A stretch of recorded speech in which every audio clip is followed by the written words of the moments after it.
Okay, let's go ahead and continue with where we are. Okay, I think the next period of redaction is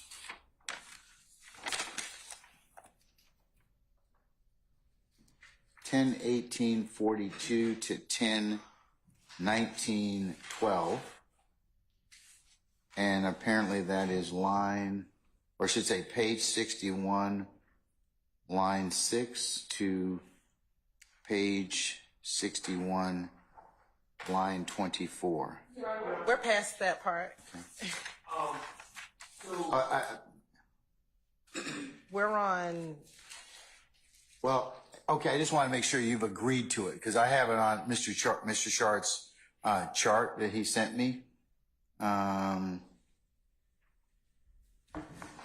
So just to make sense of the chart, Your Honor, on the left, where it says page number on the left, Yes, that's sir. the state's proposed redactions. Yes, sir. Where it says max page number, that's mine. Okay. And so I just tried to keep them in order. However, the last one, which I don't think we're done discussing yet, Which is the last one you're talking about? where I said page 61 to 77.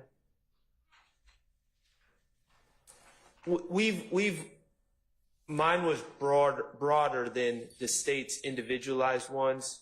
So we've already passed the next three for the state, but we're still waiting through 61 to 77 on my end. Does that make sense? Yeah, sort of. Okay. Okay. All right. Okay. So I'll take sort of. So do you have any disagreement with the state's redactions from 10/18/42 to 10/19/12, 10/19/42 to excuse me, No, that's to it. 10/19/50, and then 10/25/23? No, I'm in agreement with all of those, and actually that last one, 10/25/23. right, takes us to where we left off, where there's a brief mention by or commentary by the detective that suggests that Shannon is Jeffrey's shooter. And so the state, that's the 10/25/23, which the state is taking out. Now now in my opinion, we have to wade through the time period after that until we get to page 77. So the next portion, Your Honor, that I'm not sure if it's in contention, but it would be page 70, line 21 through page 72, line 4, which is about 10/25/27 to 10/26/13. Right, and that is just to get everyone on the same page, because I have the transcript for the defense. That is there's more commentary in there from the detectives stating their opinion that Mr. Copeland has in fact committed crimes on behalf of Jeffrey. And they're saying, why would he put you in these songs if you haven't committed crimes for him? So I'm going to leave that to Mr. Steele. Okay, so Mr. Steele, Mr. Steele in the defense, for the reasons stated before by Mr. Steele, objects to that portion. And I can just play it, Your Honor. And that is the 10/25/27 to 10/26/13. Is that what you're saying? Yes, Your Honor. Okay. All right. Okay. I'll hear. Do I need to hear it? Yes, sir. Okay.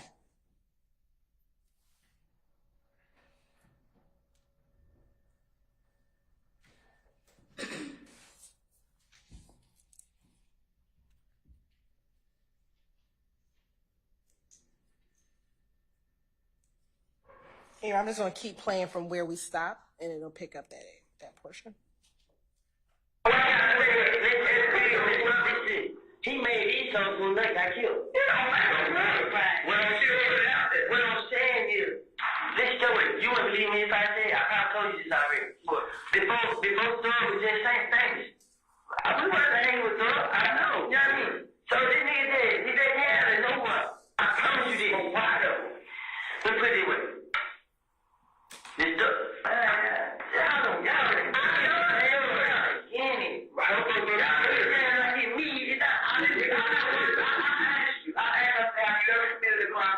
You said no. And I said, well, why would he say if I got a problem, Lil Woody will pull up and pop at that nugget? Yeah, and he keep doing it. I even asked him, like, why the hell did he put my name in these songs? He wasn't bad about it. You want to know what it sounds like now, though? What? It sounds like that you expanded. So we stopped it at 10:26:17, but that is, we played a little more because this portion will actually redact after this, but the period between 10:25:26 and 10:26:13, he's talking about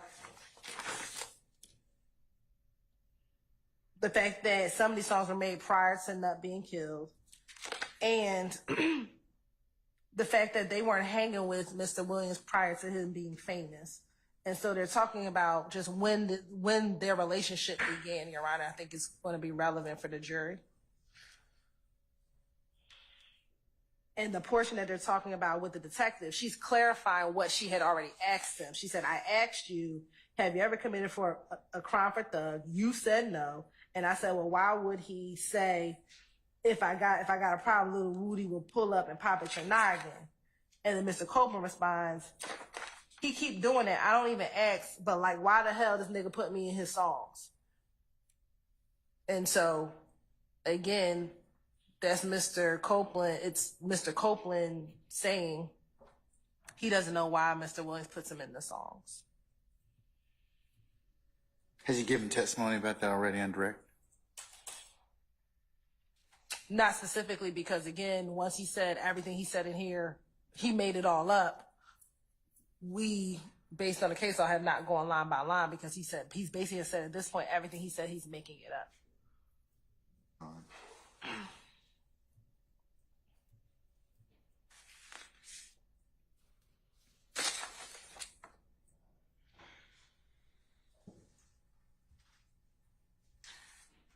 So what's your theory of admissibility in terms of these this particular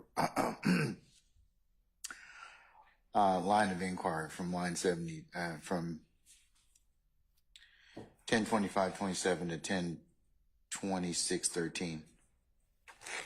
Here again, it again goes to the relationship of Mr. Williams and Mr. Copeland prior to this incident occurring. He's telling the detectives about when they met, when these songs occurred.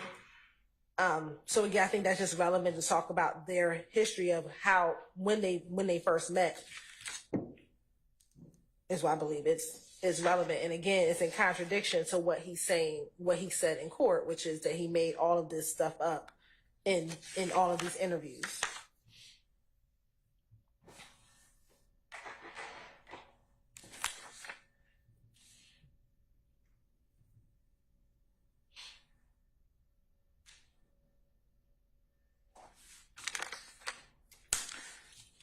Mr. Charter, Mr. Steele.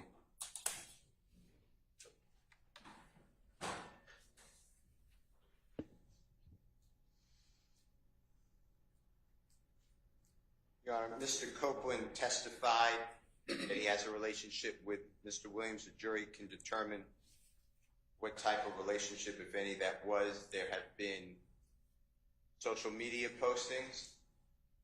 There have been pictures together. Mr. Copeland testified already that he met Mr. Williams after Mr. Williams was already an accomplished, well-known musical artist. This adds nothing. But if the state wants to put in a consistent statement, I don't know how it's admissible that they met that one line that they met after that Mr. Copeland met Mr. Williams after he was an accomplished artist. I don't oppose that. What I do oppose is the detective's statements again, and the fact that this is getting to, if you didn't commit a crime for Mr. Williams, why would Mr. Williams put you into a song? It's impossible for Mr. Copeland to pontificate why Mr. Williams does anything in a song without a foundation saying, I discussed that with Mr. Williams, which is not his response. And that's the part I'm objecting to, because it's, again, the detectives giving their theory that you do commit crimes for Mr. Williams, otherwise you would not be in a song. And Mr. Copeland denied that, and then they followed it up with the, well, then why would he put you in a song, which clearly Mr. Copeland could not get in the intent of Mr. Williams. Those are my issues. Also, the state keeps saying that Mr. Copeland gave this blanket assertion, I lied, and I heard what you said today, and I know you looked at that's not what he said. What he said was, I probably said all of these things you're asking, but I said them because I wanted to remove, basically, this is my impression, the target from me onto someone else. That's how I'm not saying that's a direct quote, but that's how I understood what he testified to in your court. So those are my reasons. And under 403, I don't know why the detective's words get to be displayed to the jury on, oh, well, you had to have committed crime for Mr. Williams. That's Mr. Williams' character under 408, and it's also a 403 analysis, again, I'd ask. Well, excuse me. From those detectives. And confrontation.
Can you all play it again for me, please?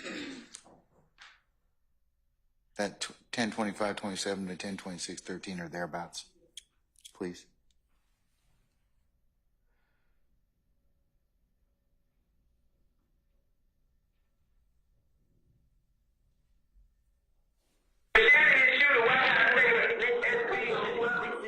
He made Esau from that got killed. It don't matter. What I'm saying is, this story, you wouldn't believe me if I said, I probably told you this already. But before Thug was just saying things. I was about to hang with Thug, I know. You know what I mean? So this nigga did, he just had it no one. I promise you this. But why though? Let's put it this way. This Thug, y'all don't.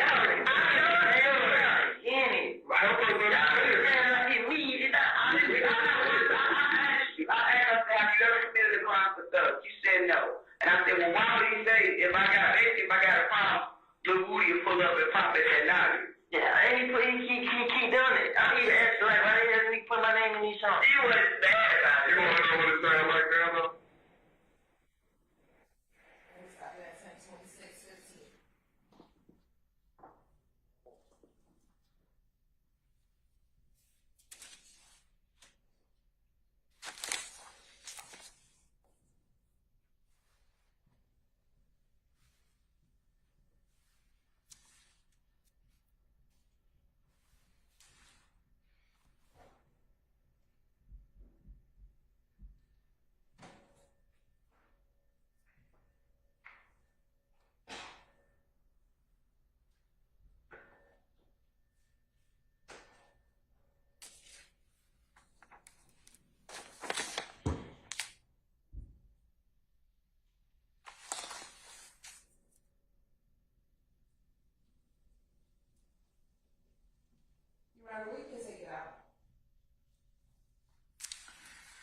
Okay.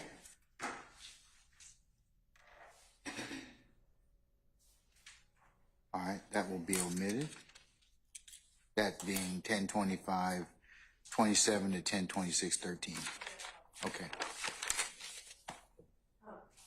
The next portion is 1026-14 to 1026-24, which is Hold on. page 72, line 5 through 13, and we don't have any objections to that.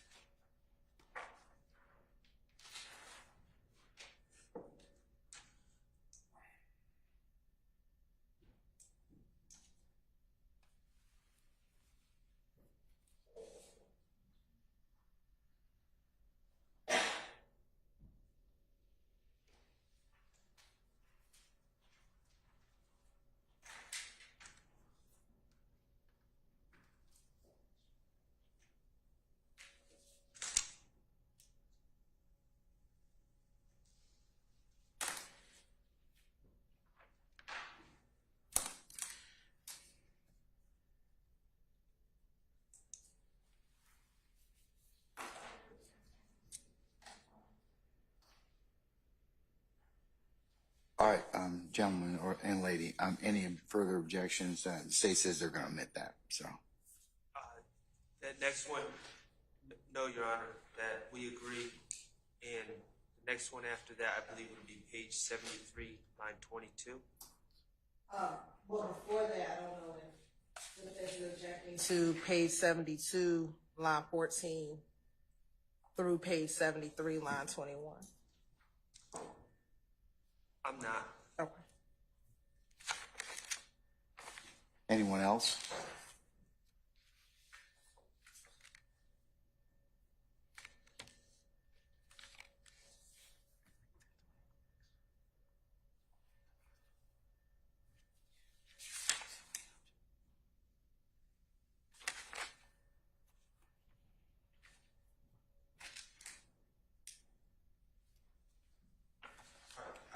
Yeah, I think we're all in agreement until we reach page 73, line 22. Yeah, and so the state does not object to page 73, line 22, I think through page 76, line 12.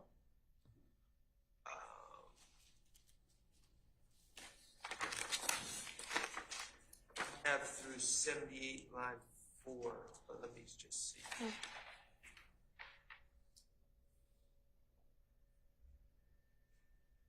Oh, Yeah. okay, yeah. I'm sorry. Really, I have up until page 78, line 16. 78, line 16.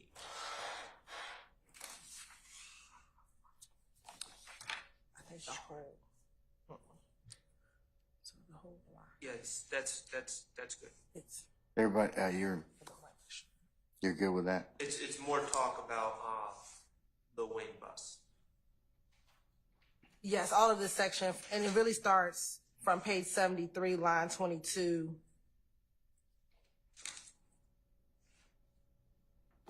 Through 78, line 14, or line 16? Yeah, let me just go. Okay.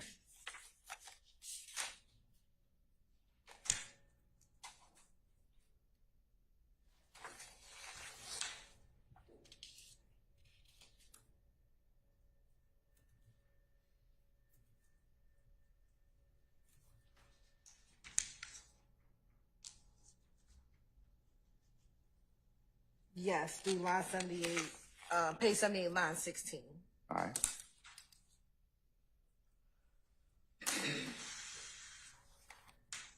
What's the next area that you'd like to discuss? So the next area that I believe is on Mr. Shar's chart is page 89, line 3 through 6. 3 through 25. Okay, well, we did have objection to 3 through 6. Now there's another portion we would need to look at that.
page 89, 3 through 25. Page 83, you mean? Is it 83? Page 89. I'm sorry, I thought we were on page 89. Is it 89 or 83? Mr. Shaw, I have 89. I'm looking at Mr. Shaw for confirmation. Okay. 89, 3. I think it's 89, 3 to 93.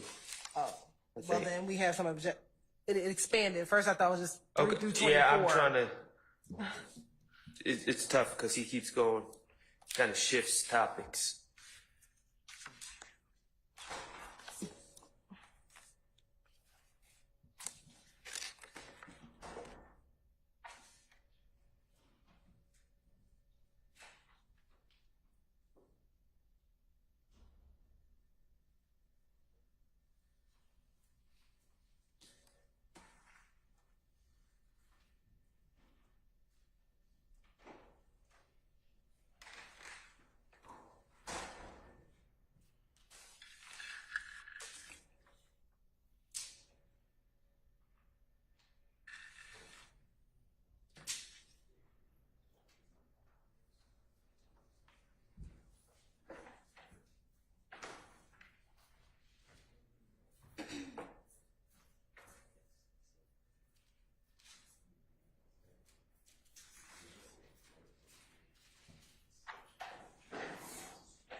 Your Honor. So is it page 89, lines 3 through 25?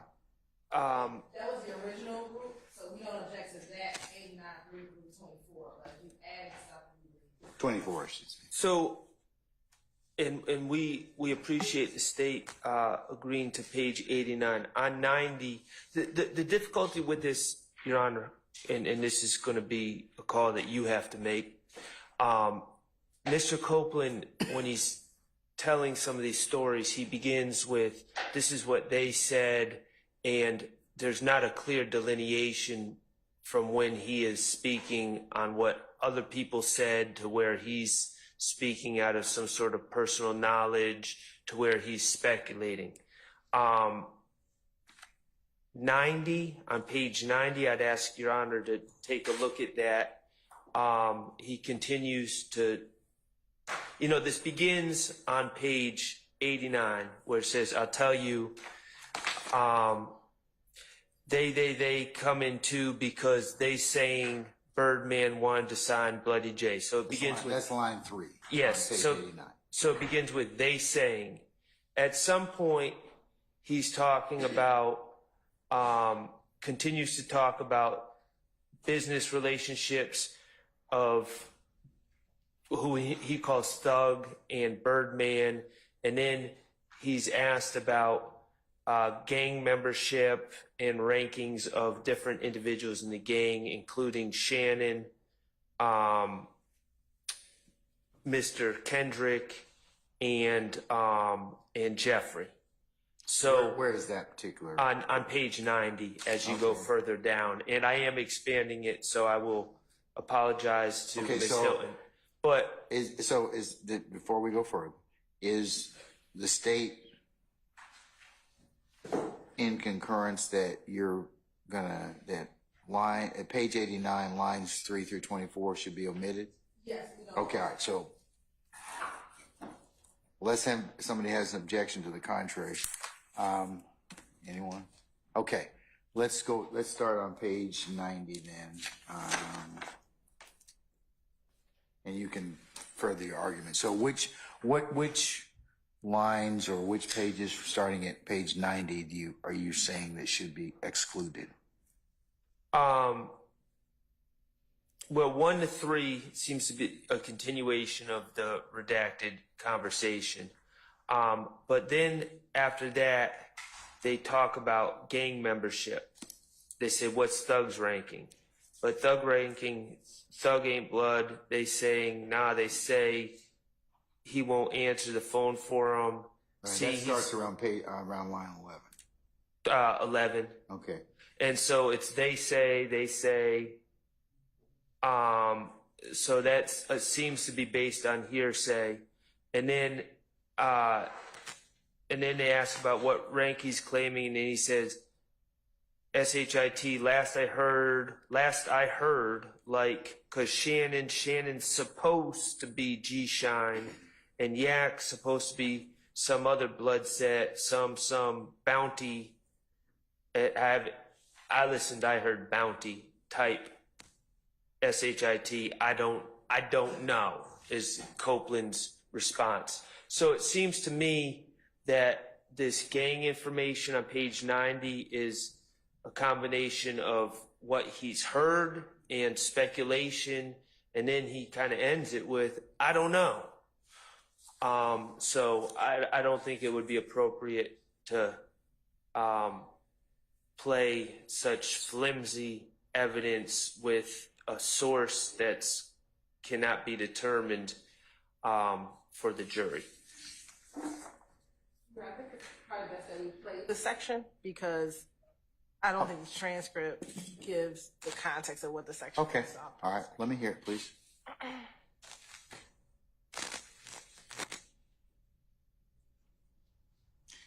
And what part of the transcript, just for purpose of record, is it? Yes, Your Honor. We're going to start page 90, line 1, and it'll be approximately around 10:38:20. And Ms. Hilton, I'm just going to make a suggestion that you continue it on to page 92 because the conversation continues on beyond page 90. Okay. Thank you. So you're going to play it from 10:38:20 to approximately 1 minute. 10:40:36. Okay. Okay, whenever you're ready.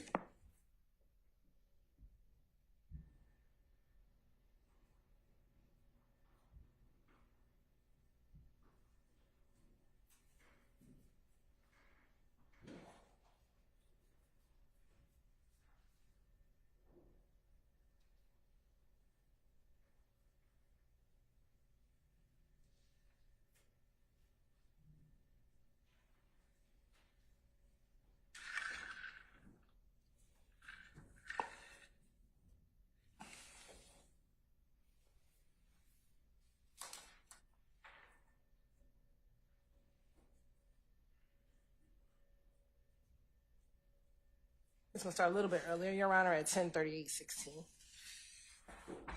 But Jay, because they supposed to be telling other people about Thug. I mean, being gay. That's what that was about. Them two not that cool because Thug said they talk about it. You get it? But see, these, all this, you know what I'm saying? Like, it's like, now, new, all this new. I mean, so, Thug had Birdman, like, you know what I'm saying, this and that. You know what I'm saying? That's why. And then they got to it. What's Thug at Frankie?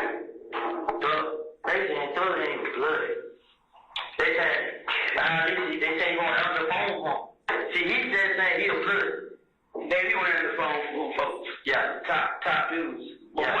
What ranking is he claiming? Or claiming to be?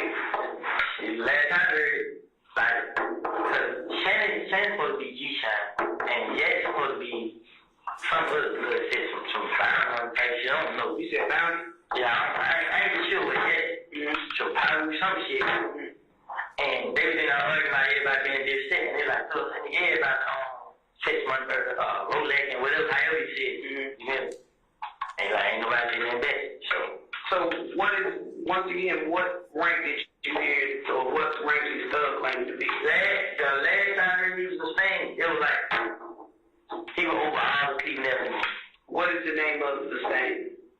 I don't know how they, like, they got different stuff for different blood cancers. Okay, he's supposed to be slurred, SLM, whatever.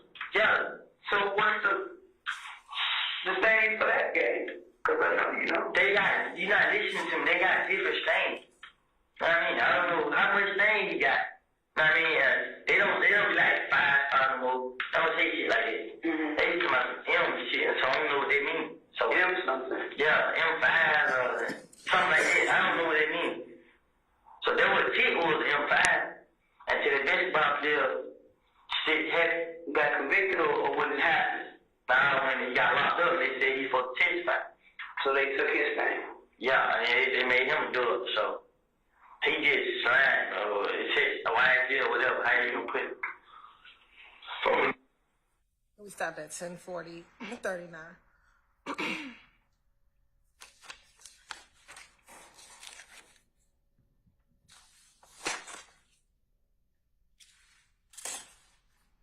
All right, State, got a lot of references to third parties.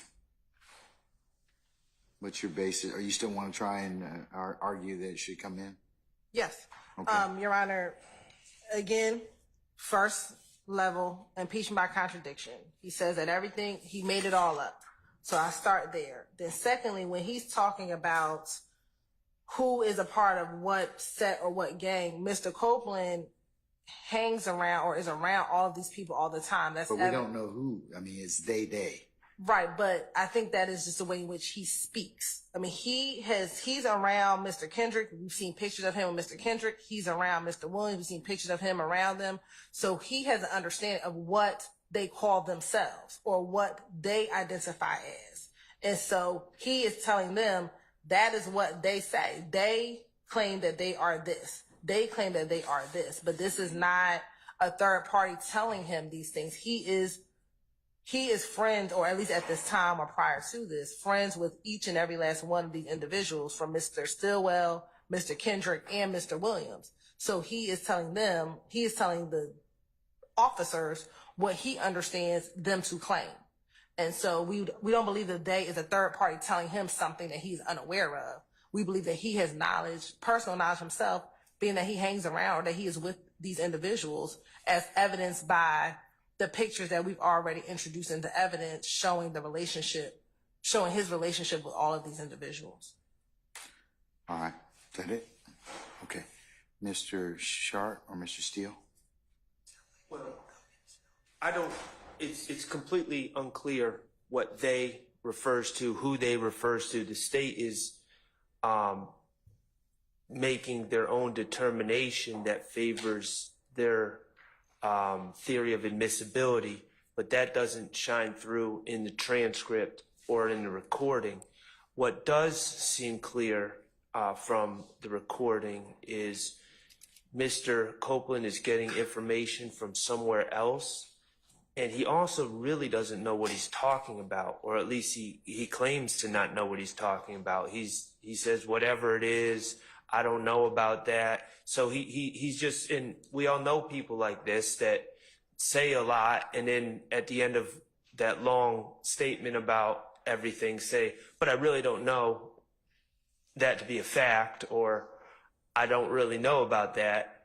And it just seems to me that if he doesn't know about what he's talking about, and we also don't know where he got his information from, that is not something that should pass 401 and 403 balancing tests, and not something that should be exposed to the jury.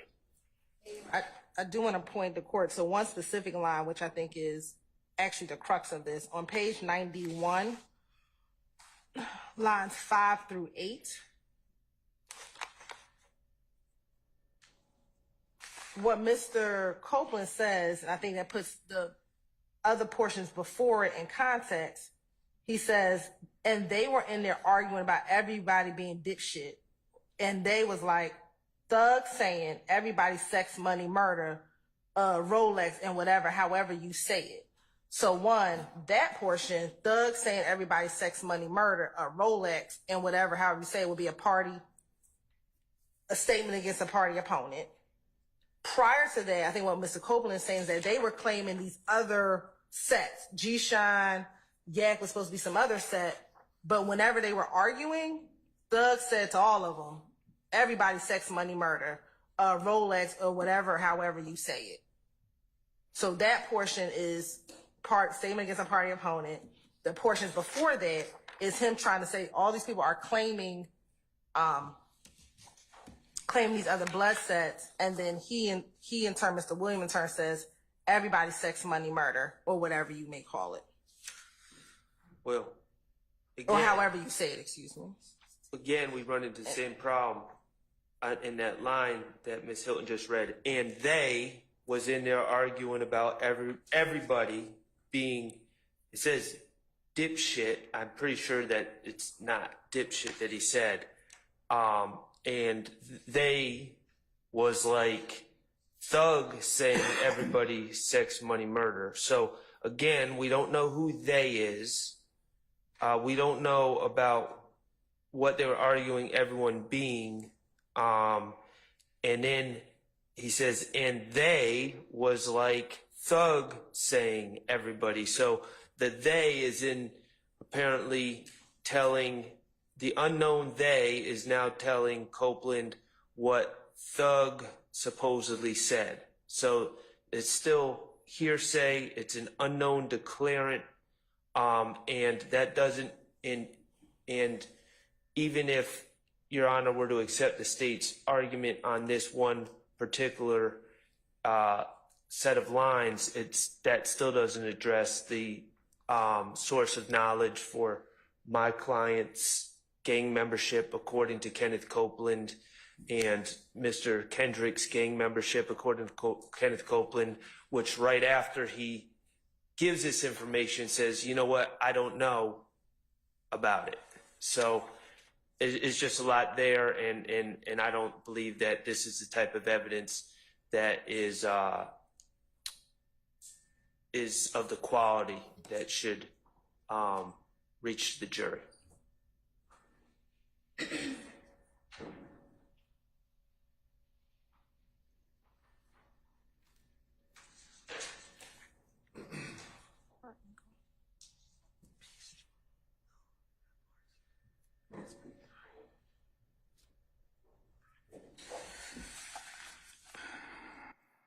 All right. In considering transcript 1038:20 to 1040:36 or thereabouts, the defense claims that they don't know what they, I should say, refers to, and he's getting him being Mr. Copeland, his info from somewhere else, and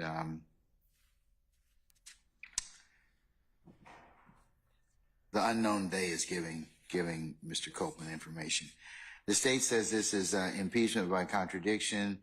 They is a reference to what the witness, Mr. Copeland, knows, and that's just the way he talks, and this refers to his personal knowledge. The court is of the opinion I have to take a look at the most plain reading of the transcript and listening to the audio, and I'm inclined to agree with the defendants that we don't know who they is, and for that reason, I'm gonna exclude that particular part of the that to be played. 1038:20 to 1040:36. And thank you, Ron, but can I go to a specific portion, and I understand the court's ruling. On page 91, line 20 through 22, which is a small portion of that section, Your Honor, when the detective asked Mr. Copeland, okay, he's supposed to be slime, SMM, whatever, he says, yes, yeah. That particular line, we believe, is based on personal knowledge. So we understand the court's ruling as to everything above and everything after, but we would ask for those two lines, because that's not a they, that is, they ask him a question, okay, he's supposed to be slime, SMM, whatever, his response is, yeah.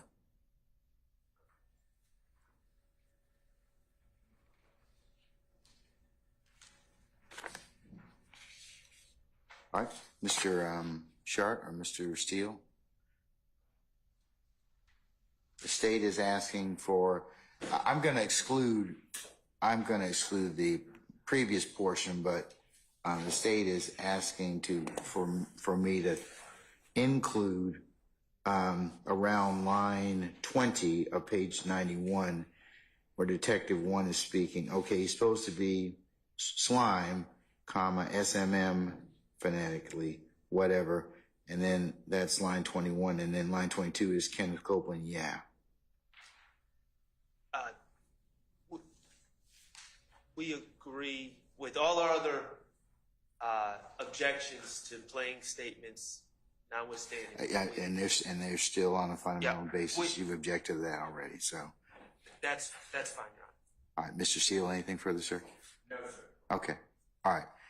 I will allow the state to play the line 20 through 22 over the basic objection. The defense doesn't believe that it's proper for the state to be playing this to begin with. And I've given them a continuing objection in that respect. All right.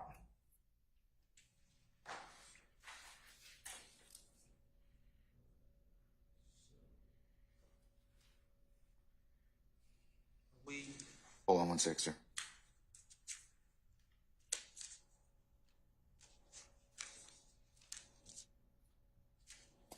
Okay, so where are we now? I have 112:24 to 114:25. Said 112. Oh, I see it. Okay, 112:24 to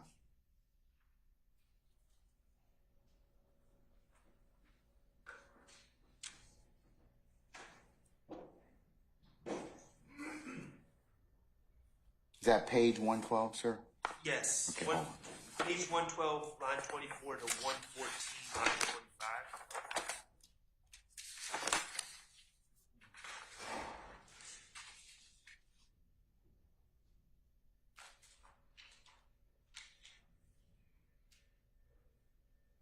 And Your Honor, the state has no objection, but I do believe the lines may start at page 112, line 21, through page 114, line 25. So you think it begins at page 121? No, 112, but just Page line, one, hold on, 112. but just line 21. I agree with that. 112, line 21. Yeah, it's like after a period, but it starts like I got out of jail. I got you. Okay, all right. Through where? 114, line 25.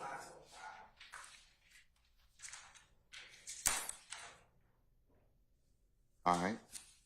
Any further objection or discussion in regards to those pages 112, line 21 through 114, line 25? All right, hearing none, those are excluded. Okay. And that redaction covers the state's next redaction,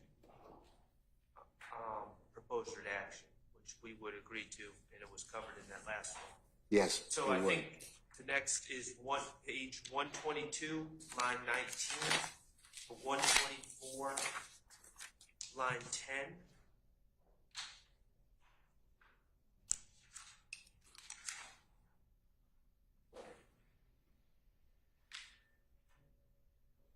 I have it started slightly differently, but you don't object to it. We have page 122 starting at line 20 and then going into 124, line 10. And that's fine. I picked a smaller part of a larger story, and we can take out the entire story.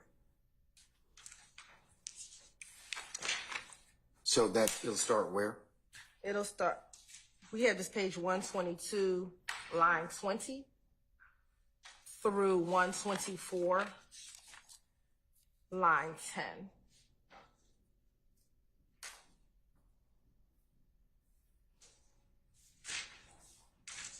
All right, any further discussion in respect to the page 122, line 20 through page 124, line 10? All right.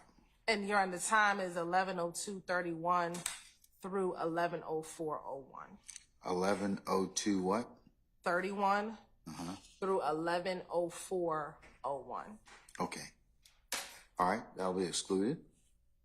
And Your Honor, for the previous portion that we just discussed, the page 112, I'll give the court the time as well. Go ahead.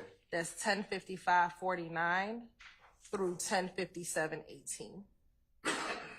All right, thank you.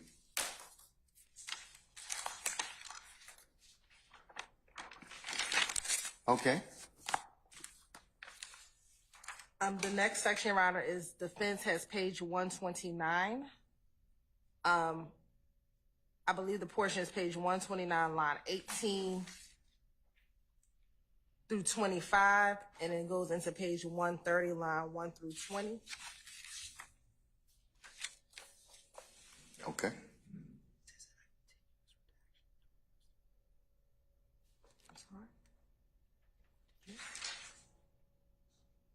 No, page 129. And we don't, You agree that should be taken out? yes. Now, there's, and I'm in complete agreement. After that, after 130, line 20, there's a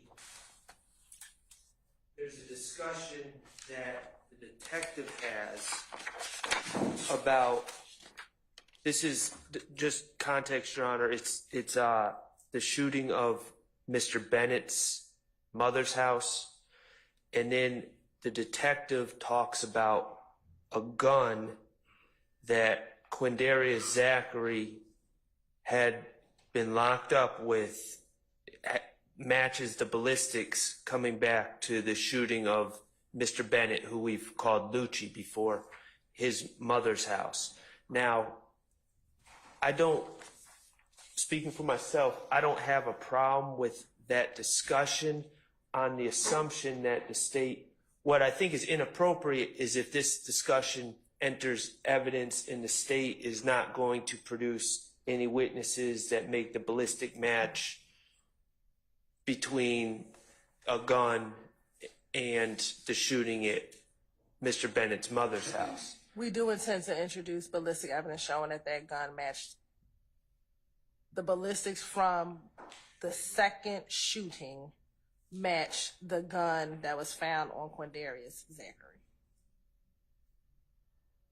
It may. So, for context, Your Honor, on January 20th, Mr. Bennett's mother's home was shot up twice on January 22nd, 2015 and January 26th, 2015. The shell casings from the January 26, 2015 shooting matched a gun recovered from Quindarius Zachary in May of 2015. The state does intend to introduce evidence that the gun found on Mr. Zachary matched the shell casings from that incident. From January 26th.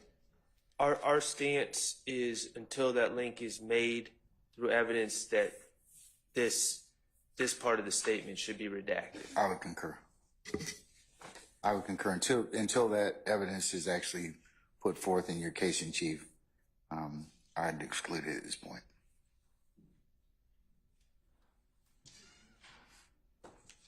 Your Honor, I believe, and I would just need to double check, and if you give me a moment, I thought Detective Dennis talked about it during his presentation during his testimony, but I would need to confirm.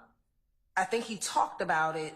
Now, whether or not did you introduce? Did I introduce the shell casings? No, but I believe that there is evidence of it, given that the testimony of a single witness is enough to establish a fact, that the evidence is before the jury. I will confirm and make sure that Detective Dennis did testify to it, but I believe he did.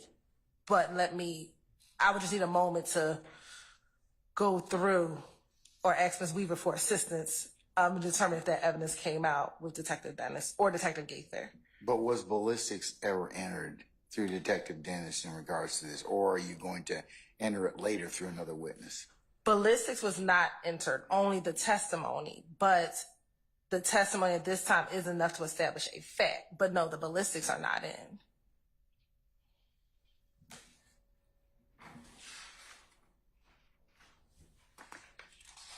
And to be clear, my strong recollection is all this overview testimony by Investigator Dennis about other alleged acts, that was all made over defense's objection. He wasn't. Yeah, I think you still need to lay some foundation on that state. I mean, I do. In terms of the ballistics, his testifying about that.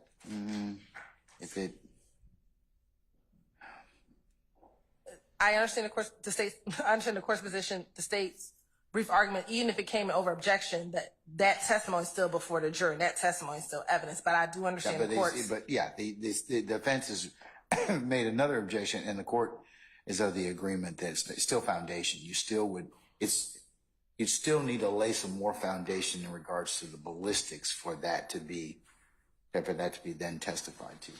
I understand what you're saying. You're saying, okay, we can testify about this because of the fact that Dennis may have already testified about the ballistics, but there's nothing underpinning that yet. So. Thank you, Your Honor. And we just want to confirm that the portion that we will keep out is the portion specifically talking about the fact that the ballistics came back. So that would be for now. I mean, page yes. 131, line 21 through 24. Page what? 131. I mean, no, page 130, line 21 through 24.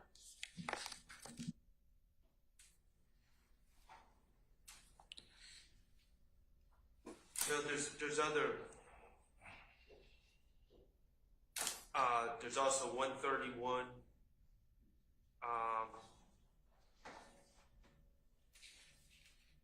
5 through 15. Oh, I'm sorry, 131, 5 through 25, pretty much.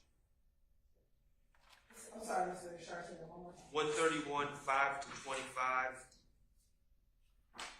They keep making reference to the ballistic match.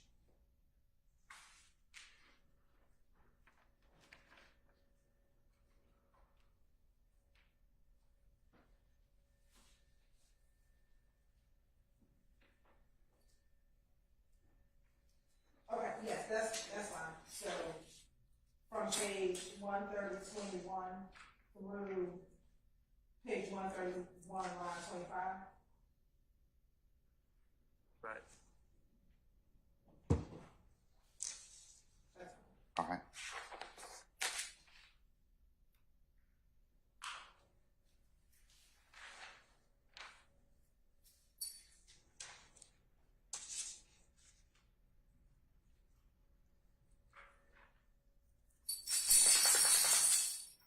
Folks, you want to stop here, given the fact it's right at lunch, and ignore the bell. That's of no consequence. Do you want to stop now, and then we can pick up at 1 o'clock? Yes, sir. Okay. All right. Where are we going to pick up at 1 o'clock? Your Honor, we should be picking up at the fence, page 140, Correct. which will be line 11, I think, through page 143, line 16. 143 what? I'm sorry. Page 140, line 11 through page 143, line 16. Okay. All right.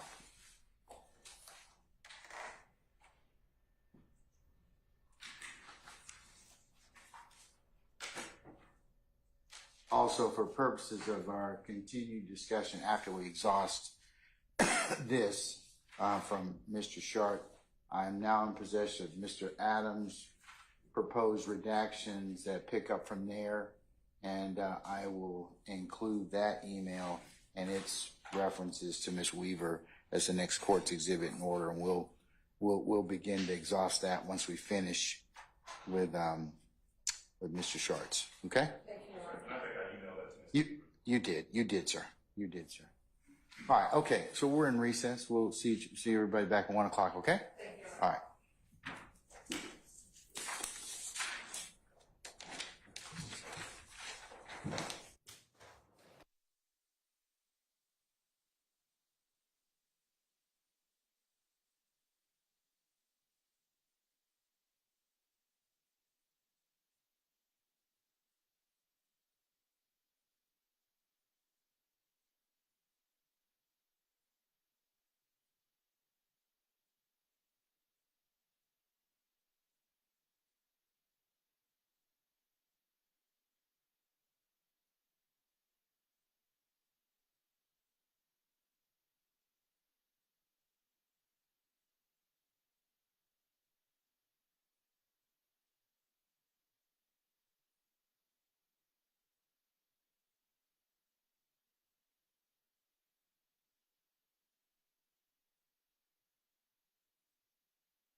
was here.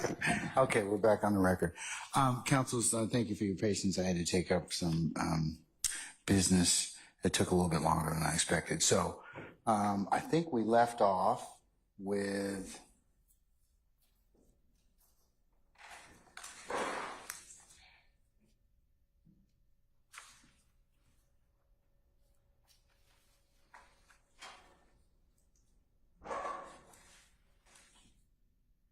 page 140, line 11 to page 143, line 16. Yes, Your Honor. And I'll just play that portion.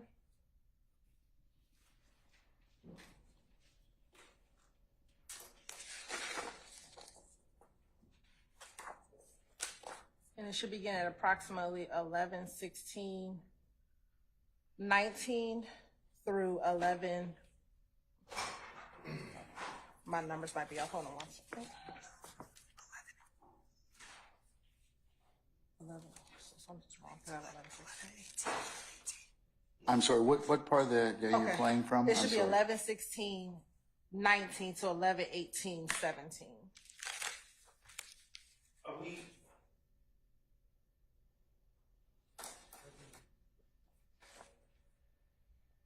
This is the page 140? Yes, page 140, line 11 through page 143, line 16. Oh, okay. All right.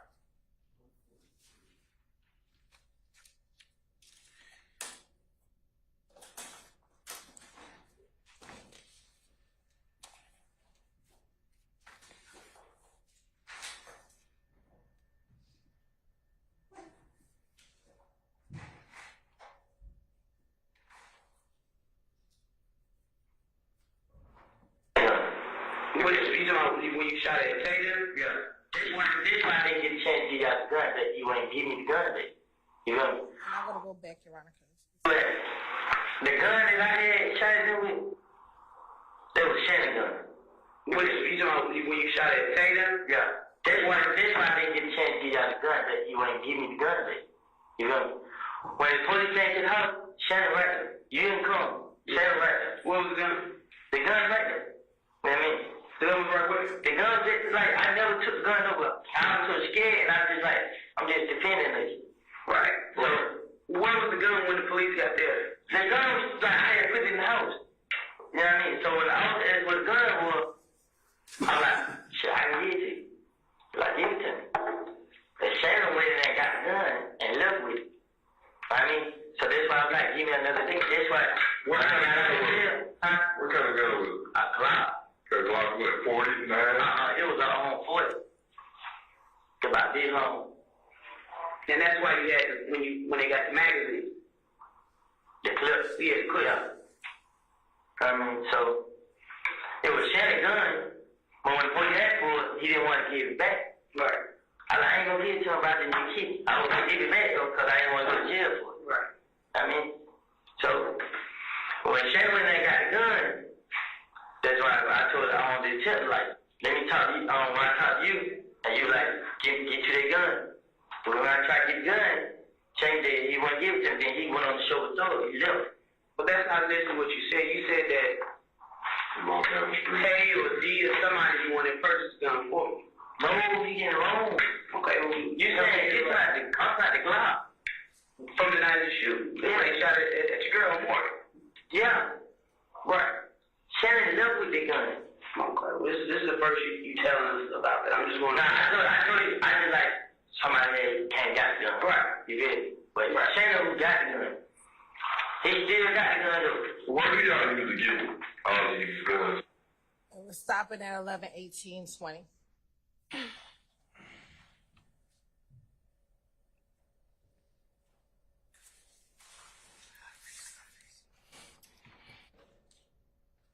All right, Mr. Sharp, sir. So a couple things that I object to with this.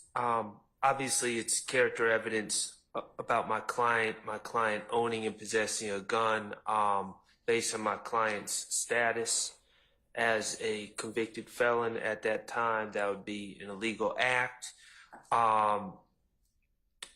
We have not been given any 404B notice about this previously. So that's my first objection. It's not charged conduct either. And finally, a foundation hasn't been laid to play this portion of the tape. The state did not confront Mr.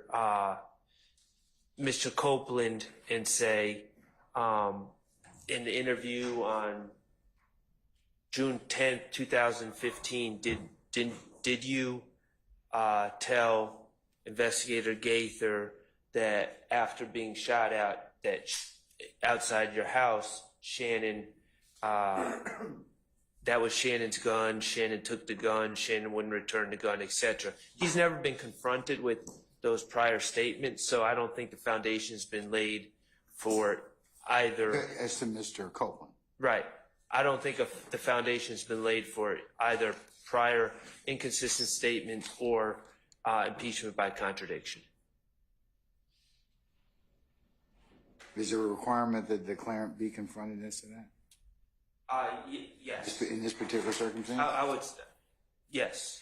That's definitely for prior inconsistent statement. But again, I don't know how a contradiction can be established without first getting the side of the story that you claim is being contradicted. All right. You hold on 1 second.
All right, Mr. Shard, anything else, sir?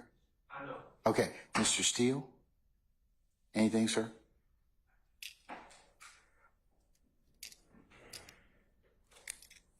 Just adopt the same, can't just play the recording.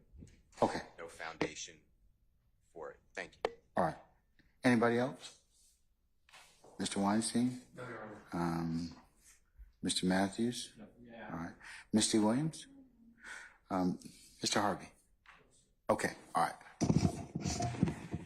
Okay, State, why do you believe it should, I want to hear it, but why do you believe it's admissible? Okay. So, Your Honor, first to address that the foundation has not been laid. Yes, the foundation has been laid about the gun. And any of his statements in these, How has the foundation been laid? because when he says, I don't remember anything that I told the police, coupled with everything that he is saying, he made it all up. That is the foundation to which we get to play his prior statement. Does he have to be confronted No. with it, as Mr. Shart mentioned? He does not. The moment that he says, I don't remember anything, we can confront him with all of his statements, especially when he says, I don't remember anything I told the police and everything I said to the police, I was just making it up. We don't have to confront him with every single line in his statement, and I'll find the specific case law that states that. Yeah, do you have any case law which would indicate that this is one of the exceptions where he does not have to be confronted as to his statement? Yes, we'll pull that. So while we're waiting for that specific case law, All right. further, And what else?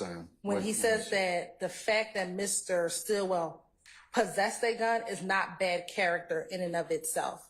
So, Your Honor, I would like to direct you to 3 cases. The most recent is going to be Hill v. State, which is 2024, Georgia Lexus 140, which was decided on June 11, 2024. And specifically, that case talks about the fact that someone has a knife.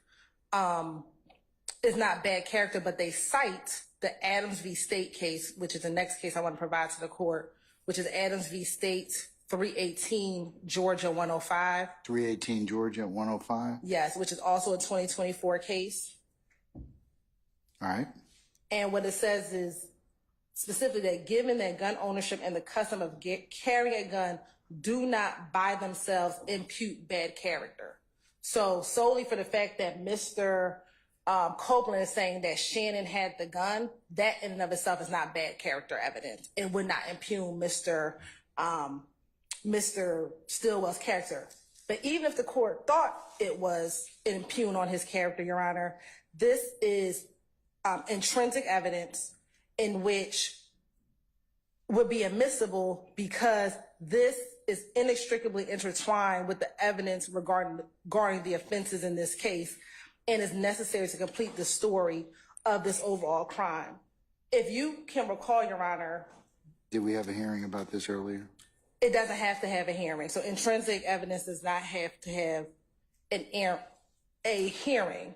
And specifically, I'm citing from Johnson v. State, which is 312 Georgia 481. Said 312 Georgia 481. Okay. Evidence pertaining to the chain of events explain the context, motive, and setup of the crime is setup of the crime is properly admitted if it is linked in time and circumstances with the charged crime. So, Your Honor, here the charged crime is the murder of Donovan Thomas.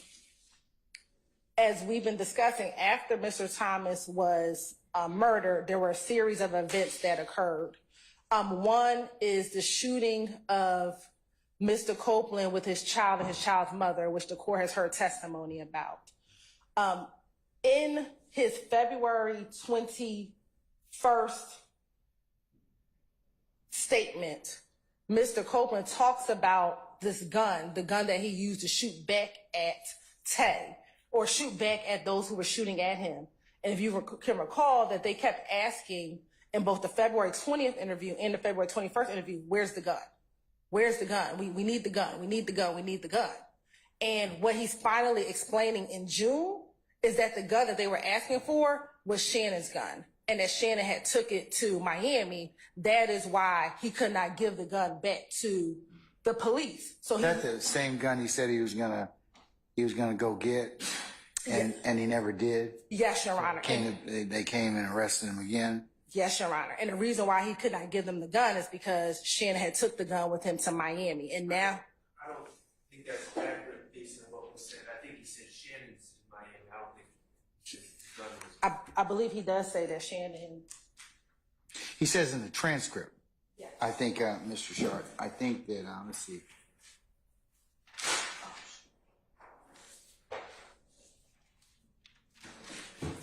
Well, he says, remember, this is page 142. Mr. Copeland purported speaking. You know what I mean? So when Shannon went in there, he got the gun. That's why I told the detective, let me talk to you. When I talked to you, he was like, get you that gun. I remember I tried to get the gun. Shannon says he wasn't giving it to me. Then he went on the show with Thug. He left. And if you go to page 143, Your Honor, he further says, and maybe I made the inference, Shannon left with the gun on page 143, line 7. Yeah, Shannon left with the gun. That's so okay. I just deducted by inference that Shannon left with the gun when he went on the tour with Thug, Your Honor. Okay.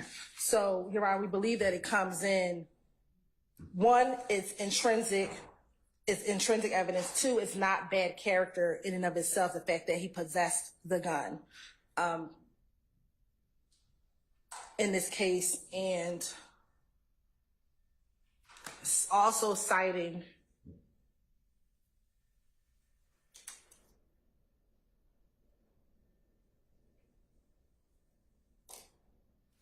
Williams v. State, 302 Georgia 474. And I'm just going to read this last line.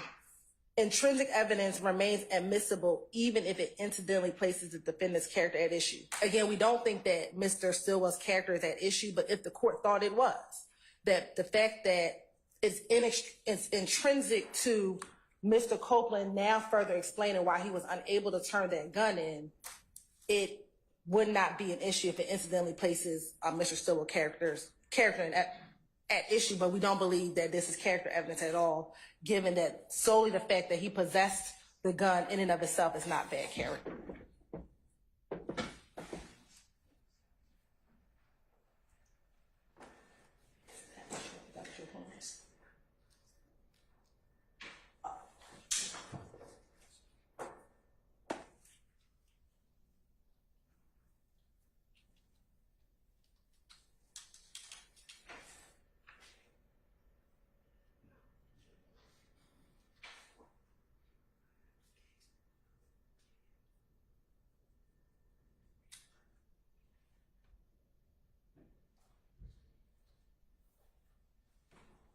And Your Honor, regarding the assertion about whether or not we have to confront Mr.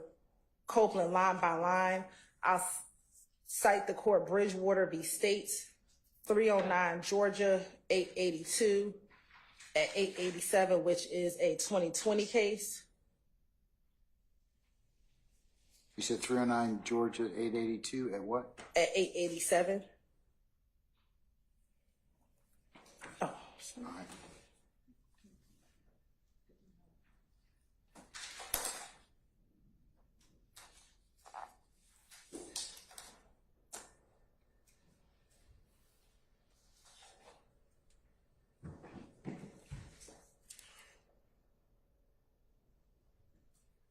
And again, Bridgewater specifically addresses prior inconsistent statements. However, we believe the principle remains the same for impeachment by contradiction, and that we do not have to go line by line once Mr. Copeland has denied, remember, anything he said in his prior statements, and has said that everything he said, he made it all up, or he made it up, that we do not have to go line by line to impeach him with every single line in his prior statement. All right. Okay. Mr. Shaw, you rose. Anything else, sir? Yes, sir. My colleagues are looking at the Bridgewater case, but regarding whether this is character evidence or bad character evidence, to my understanding, the cases that are cited by the state are a little bit different than the facts here, and simply because, yes, I understand it is, according to the Supreme Court of the United States and according to the Second Amendment, it's pretty much everyone's right, citizen of the United States, to have possession of a handgun subject to certain restrictions. However, Mr. Stillwell, it can be distinguished, his situation can be distinguished from the individuals in those cases that the state cites, and that's because Mr. Stillwell is a convicted felon, meaning his possession of a gun would per se be a crime, and the jurors, as the state has made it clear by admitting probably 4 prior convictions of Mr. Stillwell, they've made it clear to the jury that Mr. Stillwell would have been committing a crime if he was in possession of a firearm at that time. So that's the difference. It is bad character evidence. All of this is subject to 403 balancing, and I'm not sure what probative value. Again, we're way. The state is labeling this as intrinsic. We have a murder case from January 2015. Then we have an unrelated shooting case upon Kenneth Copeland at his house, which happens approximately a month and a month and some days later, the state, I understand their theory, but there's really been no hard evidence that shows that these two events are at all linked.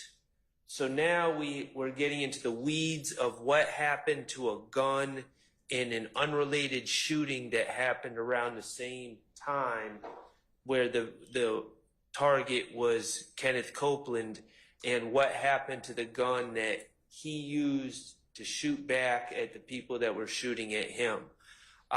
We're way off in left field at this point. These are collateral matters, and the ownership of the gun that Kenneth Copeland was shooting on that day when people were shooting out of a car at him is of very limited probative value as to who killed Donovan Thomas on January 10th, 2015. And I think we need to keep that in sight and what we're actually trying to prove and what this case is about. The February 20th shooting that this gun was used in is not charged conduct in this case. And now we're getting into the weeds about whether this was potentially my client's gun that was used. And again, there's prejudicial harm towards my client that comes along with that information being given to the jury. All right, sir.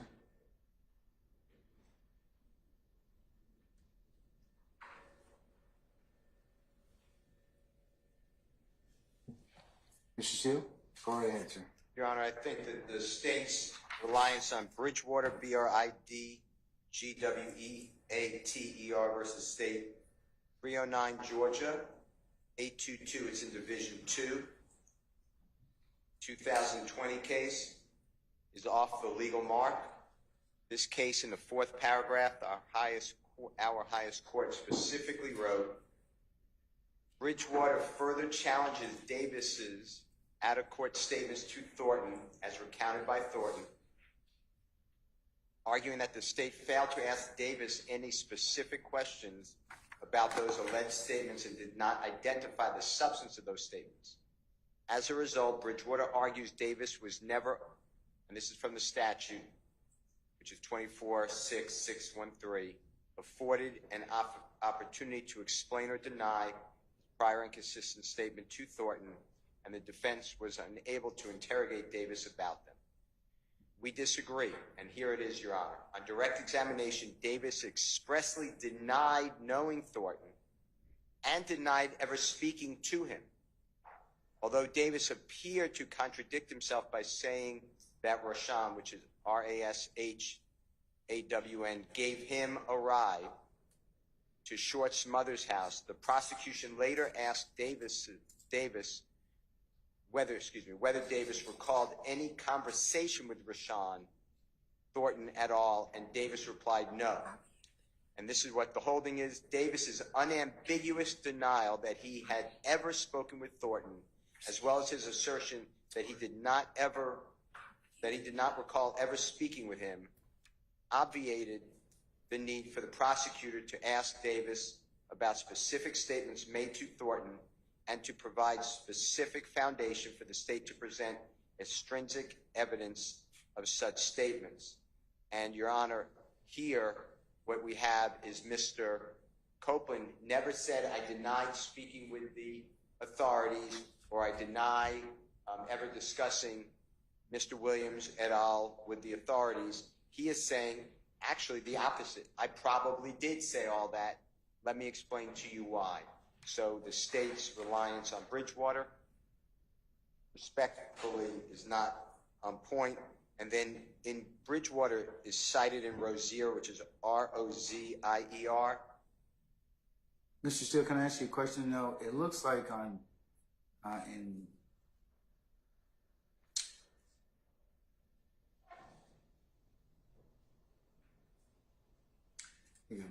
think it's going to be page 886.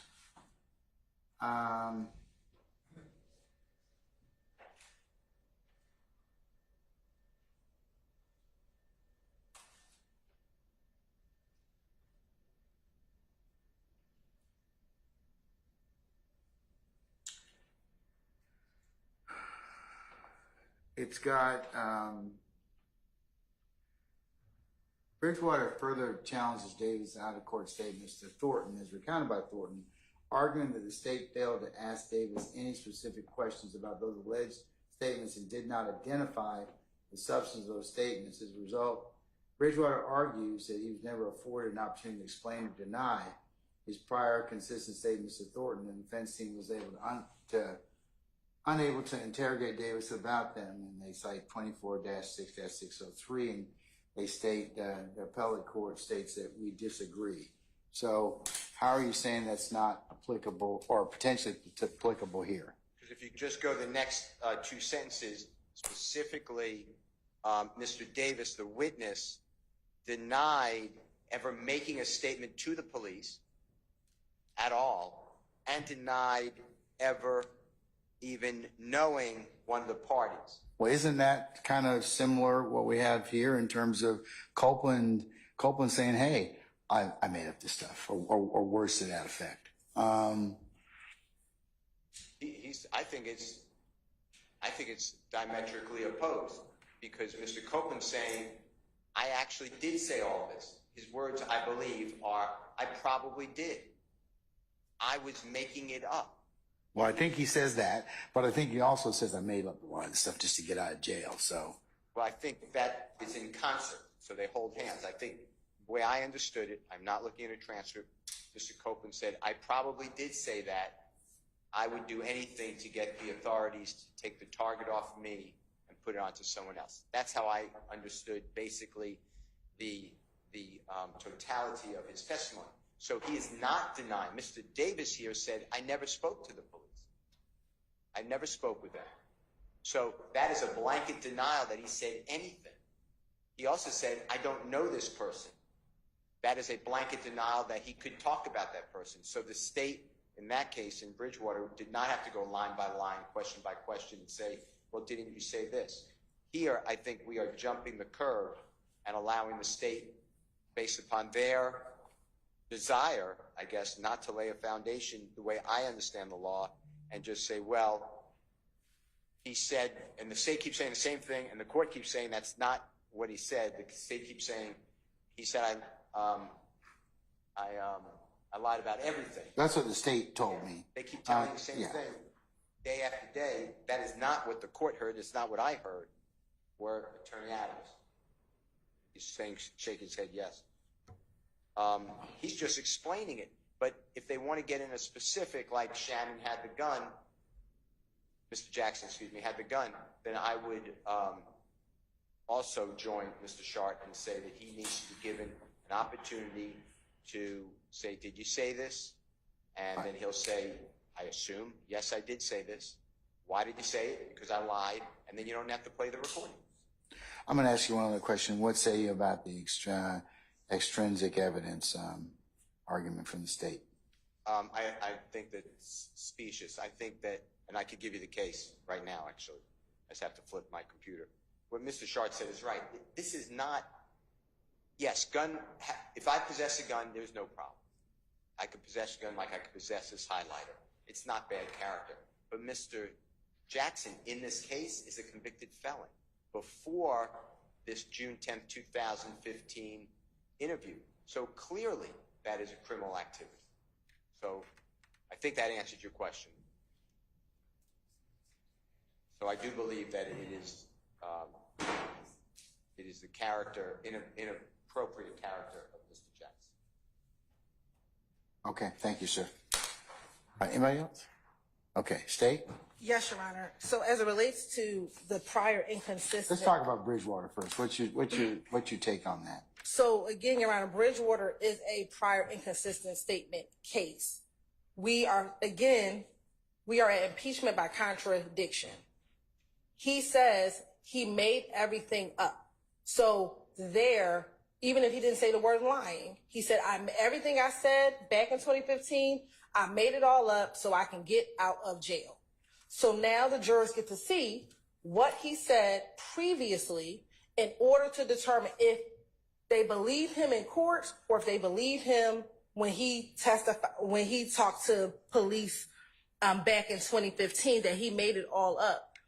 Second, so that's first and foremost. As it relates to my response to Bridgewater, we use it as an example of whether or not we have to go line by line, but for the same principle, if we're impeaching him by contradiction, we are saying what he told this jury in 2024 is contradicted by what he was doing in 2015. So that answers the first question as it relates to the Bridgewater analysis. And I think, and I would need Ms. Weaver to check, I believe when prior to the February 20th interview, before we started playing that interview, I thought I asked Mr. Copeland about what happened with the gun, but I would need to double check that. I don't want to say it, but I thought I asked him what did he do with the gun, and he denied giving it to Shannon, or he denied what his response was. But I would need to check the transcript for that. What about the issue asserted by the defendants about Mr. Stillwell being a convicted felon? And because you cited a couple of cases for that particular proposition: Adams versus the state, Hill versus the state, and Williams versus the state. Johnson versus the state. You're right. Is that different because Mr. Stillwell is a convicted felon? I mean, No, I don't believe so. And I was looking at another case, Hollis v. State. Hollis, Hollis v. Yes, State? Hollis v. State, to look at What's Hollis' 359 Georgia App 249. Is Georgia Appeals or Georgia? Georgia Appeals 249. To see if in the facts of that case, if the defendant Hollis, I believe in that case, defendant Hollis may have been on probation for a crime and he had a gun, and the same proposition was the same, but I need to look back at the facts of those cases.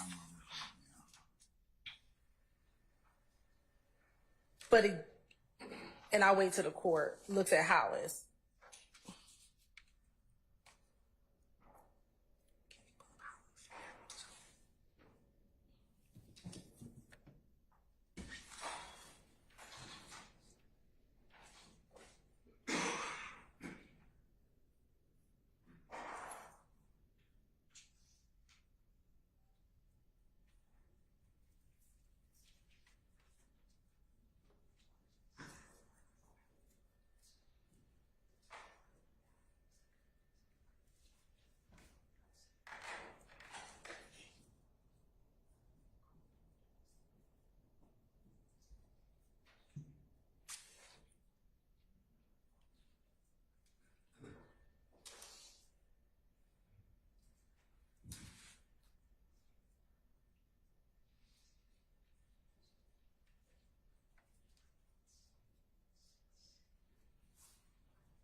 in reading the Adams case, I think there was something else for probation.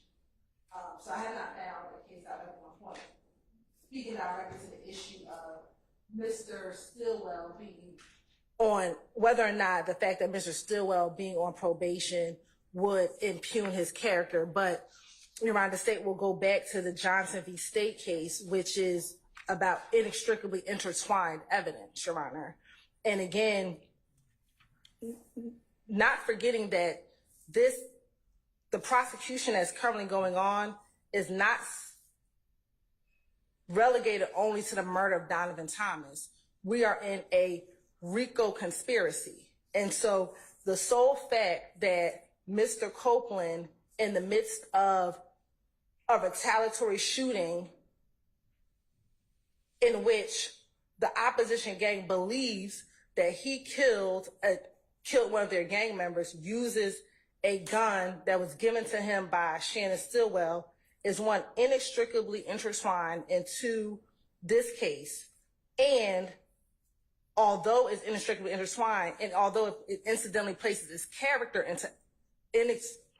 although it places Mr. Stillwell's character at issue, it is inextricably intertwined into the overarching story and conspiracy that we are attempting to prove in this case, Your Honor. And here in the Johnson case specifically, this court let in an entire aggravated assault shooting as intrinsic evidence. Is that Johnson at 312 Georgia 481? Yes, 481. All right. And interestingly enough, this case involves the Atlanta Blood Gang as well. But here the court let in an entire aggravated assault shooting as intrinsic evidence. But I think that, let me go back to Adams. I think Mr. Shart's argument is his specific grounds of objection are that his client is a convicted felon. So, and so that's why the fallback plan, not the fallback plan, but that's why if you think that that is a character issue, what Johnson v. State says is if an act is inextricably intertwined, one, it comes in, and then two, when I cited the court to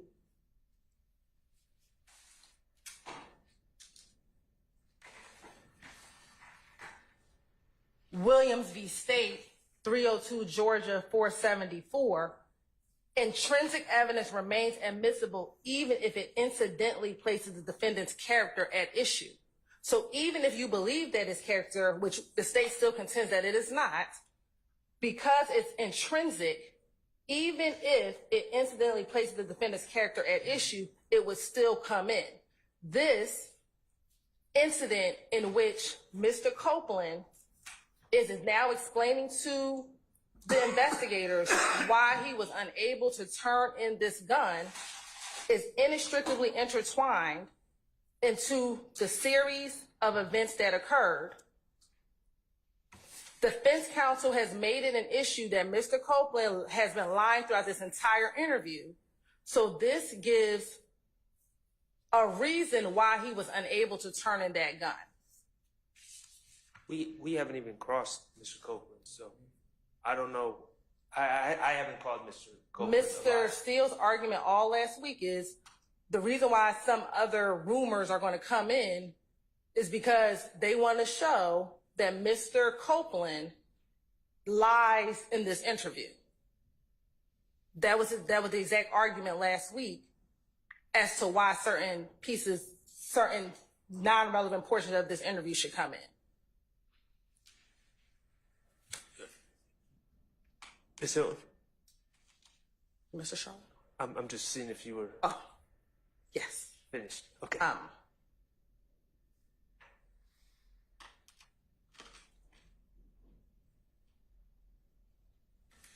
So, Your Honor, couple things I disagree with. First of all, this is not intrinsic. The state can say, oh, well, this is a RICO conspiracy.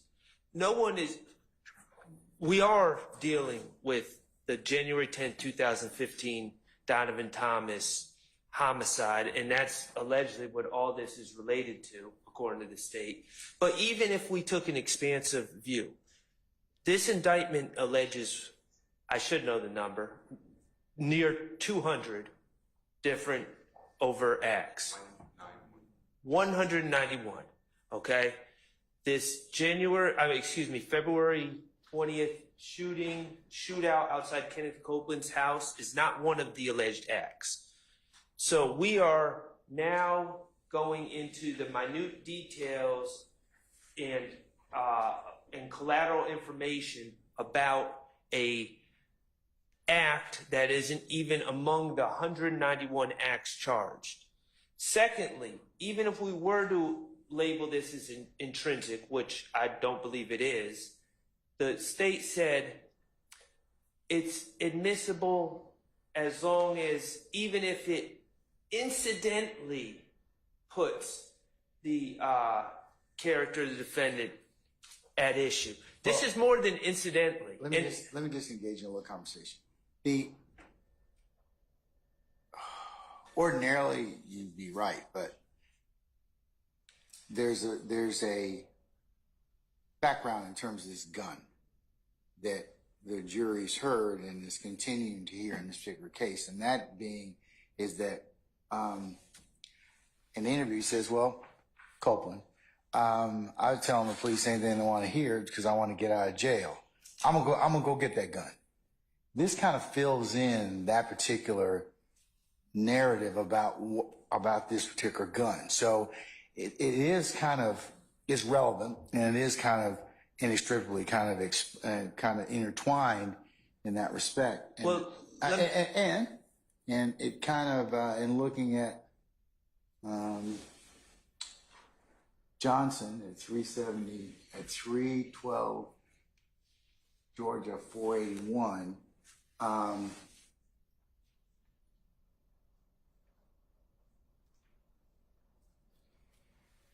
Evidence is admissible as intrinsic evidence when it is an uncharged offense arising from the same transaction or series of transactions charged offense. 2, necessary to complete the story of the crime. Or 3, inextricably intertwined with evidence regarding the charged offense. And it's like Smith versus the state. So in this particular circumstance, I think that's why they're trying to complete the picture about the weapon. I understand what. Okay, and I know you fundamentally disagree, and Well, I'll take that. Let me just say a couple things. First of all, this weapon, I think this is important to know. This gun is not involved allegedly in any other crimes or acts. So there's no loose ends that need to be tied up later with who had this gun or where was this gun. This gun, the story about this gun ends here. Okay, so there's nothing else that comes up about this gun. But secondly, when we're talking about, and this is why I said incidentally places character evidence. Okay, I've already distinguished my client is a convicted felon. It's character. do you have any case law that, that specifically shows that, and you can invite me to look at about a convicted felon? Well, I think it's pretty clear. I mean, evidence of someone committing an uncharged crime is. But I asked you if you had a case. I can look. So I could. I mean, that would help me kind of decide this. But it looks like from looking at Johnson that even an uncharged offense, can be considered I for the understand proper that. purpose. I understand that, but this is when we get to the level of prejudice and I have to I'll make a 403 balancing test in that respect, because you're absolutely right. I'm supposed to do that. And I just want to point this out. Not only would the jurors be hearing about my client committing an uncharged crime, but the most important thing that I'd ask you to consider is my client, this uncharged crime, which they're going to hear about through a videotape of my client committing. My client is charged in this indictment with 2 counts of that exact crime. So they're going to hear a videotape of Kenneth Copeland talking about my client, Mr. Stillwell, committed possession of a firearm by a convicted felon. They're not supposed to consider that for propensity, I guess. But then at the same time, they're going to be asked to weigh in on his guilt or innocence of two separate counts of possession of firearm by a convicted felon. To me, that increases the prejudice because, I mean, it's obvious if you were charged with check fraud and you know someone brought up that you pushed a lady down the stairs one time, yeah, that would be prejudicial. But if they bring up the fact, oh yeah, he's been convicted of, or he committed check fraud on this day and committed check fraud on that day, and then we say, hey jurors, what do you think about Mr. Stillwell? Do you think he's guilty of these check frauds? Of course they're going to say yes, because they're going to have heard about these prior uncharged acts. So that's what I'm dealing with. The uncharged act is exactly what he's charged with in this indictment. Okay. And that increases the prejudice. All right, you're saying just the fact that the state's trying to complete this. So you're saying the state's trying to complete this story about this weapon, and this weapon is not used in any way in this particular case? There's no story to complete about the weapon. The weapon is a dead end. Nothing happens with that weapon. I could see if this weapon was used in another crime and they need to track it. This weapon is not part of the story at all. It's not intrinsic. It's a dead end. Well, I'll weigh that, but I think they're saying it's intrinsic to the fact of this completion of the weapon. I understand now. I understand your point is it's not really this is not the gun that's charged with anything in this case. Right. There's no ballistic matches. All right. Okay. State. Your Honor, again, the state's intention is not to impugn that this gun was used in any other offense. It is solely to complete when Mr. Copeland says, I told you all I was going to turn in a gun. The gun that I was supposed to turn into you all, I did not turn it in because it was Shannon's gun. That is what we're trying to complete, because again, defense counsel will purport through whether it's their cross-examination, but what they have indicated is that they want to show that Mr. Copeland is a liar. Mr. Copeland is now explaining to the detectives, in February, I told you all I was going to give you a gun.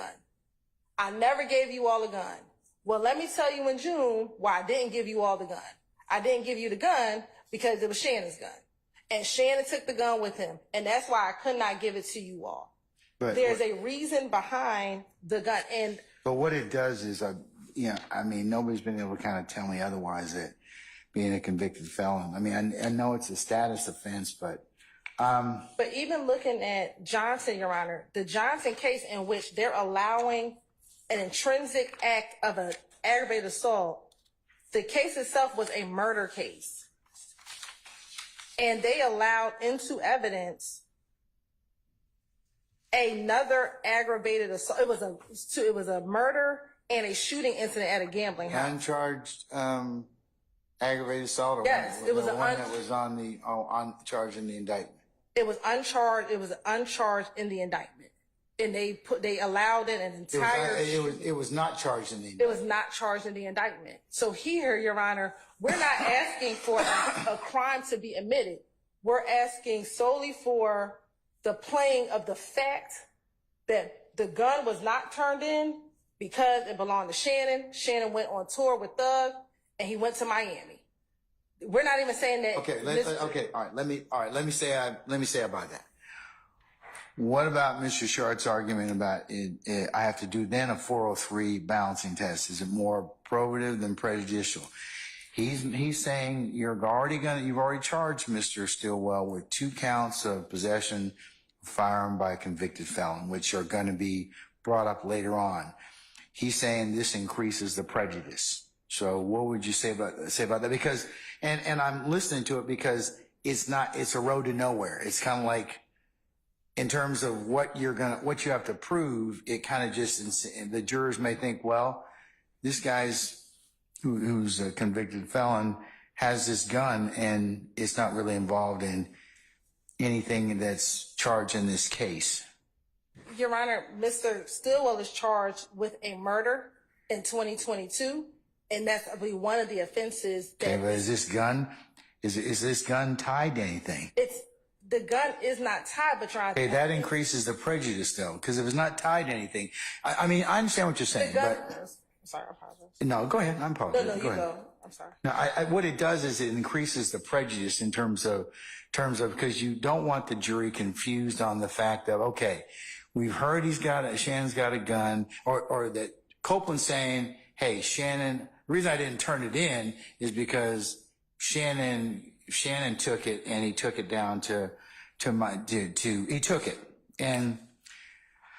But it doesn't go anywhere because it's not used in any other thing. It's not used in any other criminal offense. It's not tied to a murder. It's not tied to anything. It's just the fact that this shows where this gun went on a guy that's already who's a convicted felon, and it's not charged in the indictment. I know I could probably let it in, but my concern is Mr. Sharp's concern, and that's whether or not it's more prejudicial than probative, given everything that he's charged with. Is this going to confuse the jury or let them know, hey, he's, what about this weapon, when it's not tied to anything in the indictment? I mean, I know that Johnson seems to indicate that, but so tell me how I get over the 403, given what you charged Mr. Stilwell with in this indictment. Sure, because the state has not asserted and will not assert that this gun that Mr. Copeland used in 2015 is the same gun used in 2022. It's a 7-year difference between this particular incident in 2015 and what Mr. Copeland says. The only purpose for this portion is to complete what happened with the gun, especially given this notion or this idea that in 2015, Mr. Copeland was just lying about everything. So we as a state have to show, we believe that in 2015, his statements were credible. He gave a reason for what happened with the gun. I believe that Mr. Sharp's trying to confuse issues as to the fact that Mr. Stilwell is charged in the indictment with possession of a gun. That is separate and apart from the purpose in which this particular piece of evidence will come in. It is solely to complete what happened with the gun that Mr. Copeland used in order to defend him, his child, and his child's mother. The state has no intention of saying this Glock was used in some other crime because we don't have any evidence towards that. Furthermore, when we talk about what happened in 2022, as the court will instruct the jury, they have to look at every crime individually. So when we get to 2022 and the murder that happened in 2022, the jury is going to have to look at the evidence for that particular crime, in addition with the RICO, independently of whether or not Mr. Copeland used this gun to fire back at individuals who were shooting at him. They're going to have to parse out that evidence for themselves. That's a separate issue other than Mr. Stilwell. I hear what you're saying. I mean, I tell you what I'm going to do. I'm inclined to apply the 403 balancing test and find it's more prejudicial than probative. But here's the defense. If you open the door as to it, I'm going to let them bring the truck. So you got to be very careful about not opening the door about this particular issue and this weapon, okay? Because if you open the door as to it, I agree with you, Mr. Sharp, Mr. Steele, that it is more prejudicial than probative, but if you dance around the issue and open it up, I'll revisit my decision, okay? Yes, Your Honor. All right. And then, Your Honor, can we then ask him if he gave the gun to someone? Because I believe that it is important that the jurors know something happened with this gun in which he expressed that to the officers back in 2015. I mean, not to say that it was Shannon, but to say that. I think you get in the same issue about if you name Mr. Stilwell. No, we're saying not to name him, but, and I don't know what Mr. Copeland's response will be in court today, or in court whenever he comes back. But to ask him specifically, did he give, without telling me who, did someone take that gun? I mean, because I believe that we have to there's a reason why that gun was never turned in. Ms. Sharp?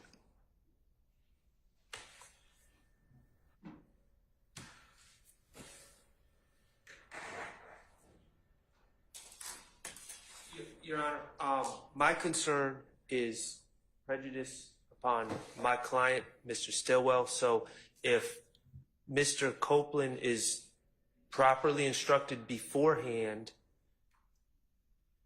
to Not mention Mr. Stillwell's name or, Right. or anybody else's name? and he says the gun was taken and I was not able to retrieve it or whatever, then that solves my problem. All right.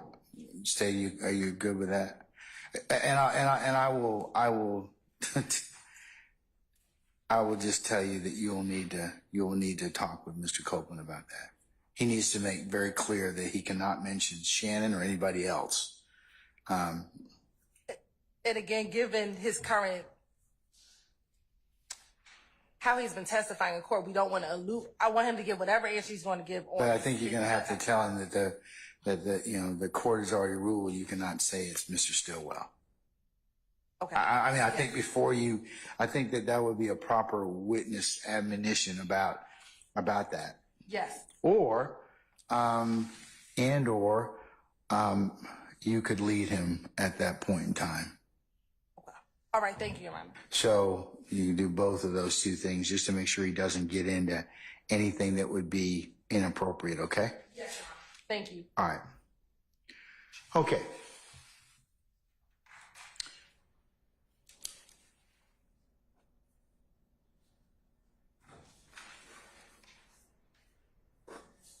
Excuse me.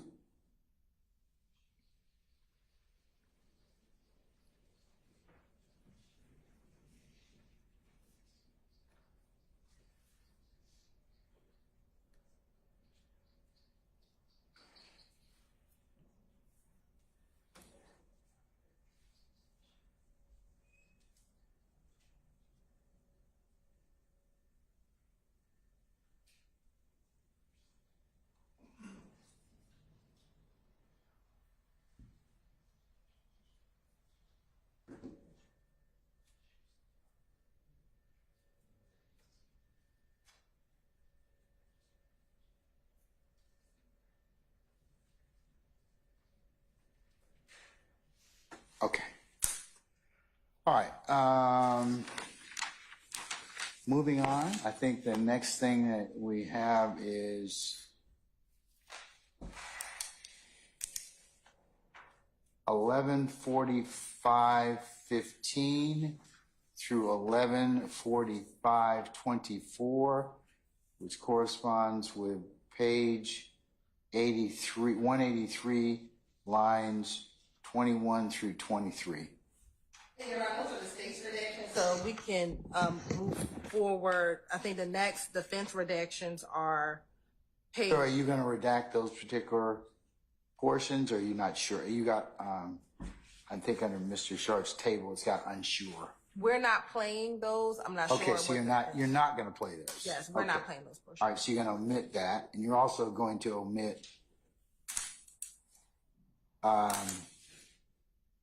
11:48:25 through 11:48:34, and that corresponds with page 186, lines 20 through 22. Correct? Yes, Your Honor. All right. So the next thing, Mr. Sharp, I think we have is page 188, line 9 to 189, line 9. Is that correct? Yes, Your Honor. Mr. Sharp? I think that's what I think that's what you all have identified. And your comment is commenting about Shannon doing everything for Thug for free, or worse to that effect. So you want to flesh that out?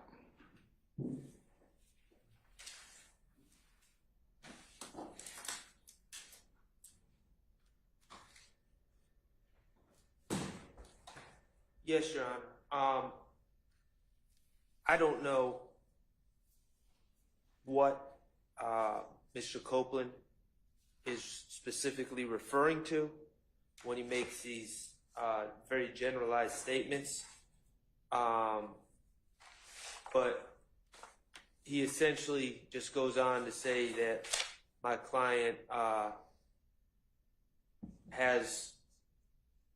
doesn't have many earthly possessions, which I don't have a problem with him saying that, but he also insinuates that he commits crimes for Jeffrey Williams and doesn't get paid to do so. He just does it to do it.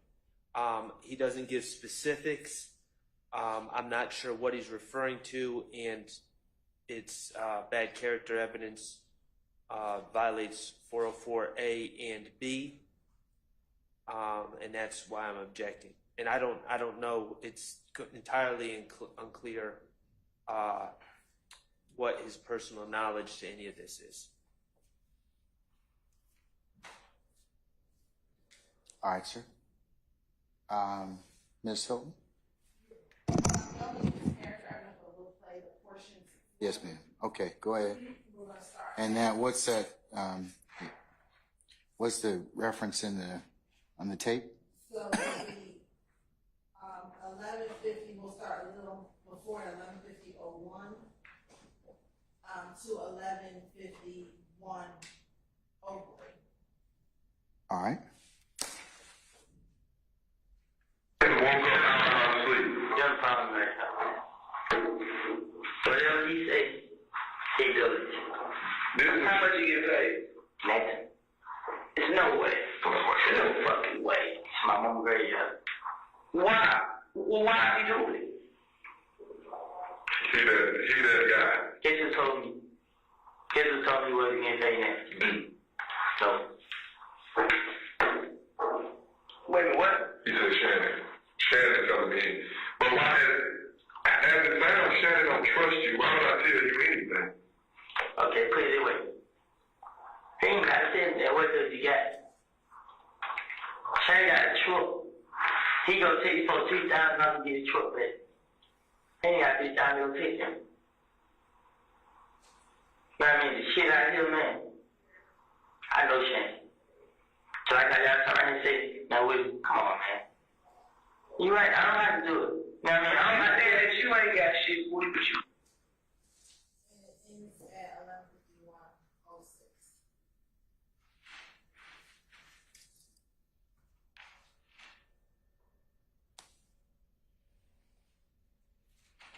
Okay, what's the state's theory of admissibility as to that respect? Your That Honor, particular line, those particular lines. one, I don't believe that it's character evidence at all. When we start this portion, prior to this particular section,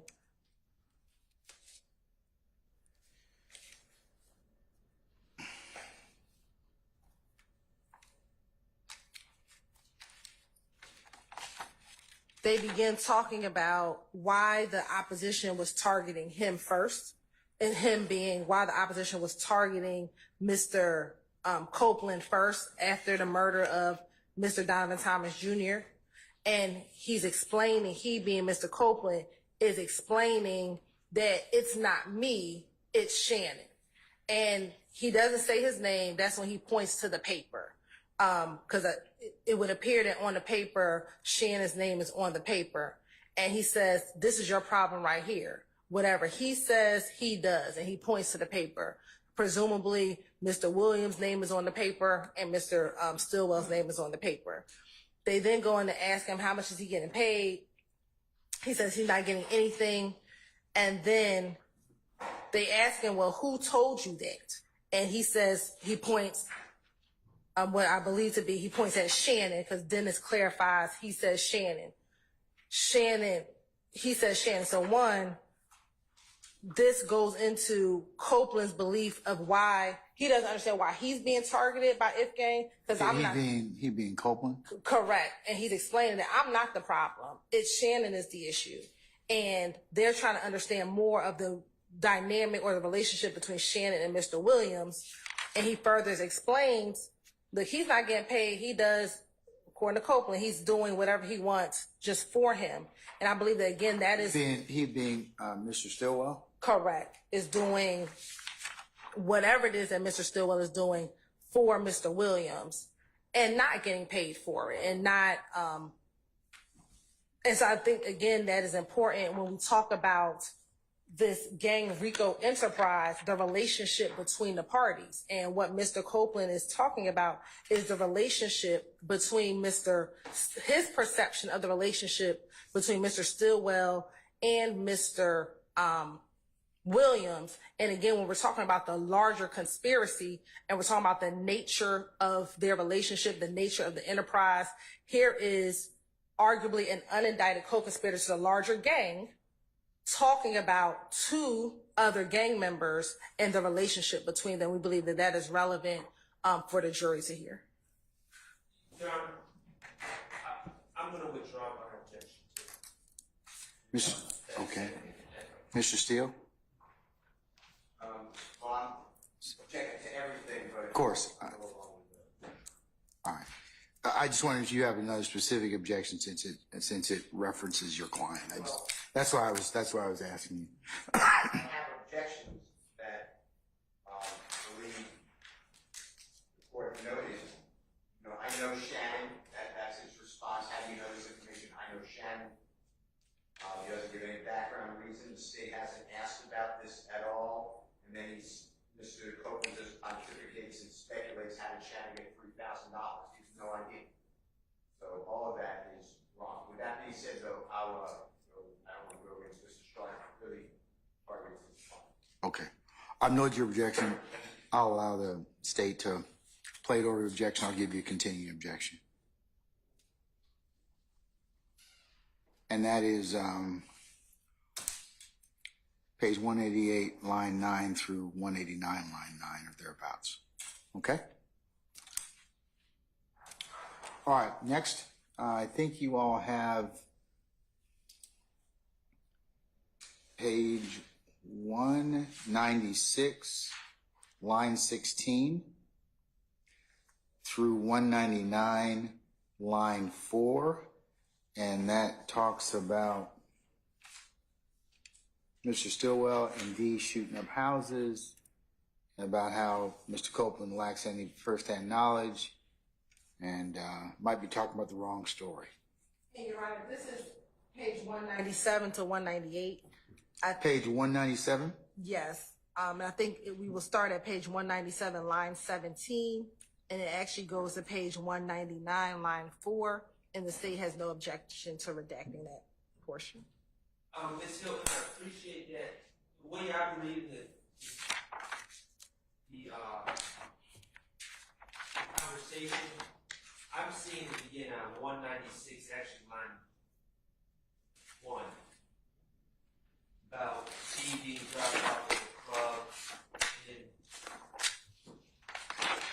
Now, admittedly, Dee being dropped off at the club isn't the part of this that concerns me. But I just wasn't sure if you wanted to take out any mention of anything or.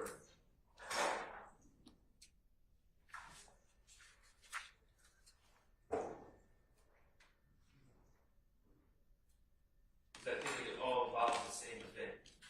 No, we believe that it's important up until line 121. Excuse me, line 20. Line 17.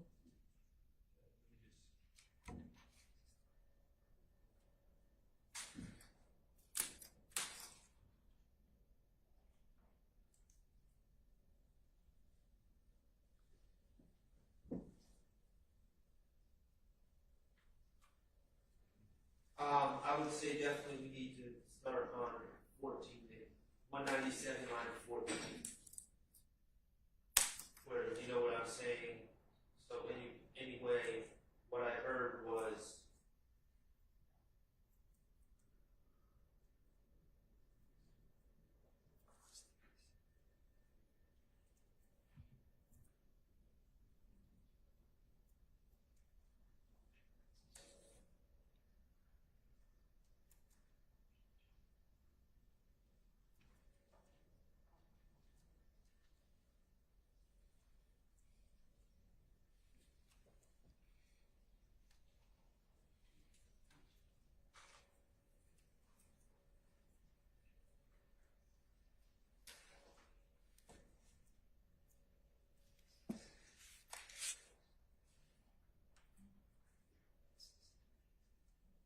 Your Honor, we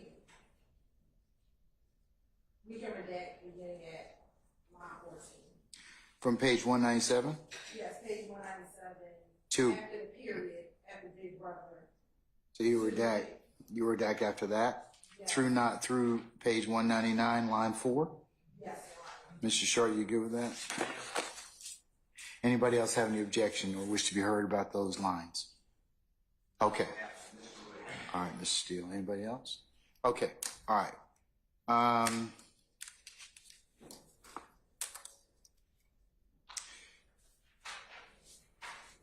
Next is page 202, line 5 through 202, line 19. Before we go back there, Ms. Hilton, can you give us the transcript page, the tape references for 197, line 14 through 199, line 4?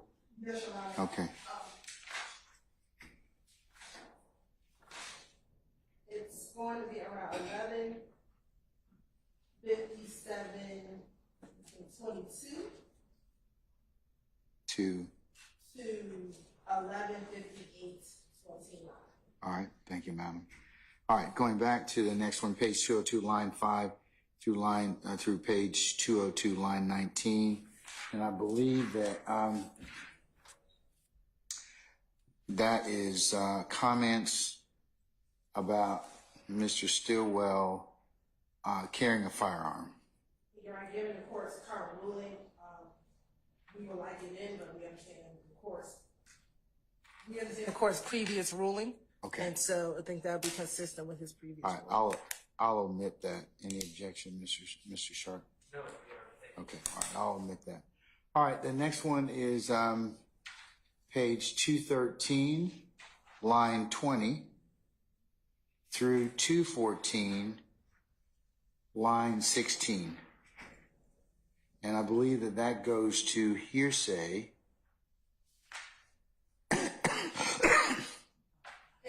Involving, I'm sorry, go ahead, madam. Involving the Dexter Montgomery shooting.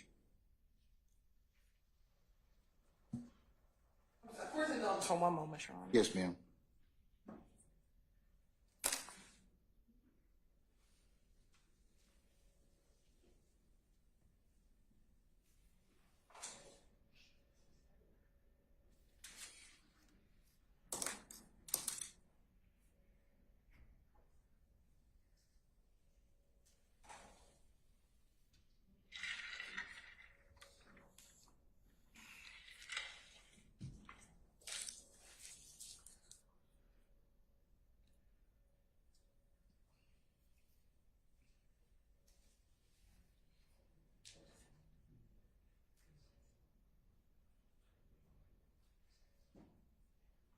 I'm sorry about that. Thank you, Your Honor. Okay, the page 213, line 20 to 214, line 16 is hearsay involving Dexter Montgomery shooting. So. And I can play it for the court, Your Honor. Okay. It'll be from page 213, line 23 through page 214, line 18. And it's going to be 12:10:51 12:10:51 to 12:11:33. All right. Okay. Go ahead and play it, please, Mal.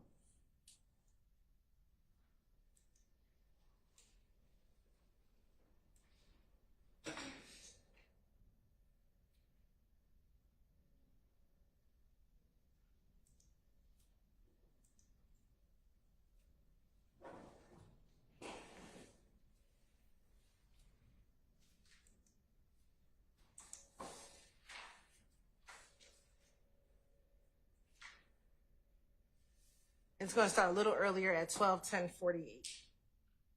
Yes, ma'am. They were talking about damn Wayne Buzz. I know OG Bentley shot the boy in the head over there. No, he didn't. Who shot? DK? Nah, this ain't her. No, you. Two people got caught with sticks. Yeah, no, DK. And why did not shoot him? I don't know. This short detail. I mean, they just like, no, without me, been on time for a question on the murder. I'm like, what murder? I think I killed this gas station in Lakewood. I mean, it's like that. So,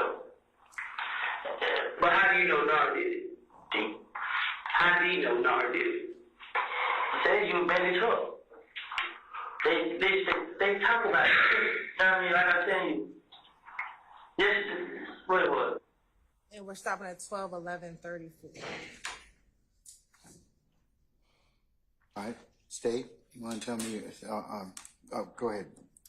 Go ahead. I was just going to point out that in this, we've heard testimony about that incident. Mr. Copeland, no one said he was there. He obviously wasn't there. He says his source of information when he was talking to the police was D. I take that to mean there's two D's. I take that to mean Lil D, meaning Demekion Garlington. But we don't know. We don't know for certain. It could also be Quindarius Zachary or another D. But if it's any of those people, none of the people that were there are known as Lil D or D. So he got it from someone who must have got it from somewhere else, and so we're just kind of rehashing rumor and hearsay. All right, sir. State. And Your Honor, we should start with page 23, page 213, line 23. The reason that they even get into a conversation about the Dexter Montgomery shooting is Detective Gates. Let me say this. Let's get to context. This interview is in June of 2015. The police don't know the full details of the Dexter Montgomery shooting till about July of 2015 and August of 2015. And that is, if you can recall, Your Honor, that is when Walter Murphy was interviewed, both in July and August of 2015. So in June, they don't know the full details of what occurred. So Detective Gaither in the line right before this says, I know OG Bentley shot the boy in the head over there, talking about the Dexter Montgomery shooting. And Kenneth corrects her and says, no, he didn't. And she said, who shot him? And he says, they're saying Nard. Nard who? Because two people got out the car with sticks. And he's confirming Nard and DK. And he says, then why did Nard shoot him? I don't know. This is what D's telling me. I believe he's talking about Demekion because either earlier in the interview or later in the interview, he says he gets a lot of his information from Demekion. He says, you know what I mean? They just like Nard went down. Billy went down for a question on a murder, and I was like, what murder? And some nigga got killed at the gas station in Lakewood. You know what I mean? Like that. And then they go in, but how do you know Nard did it? Said D. The reason why we believe that this is important, one, the evidence about the Dexter Montgomery shooting has already come in. The jury has heard that. They heard that over a course of a few weeks back, I think now in April of this year. The reason why this is important, again, Mr. Copeland saying everything he said, he was making it all up. One, this shows that he had knowledge of this gang's activity in 2015. And he's disclosing that information that he knew back in 2015 in this interview. And if the assertion is Mr. Copeland is lying throughout this entire interview, which is what defense counsel has purported or said that they plan on impeaching him on, this shows, one, he's not lying. Two, he knows how to correct inconsistencies or things that are incorrect. And it gives even more credibility to Mr. Copeland back in 2015 when he's giving information specifically about what happened the night of Donovan Thomas's murder. So we believe that the jurors can see from Mr. Copeland's ability to, one, correct the law enforcement officers, two, advise what he knows of the gang's activity is relevant for this jury to assess his credibility, Your Honor.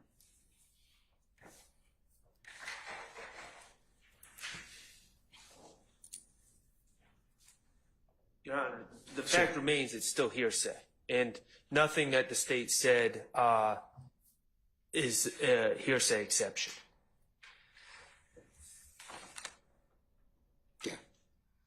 State, I'm in concurrence. It's still hearsay with no exception. So I'm going to omit that particular portion. From 213 line 23 through 214 line 18, 12:10:51 through 12:11:33. Okay, the next one is page 220, line 11,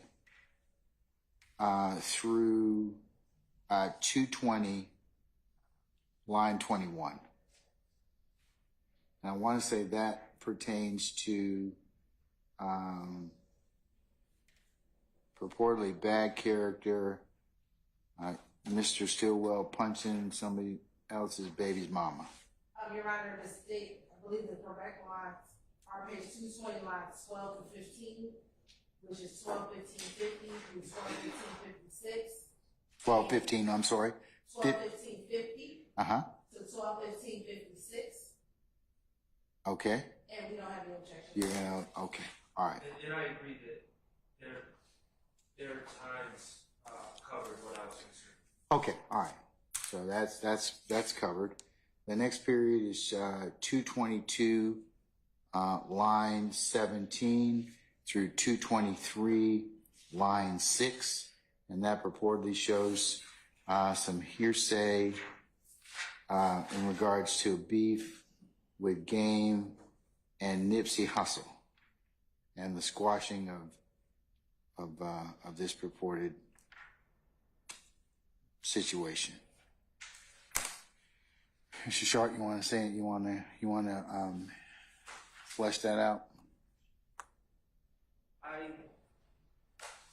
have no indication that Mr. Copeland knows or has ever been around the Game, who I believe his government name is Jason Taylor, or Mr. Nipsey Hussle, who's now deceased. But it's certainly a story that he tells that I think there's internet rumors and speculation and everything else, but there's no indication that this is based on personal knowledge, anything more than me Googling street rumors and then saying this is what happened. So there's no personal knowledge. It should not come in. It's hearsay. And it's speculation.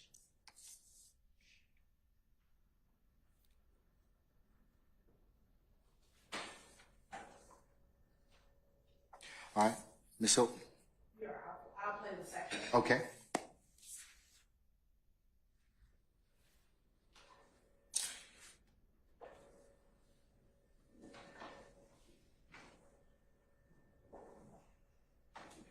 And we're going to start a little earlier at 12:16:59, but the relevant portions will begin at 12:17:08. You said what? I'm sorry. One more time about the. We're starting earlier at 12:16:59, but the relevant 12:16:59. but the relevant portions will begin at 12:17:08 And you're going to play through. 12:17:31. All right, thank you. Okay, go ahead. Nobody else care about nobody else. You know what I'm saying? Don't take shit from nobody. Well, how did the beef with Game in? The game league is shut up. It's dope. We told Shan to do it. Shan told me smiley was up that way. Just give me the word. Yep. And Dog told him no. Say some the GD, I can't Nipsey Hussle, something like that. He ain't they beef. You know what I'm saying? He stopped. You know what I mean? I ain't here to play. You know what I mean? I just don't want to go to jail. And we stopped it at 12:17:35. And so what we have here, Your Honor, is actually two party opponent admissions. So Detective Dennis asks, well, how is the beef with Game and them? And Copeland says, well, the Game was fixing to get shot up if Thug would have told Shannon to do it. Shannon told me out of his own mouth he was up there waiting. Just give me the word. Yep, and Thug told him no. said talking to him, GD, I can't really say like Nipsey Hussle or some shit like that. He ended their beef. You feel what I'm saying? He stopped it. You know what I mean? I ain't here to play. And Your Honor, if you can recall, we already have in evidence the video of Mr. Stillwell in the car threatening the game that has already been introduced. So this is further corroboration of that video that has already been entered into evidence. And Copeland saying that Shannon was ready to act on behalf of the gang for Mr. Williams if Mr. Williams would have gave him the go ahead, but Mr. Williams told him not to do it. Sure. Yeah, sure, absolutely.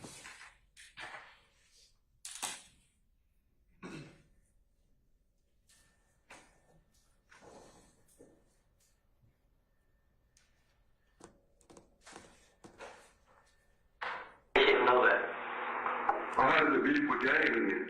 The game league is shut up and do it. We told Shannon to do it. Shannon told me his mouth was up that win. Just give me the word. Yep.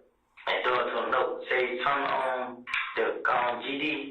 I think Nipsey Hussle, something like that. He ended the beef. You know what I'm saying? He stopped. You know what I mean? I ain't here to play. You know what I mean? And we concluded the playing again at 12-17-34.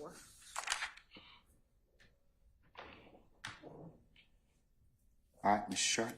I don't hear exactly what Miss Hilton hears. I can't say I hear something different. I can't make out where she's saying that Shannon or that Kenneth told me out of his mouth. But it's hearsay unless we can identify the source of his knowledge and it falls under a hearsay exception. I don't believe that this statement does that.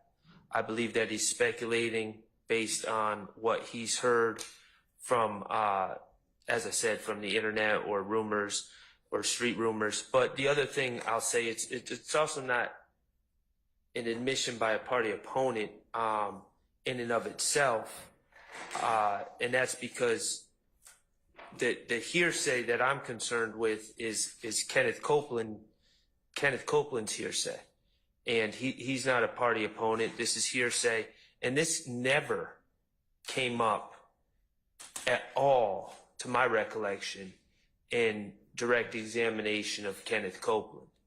So there's been absolutely no foundation laid. What about the earlier video with your purported your client? Well, that was talking in the car about, hey, I think this is the one. that was admitted over my objection. Yes. And my objection to that is still the same, and I guess I should probably reiterate that as well. This alleged incident involving the game is not charged as an overt act. There's no police reports in the discovery, to my knowledge, is just this video with nothing else. So there's really no, I know that the state wants to take a very expansive view of what a RICO prosecution is, but again, they named 191 overt acts.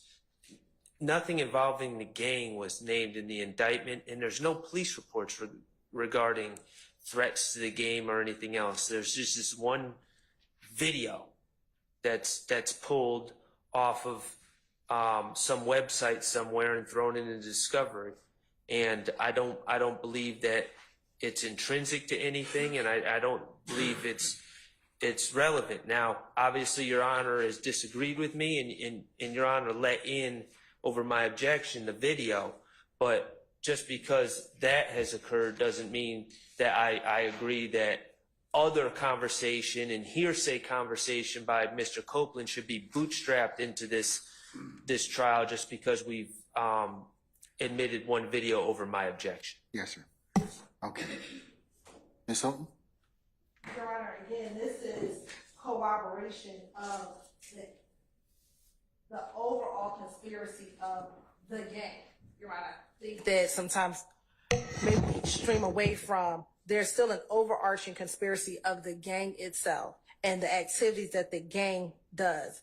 And so the court, even over objection, admitted evidence of Mr. Stillwell threatening the gang on video.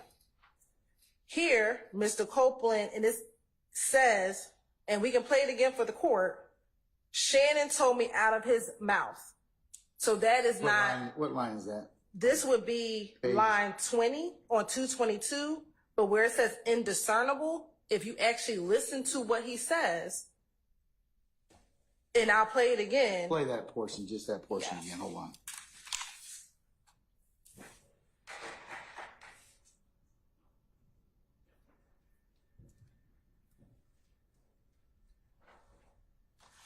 I'm not too far.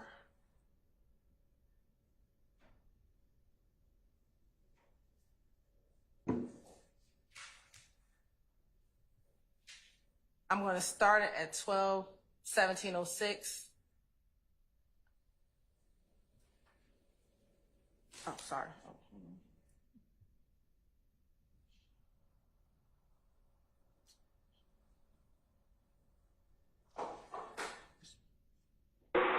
Care about nobody, you know what I'm saying? Don't even take shit from nobody. Well, how did the beef with gang then? The game big is shout out to Doug with told Shannon do it. Shannon told me his mother he was up there winning. Just give me the word. Yep. and I can play it again.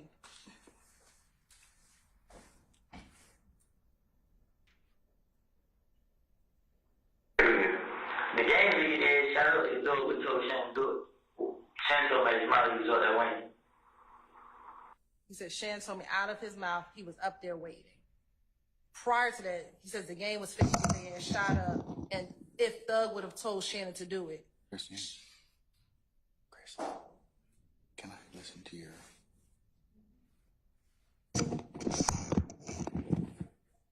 I'm going to see if I can hear it from Ms. Weaver's vantage point. And I'll invite anybody else until we can do it as well. So let me just see it. Huh? Yeah. I'm going to listen to it first, Mr. Adams, and let me just see whether or not I can hear it. If I can't hear it, it's no sense in you listening to it. Okay?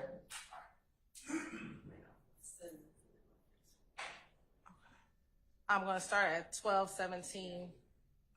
You're not ready. Oh, not ready yet? Okay.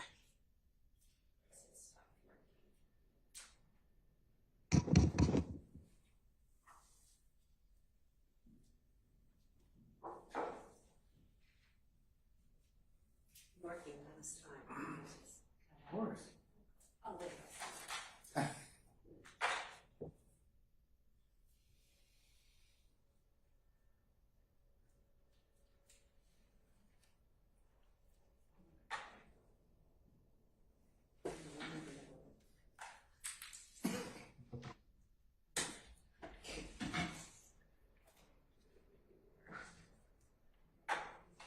All right, you can play it now.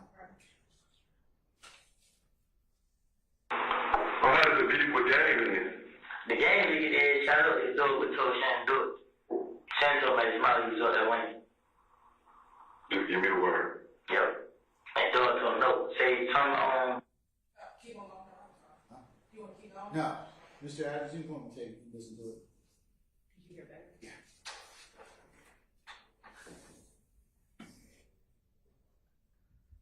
I think he's, at least from what I hear, he says, Doug told Shannon to do it. So, go ahead and listen to it. Any other counsel you want to come and listen to it, you're welcome to do so. And I don't believe that. I think he said if Thug would have, they were about to get the ass shot up if Thug would have told Shannon to do it. Shannon told me out of his mouth he was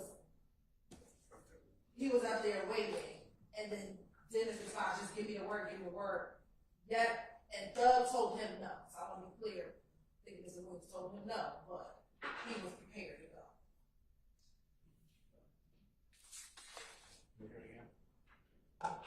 I'm going to start at 12:17:05. Well, how did the beef with game then? The game nigga is shout out to do it with told Shan do it. Shan told me Smiley was up there winning. Just give me the word. Yep. And throw it to him, no. Say turn on the GD, I can't Nipsey Hussey, something like that. He ain't they beef. You know what I'm saying? He stopped. Stop at 12:17:31. Hold on a second, Sarah. Sorry. Stop at 12:17:31.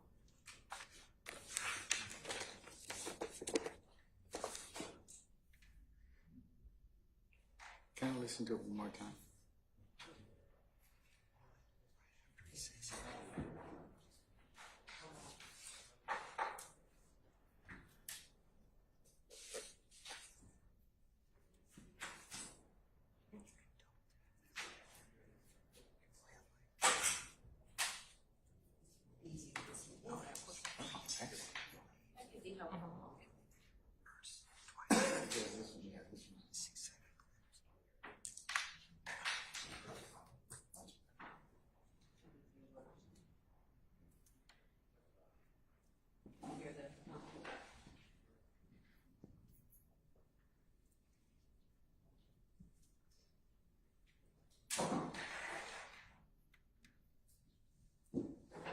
All right, Mr. One more time, please.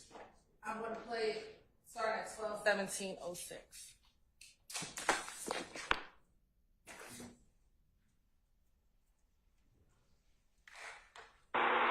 Well, how does the beef with game then? The game nigga is shout out to do it with told Shan do it. Shan told me Smiley was up there winning. Just give me the word. Yep.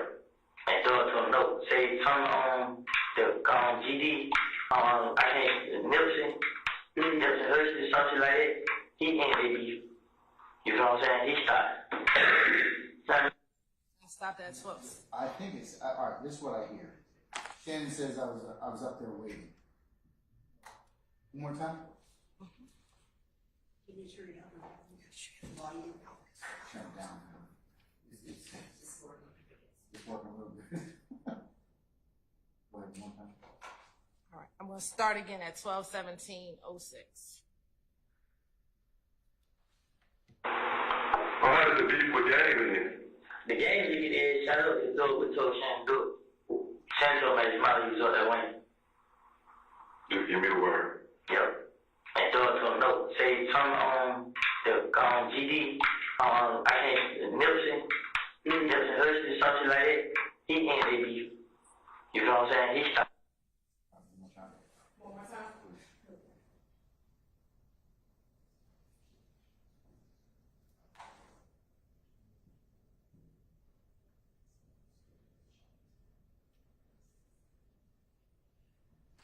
It started a little bit earlier at 12:17:04. Don't let take shit from nobody. Well, how does the beef with game then? The game nigga is shout out to do it with told Shan do it. Shan told me Smiley was up there winning. Just give me the word. Yep. And throw it to him. Do it. Shan told me Smiley was up there winning. Just give me the word. Yep. And throw it to him, no. Say turn on. Do it. Shan told me Smiley was up there winning. Just give me the word. Yep. And throw it to him, no. Say turn on. One more time, please.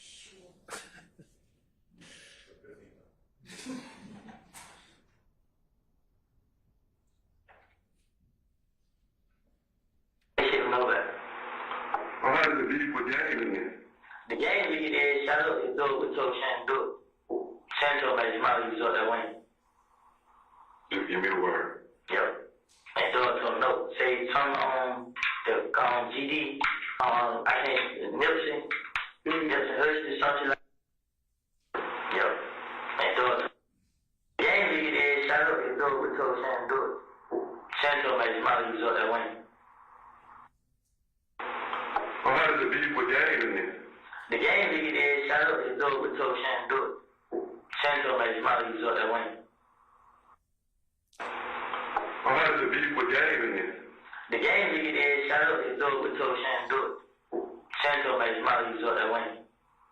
Only thing I Just give me a word. up there is the last part, that last sentence. I can't hear the first part. And I don't hear what the state's saying, and I don't even hear enough syllables to get to what the state's saying. I will stress the obvious, which is in an indictment where an overt act alleged is the shooting of a high profile hip hop entertainer's tour bus is included. This statement, the admission of this statement is highly prejudicial against my client. I don't hear anything in the statement that cures the hearsay aspect of this statement. And I still say that Mr. Copeland is giving information. The end of this, by the way, the end of this statement is, I want to get out of jail. That's how he ends this, right when the state's turning it off. He says, I want to get out of jail. He's giving all sorts of information that he knows, but he's not a lawyer. He's not limiting it to personal knowledge, and he's passing on hearsay that he thinks he knows, I should say, and it shouldn't be admitted for that reason. All right. Mr. Adams, what were you going to say, sir? Just to add to the record, I will say that listening to that the number of times I've listened to it, I did not hear what the state says that they heard. I didn't hear it either. All I can hear is that last little bit. Yeah, I'll tell you that I heard one of two things. Either Shannon and them was on Metropolitan waiting for him, or Shannon was probably up there waiting. That's what I thought I heard, but I can't be certain. I can't be certain because I can't hear the first part of it. Right, I'll tell you, I'm not 100% certain of it's one of those two. I know I didn't hear the state said they came out. Shannon told me out of his own mouth. I didn't hear that at all. Your Honor, and I can play it again, but if you read it in context, that's what makes sense. Literally says But the game. I got to be able to hear it. Yeah, and I'll play it again, but this is the context of it. The game was fixing to get his ass shot up if Thug would have told Shannon to do it. Shannon told me and I'll play it again, out of his mouth, he was up there waiting. And Dennis responds, just give me the word. Copeland says, yep. And Thug told him no. So when you read that in context, that is the only thing that he would have said is Shannon told me that he was waiting for him. And we can play it one more time. That's the only thing. The only word that could have been said. And again, I think he didn't hear. Nowhere do I hear out of his own.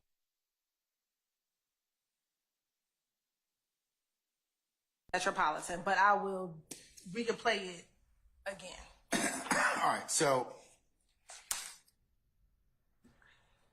let me hear whether or not I hear out of his mouth or Shannon something Metropolitan waiting for him. Okay.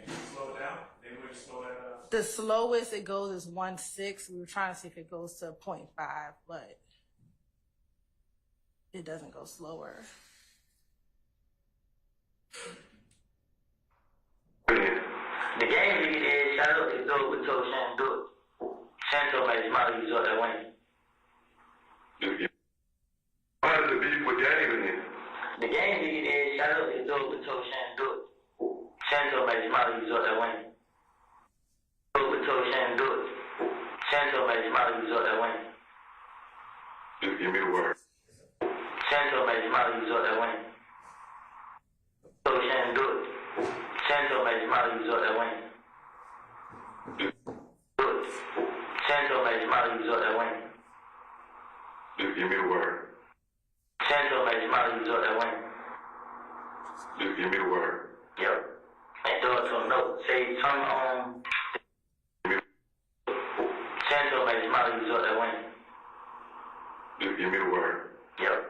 And Thug told him no. Say, turn on the GD. I can't, Nipsey.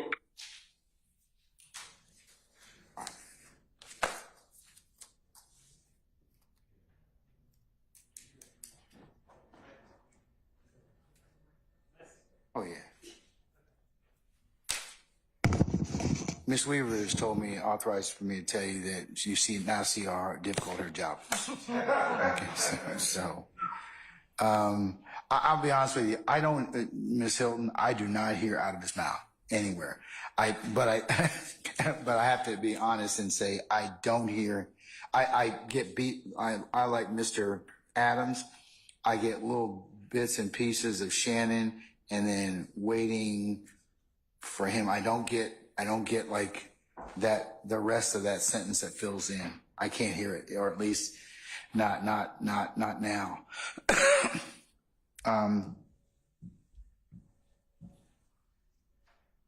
Okay. All right. Thanks for y'all indulging and letting me hear it a bunch of times.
Okay.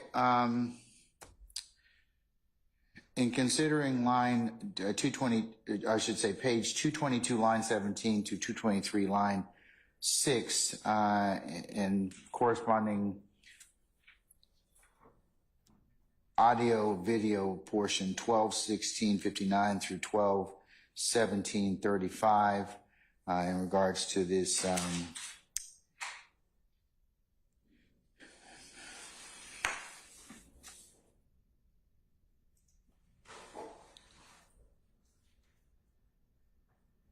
beef with Game and Nipsey Hussle squashing it.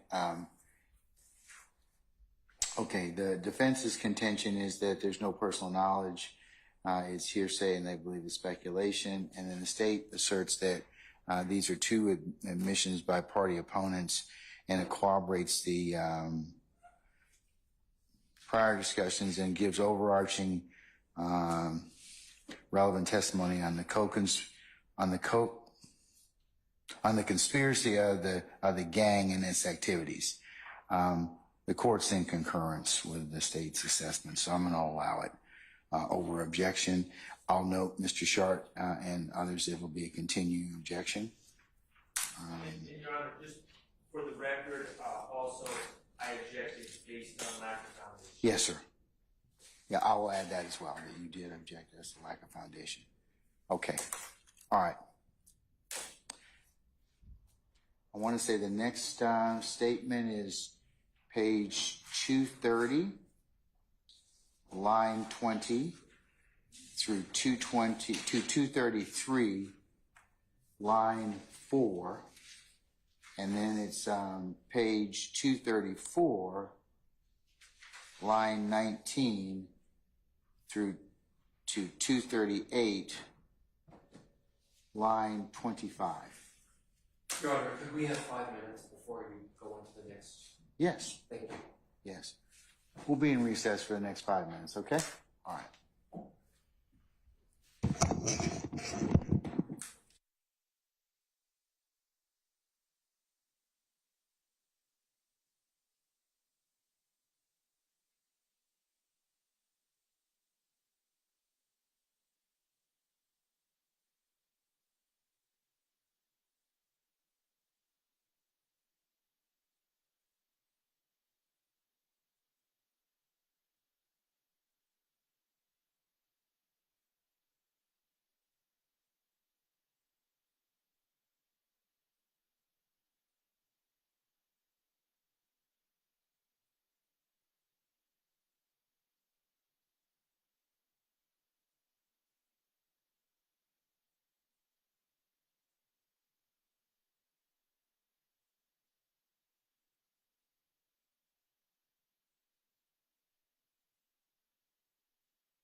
All right, councilors, I think when we left off, we were about to discuss page 230, lines 20 through 233, line 4, and page 234, line 19 through 238, line 25.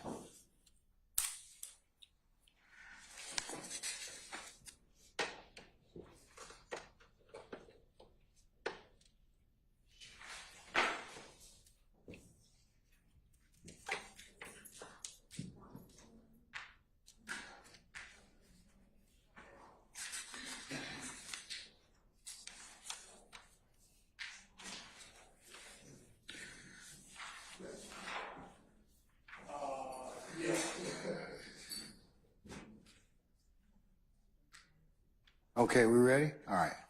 So, I believe that's hearsay in regards to the Lil Wayne bus shooting. So where are we, councils? Your Honor, the state has. Your microphone. The state has.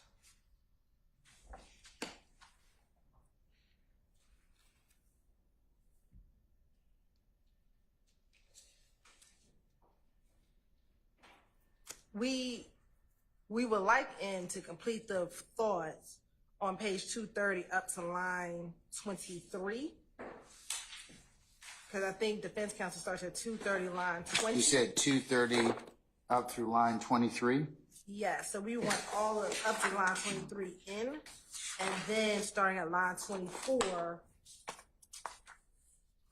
we don't object from 230 line 24, and we had actually initially to 233 line 24.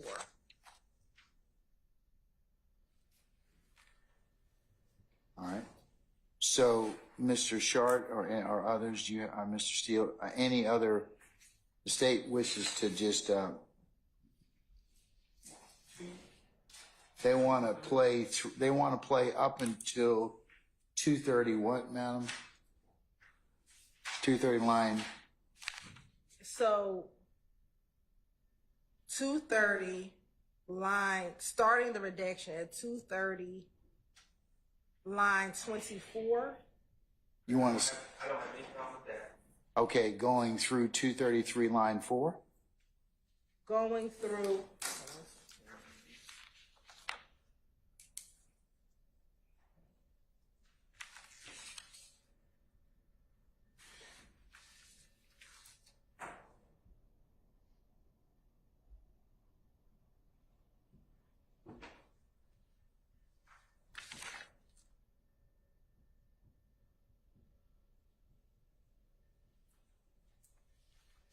Going to 233 line 24. I don't have any problem with that. So going to page 233 line 24. Yes. All right, and what transcript, or I should say, I'm sorry, what audio, video portion does that correspond to? It's going to be, and I'll just need to confirm, around 1223, probably around 40, Okay. but I'll need to double check it until 1226:08. All right.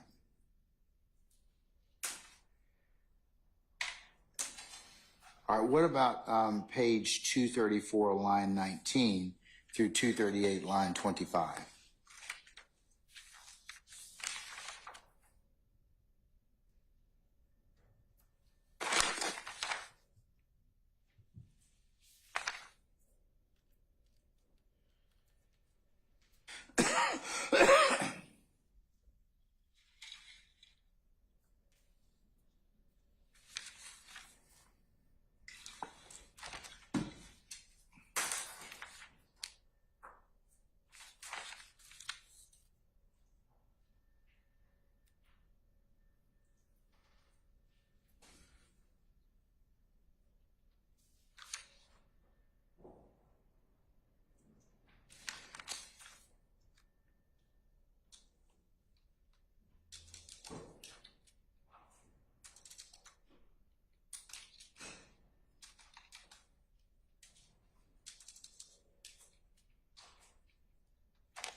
no objection from course indulgence. No objection from 234 line 19 through 238 line 25. May I make a suggestion? I'm in agreement with everything the state has said. It leaves this patch between 234 line 4, 233 line 4 and 234 line 19. Excuse me. Let me try that one more time. It leaves a patch 233 line 25 to 234 line 18, which is about 18 lines, and it's just completely out of context without any relevant information one way or another. So I would suggest we just redact from 230 line 23 all the way to 238 line 25.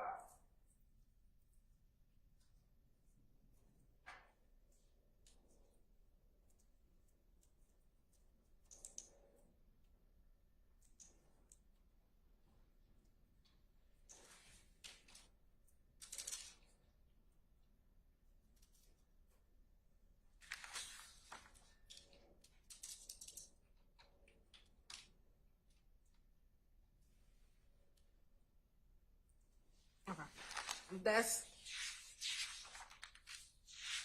That's fine, Your Honor. So what are the redactions to, madam? I'm sorry. So I think we're really starting back at 230, line 23.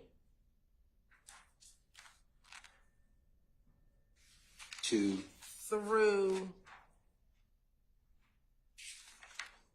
238, line 25.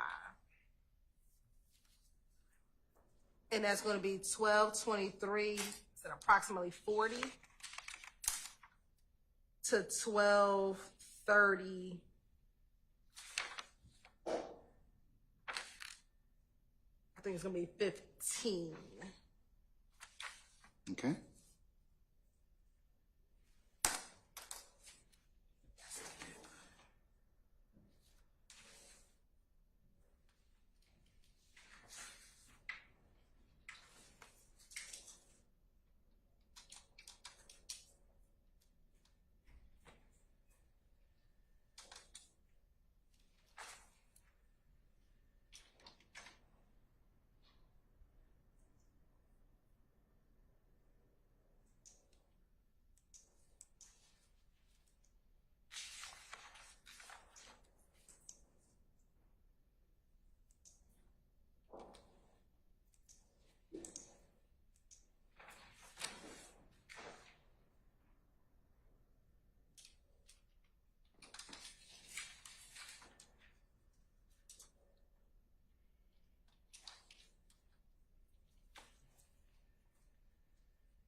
All right, Mr. Short, I think the next, and others, I think that the next period that the state is going to,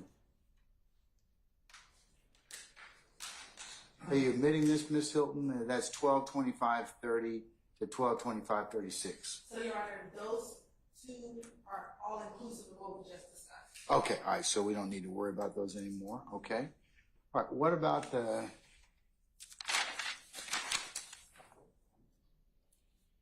241 line 3 to 242 line 21, and then I've got 243, I guess, pages 243 to 248, line 11, and then it's okay. So let's talk about those next. Yeah, Mr. Shaw, I think you've got discussion about not relevant matters. Right. So,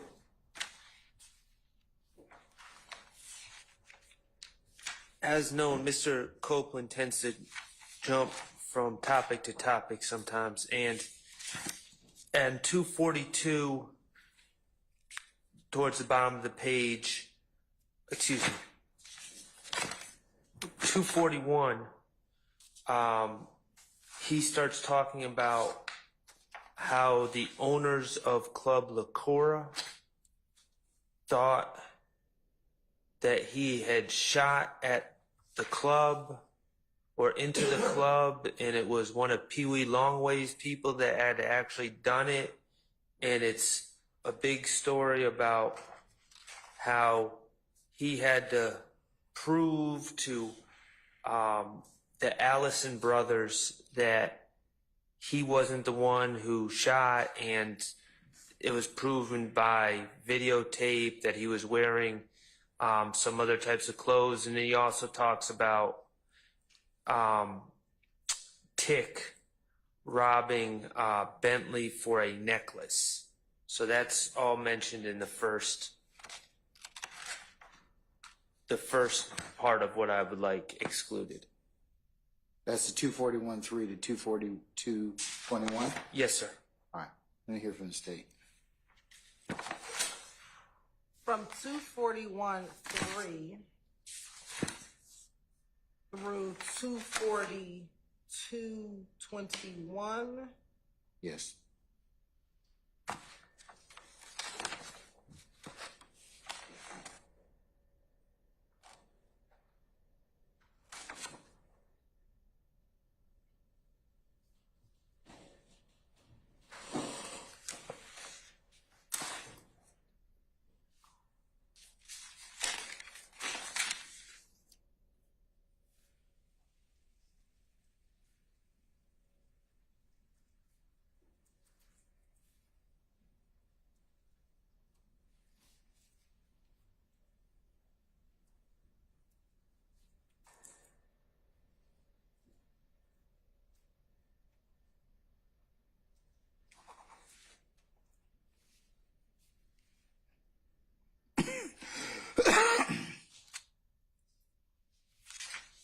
So, Your Honor, we would agree from page 241, line 3 to page 242, line 18. Okay.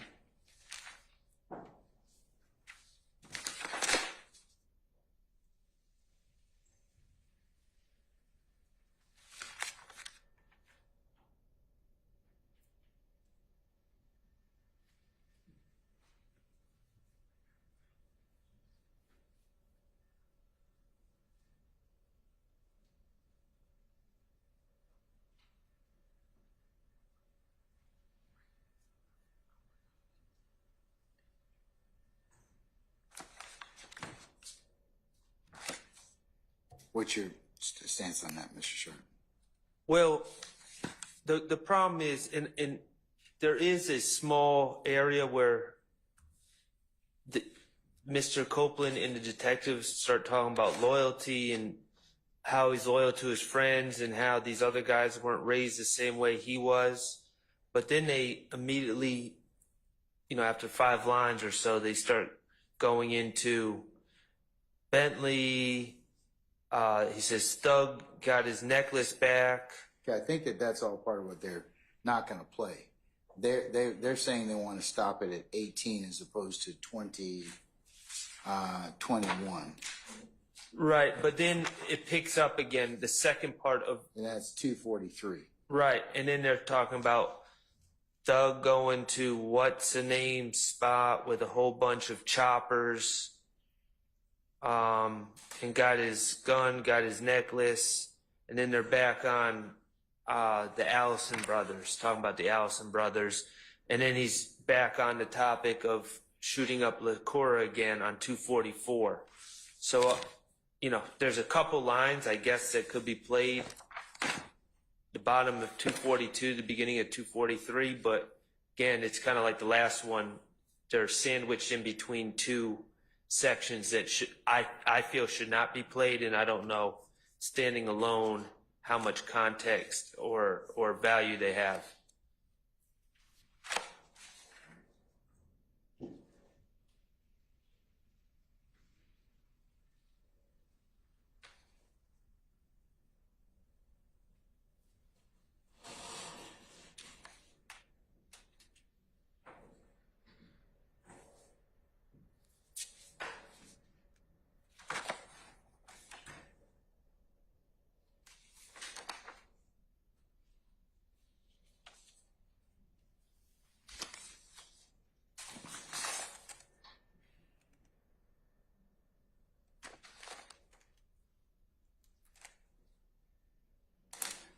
Okay, anything else, sir? I'm going to get the state's.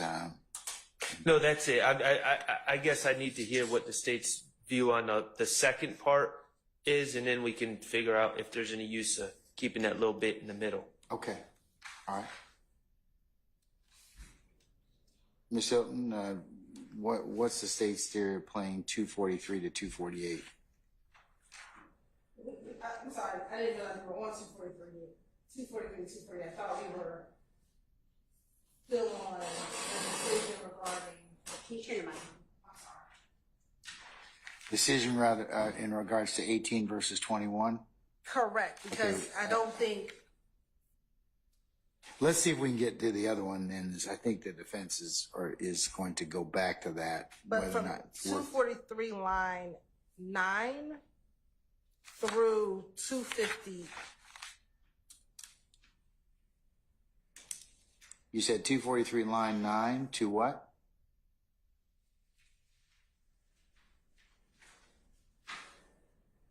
From 243. From 243 line 9 through 257.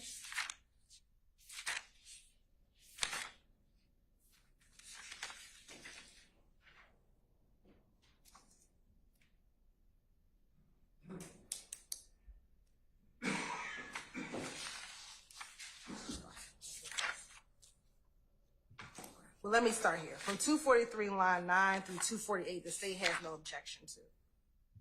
To the end, so 248 through line 24. I guess that's the end of the page, right? Yeah, so 243 line 9 through 248 line 24, the state has no objection to. Okay, all right.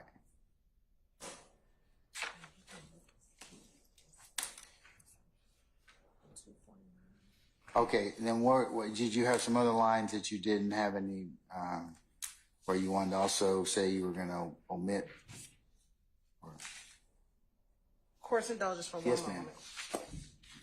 So, Ms. Hill, Yes, sir. the question I was posing earlier was between 242 line 22 and 243 line 8.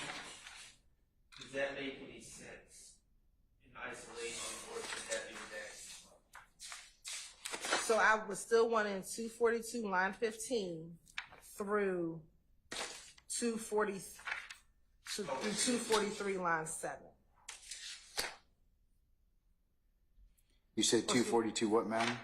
Line 15 through 243, line 8. I'm sorry.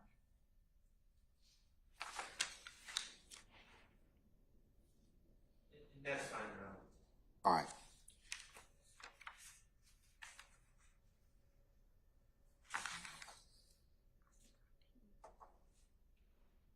Okay, all right. Anybody else having discussion or objection as to those pages, 241, 3 to 242? Okay, all right, sir, thank you. Okay, what about, all right, so continuing, Ms. Hilton, from 248,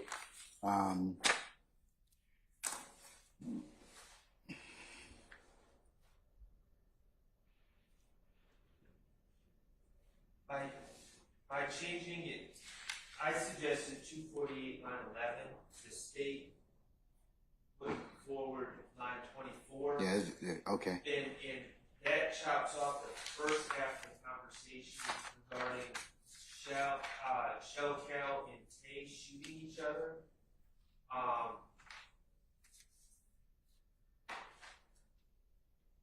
don't have a strong opinion about whether it comes in or not, but I would suggest if we're gonna take it out, we should just take out the second part of that conversation. If we're gonna leave it in, we should leave in the first part of the conversation.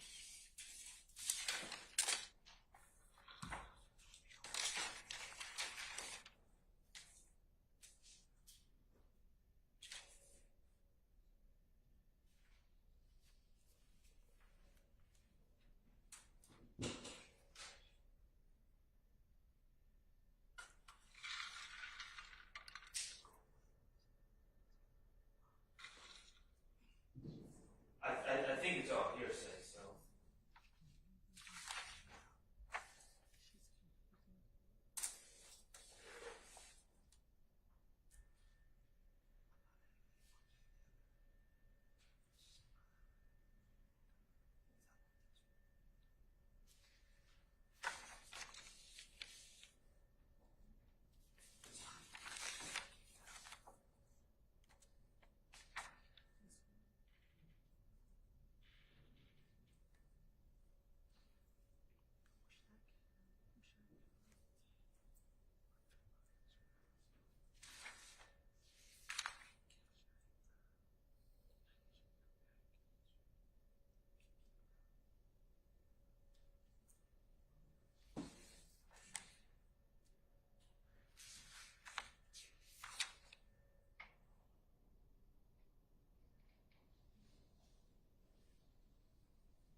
All right.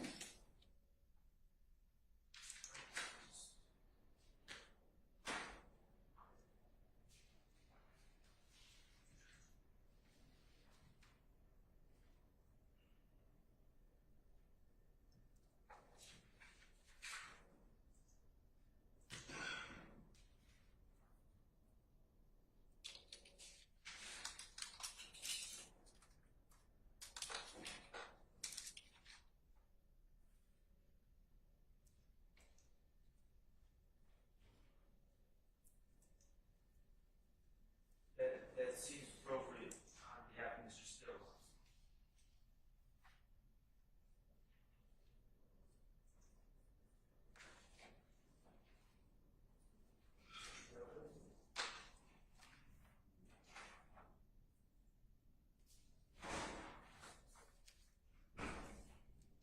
All right.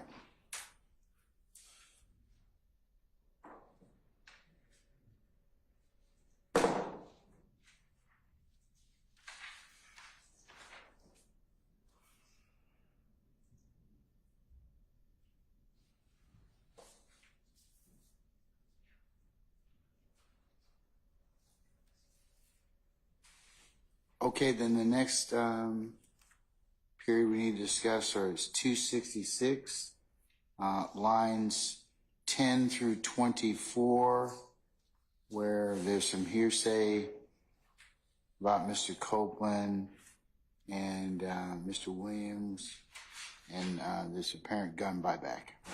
Right. So this is regarding the gun that was left at the rec center, I believe. And Mr. Copeland says, I heard that Thug was told Lil D go back and get the gun, like from Indiscernible, You Feel Me? That's 266 line 10. And so what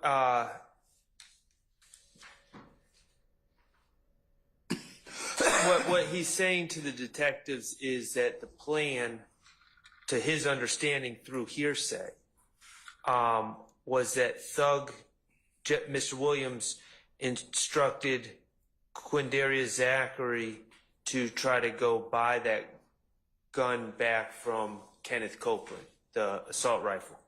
So, in Kenneth Copeland's own words, it's something that he has heard.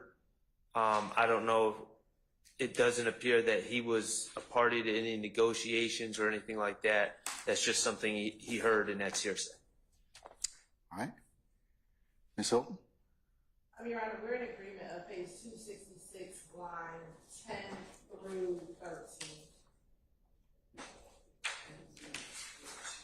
Which is the portion, Mr. Sharp is still page 266, but the portion which he does say, I heard, is page 266, lines 10 through 13. And I don't have a problem with that, except on 266, line 23, he goes back to repeating the hearsay. You should listen to that portion, so he needs to repeat. I can't understand. Well, he said, so Thug was like, go get that gun, feel me. And he's already identified that his source of knowledge of Mr. Williams supposedly ordering to go get that gun was hearsay, so seems like we would take that out. I don't have a problem with leaving the rest in from 14 to 23 except for that line.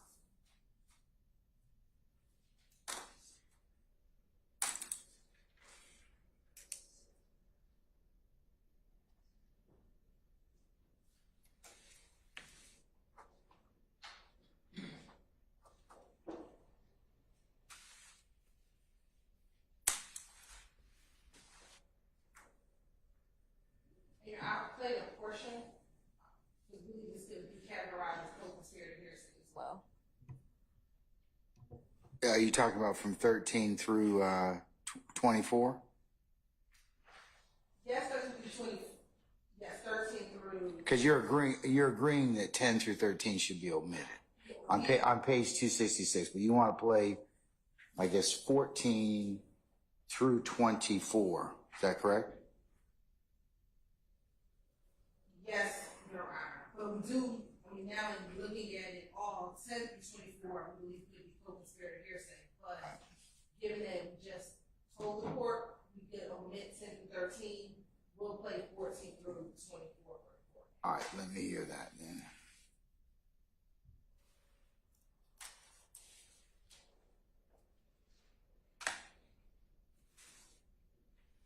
And what transcript, I should say, video transcript references does that go to? It's going to be about 12:51:13 To? to about 12:21:30. You said 12:51:13 to 12? 51:30. Okay, thank you. All right.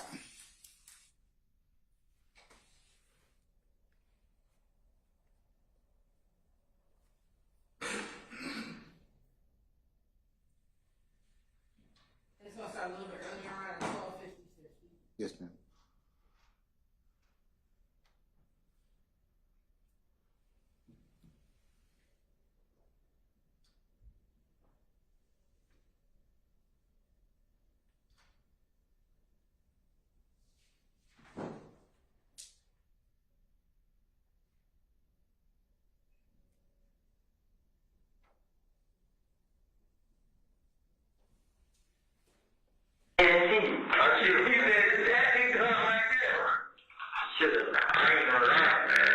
But really, at that point, it really worked because it was kind of still yours. Had you got your money yet? Huh? Because they were going to pay time. Right? See, this what I did here. I heard it. So legit, go ahead and get it done. Like, from the house. You hear? Somebody, see, that's what I'm saying? Like, every time something happens, they call it good. Huh? Yeah. So every time something happens, somebody kind of do it, so do it like you go get the gun, yeah. So that's what I'm saying. If you came in, And it's playing at 12:51:31.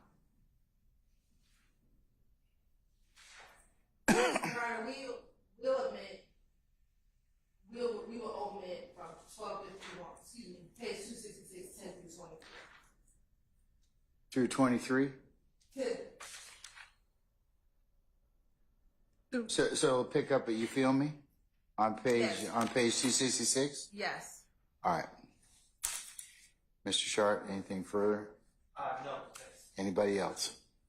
Okay. On behalf of Mr. Williams. All right. All right, Mr. Steele. Okay.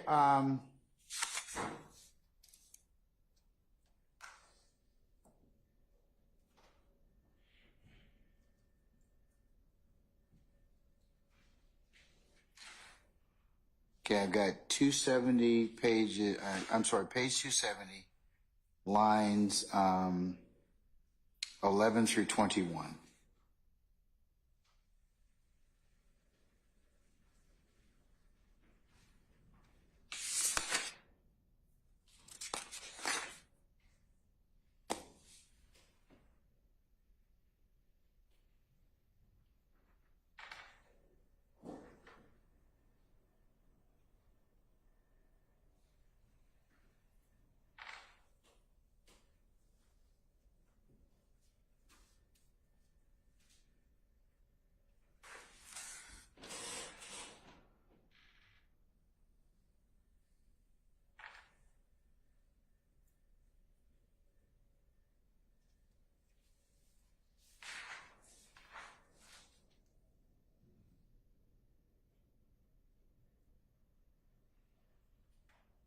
We believe that portion comes in, it talks about Shannon having possession of his chopper while Mr. Copeland was in custody. But given the court's earlier ruling regarding mention of Mr. Mr. Stiller even possessing a gun, it would fall to that same category. But we believe it comes in. All right, so you're gonna, you disagree or I'll admit it over your objection, okay? And what transcript, or I should say video portion does that include? Page 270. No, I got the transcript. What audio video does that include? That would include 12:54:14. Okay. Through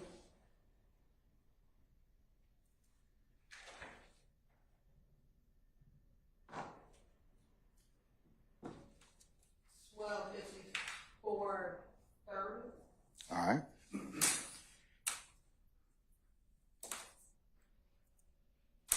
Okay. The next one is page 275, line 4 through 276, page 276, line 15, and that supposedly is a reference to hearsay about Little D, D'Amica and Garlington setting up someone to get robbed. It appears to be hearsay, Your Honor, but it's also about some robbery or alleged robbery that I know nothing about, and there's nothing in the discovery about, and I believe it's wholly unrelated to this situation. So it's not relevant, and it's also based on hearsay.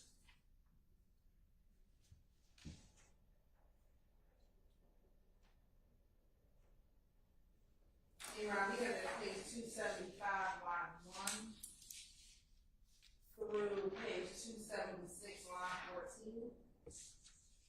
Yes, ma'am. And we have no objection. Okay. Can you give me the audio visual references as well at this time? 12:58 to 12:59:24. Said 12:59:24? Yes, Okay, all right.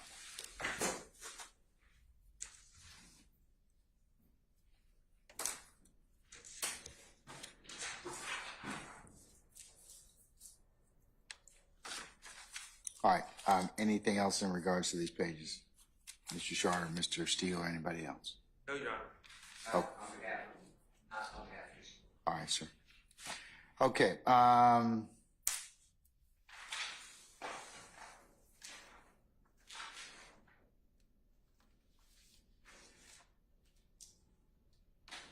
okay, the next page I think I have is page 304, line 20 to 305, page 305, line 8.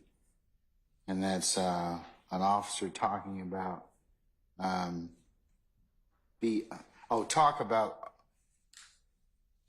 talk about Officer BB. And Your Honor, I believe last name was Robinson. He's referred to as Officer BB. This is the officer who there was some litigation earlier about possibly not being on the up and up, and I believe that where we are right now, we're not getting into that, so that would be irrelevant.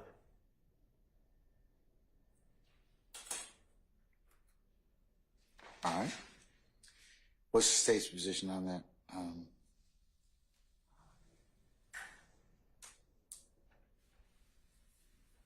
We don't plan on introducing page 304, line 20 through page 305, line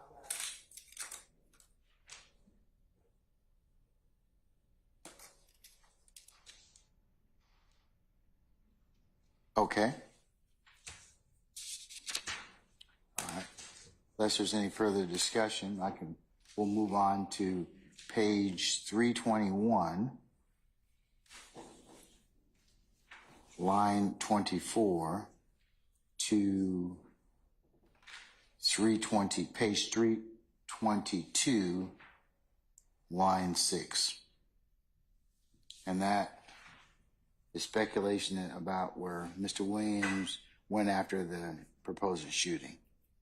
Your Honor, we believe that this comes in pursuant to the court's order regarding co-conspirator hearsay that the court already moved on. he is discussing what Demetrius told him about what occurred on the night of the murder. And that already has come in, and the court has ordered that co-conspirator hearsay comes in. And that was back in November of last year.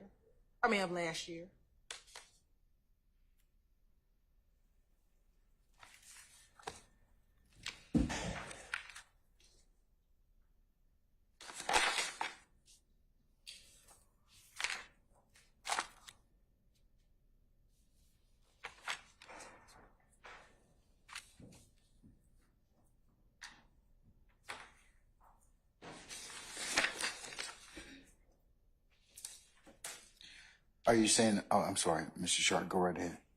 Well, so, Your Honor, and the state actually kind of reminded me here. In this transcript, there's discussion about Mr. Copeland picking up Demetrius Garlington and Demetrius Garlington allegedly saying certain things about what happened involving the Donovan Thomas shooting. Now, it is true. November sounds about right, but I did file a motion to declare that hearsay. Your Honor heard my motion. I argued that it was spilling the beans. It's not in furtherance of a conspiracy. You ruled against me, so I feel the need for the record to say, based on that ruling, I'm not specifically objecting to those statements because you've already ruled on them. But You're still maintaining your objection. I'm still maintaining my objection. Now, when it comes to this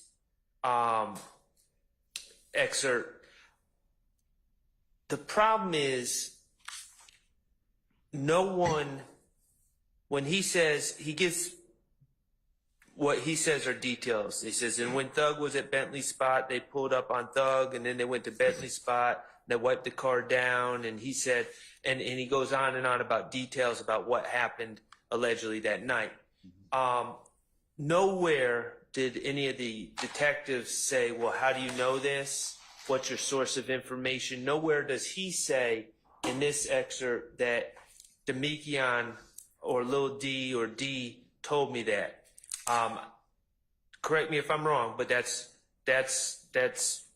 my reading of this. So the state is saying, well, it falls under a hearsay exception. Demetrius Garlington told him that. I don't really see the basis for the state to say that Demetrius Garlington told him that, and that's why I'm objecting, because he's giving information.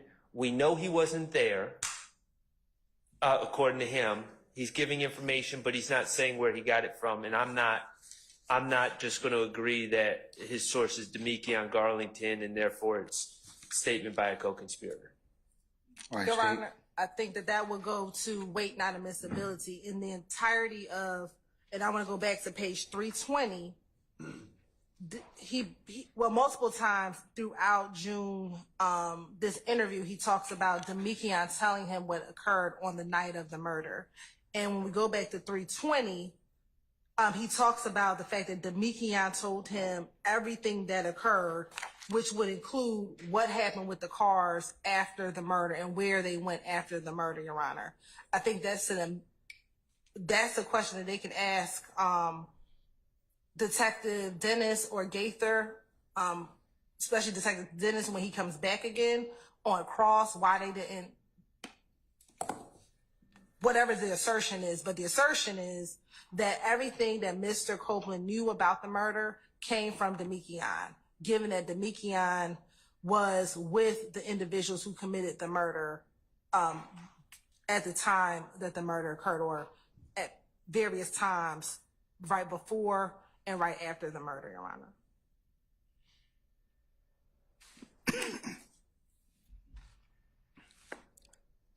All right, any further argument as to pages 321, line 24 to 322, line 6?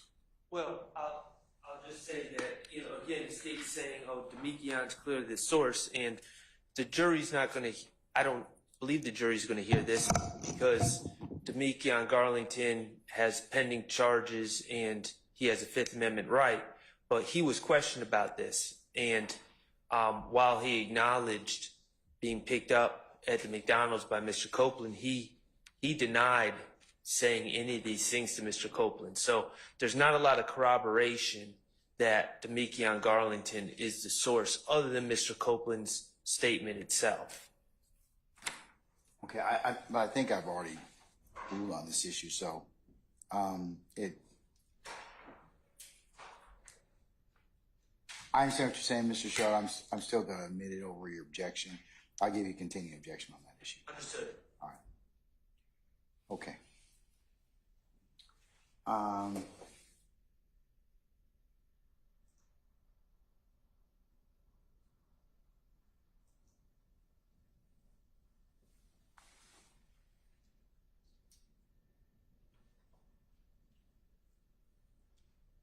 Okay, then I think the next series is pages 341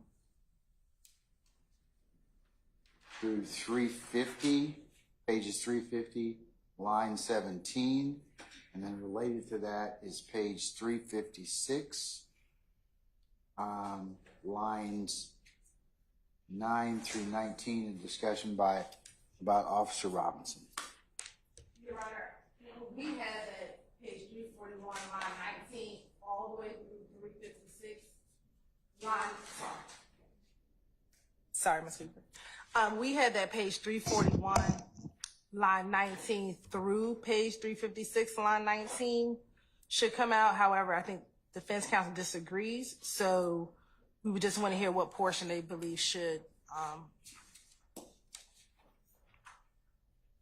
are they asking to be played? Mr. Shard, are you asking for the entirety of it because the state's saying they're gonna omit page 341, line 19 through 356, line 19. If I could just look at Sure. Yep. I'm in agreement, obviously, up till 350.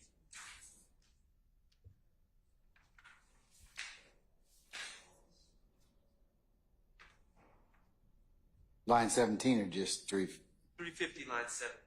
All right. So that can be omitted. What about the rest of it though? Well, no, I don't agree. About what, sir? I don't agree with the 350 to 356, and the reason is, it's 350 to 356 is Mr. Copeland trying to negotiate himself out of jail and continuing to try to avoid jail, avoid being locked up for the charges that he was just arrested for, continuing to make promises, and I think that that's obviously very relevant for the jury to observe and see what his mind state was at the time, because it corroborates what he was saying on the stand, that he would. Let me see what the state said. At a minimum, it's fair game for cross. At a minimum, it's fair game for cross. You can cross-examine him on that all day long, from pages 350 to 356. State? We can play that portion. All right. State says they're going to play it, okay? Okay. So they're going to play pages 350 to 356. You're still welcome to ask him that on cross, okay? So. And so, as far as time, Your Honor, Yes, ma'am. the portions that will be redacted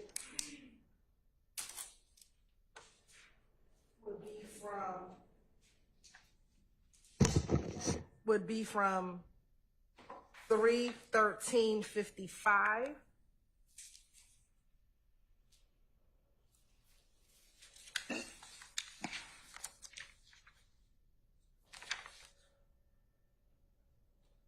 through 2021. 320? 3:20:21. 320:21. And that actually ends on page 350, line 3.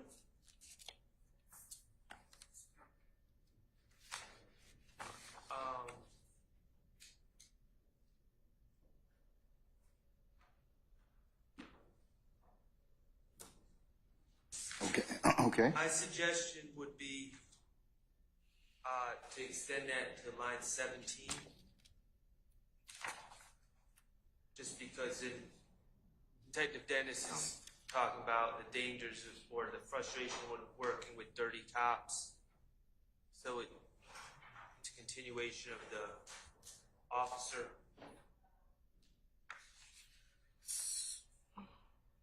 So, Your Honor, Madam. that's fine. Up to 350, line 13, I just need to get the exact time that is. So you're going to agree it goes to line 17? All right, you get me the Or time? 13 is fine. Actually, more accurate. Yeah. Line 13 as opposed to 17? Yes, sir. Okay. So it should be approximately 320, probably 48. So 3:15:55 to 3:20:48? 313.55. 313:55. Yes, to 320.48. Okay. All right, and then you all will play the pages 350 to 356, which corresponds with what, madam, in terms of audio video? Time, it'll be 320.49 To to about 325.41. all right. Except, I still think we need to take out 356 lines 7, 8, 9, something like that to 19, because they go back to talk about the officer. 356, what lines, Mr. Sharp?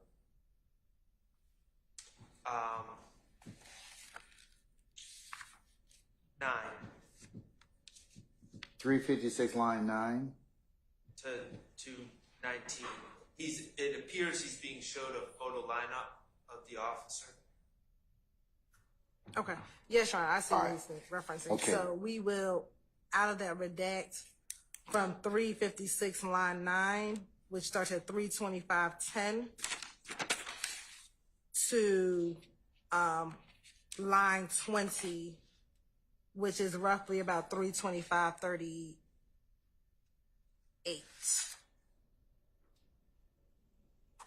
Okay.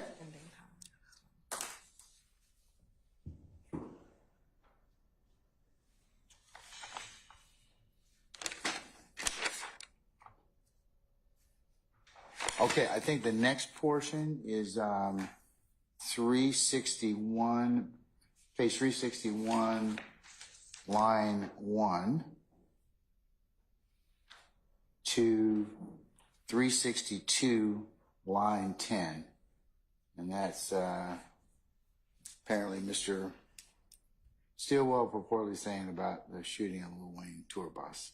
Mr. Copeland, I may have labeled it wrong. Mr. Copeland, basically, he says, I'm not the problem. If you want the problem is Shannon. They said, why is the problem Shannon? And because this end got so much to prove, it's not me, it's these ends, man. And then he says, Thug, man, whatever thugs say to these ends, Shannon will do it, man. Every time thugs say something, Shannon do it. I say that and beat him up. Shannon shot up that tour bus. Shannon did everything. He shot that gun and killed Nut. Shannon doing everything. It's not me. Y'all keep locking me up.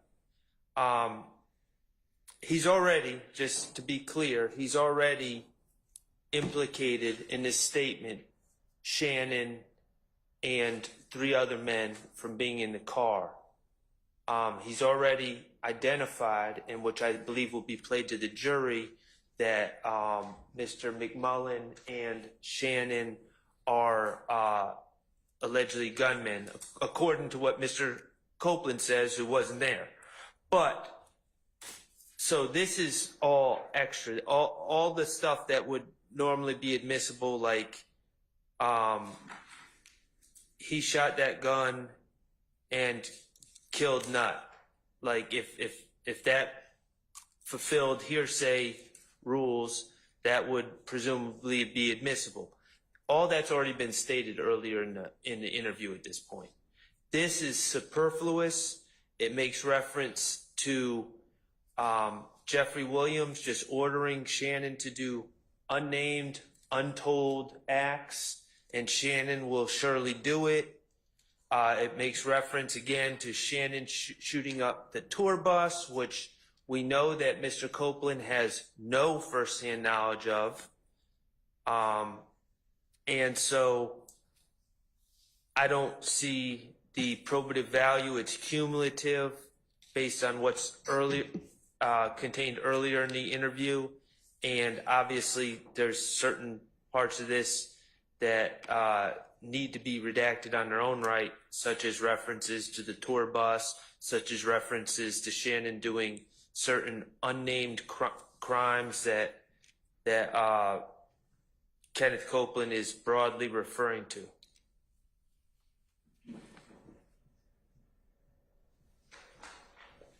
All right. Ms. Holton? Your Honor, the state agrees to the portion in which it says Shannon agrees to the portion. The state, agrees to the portion of Shannon shot up that tour bus. We do believe that that portion can be excluded. However, everything before that talks about Kenneth Copeland, who again the state will argue is a co-conspirator to the overall gang conspiracy. Speaking of what Shannon's role is in this gang, when he says, man, whatever thugs say, Shannon will do it. Every time Thug says something, Shannon will do it. In this interview, I believe Mr. Copeland talks about, I think it's this interview, that the night that Bloody J gets beat up at Club Crucial on that Monday, that Shannon was a part of beating him up. I believe that's in this interview.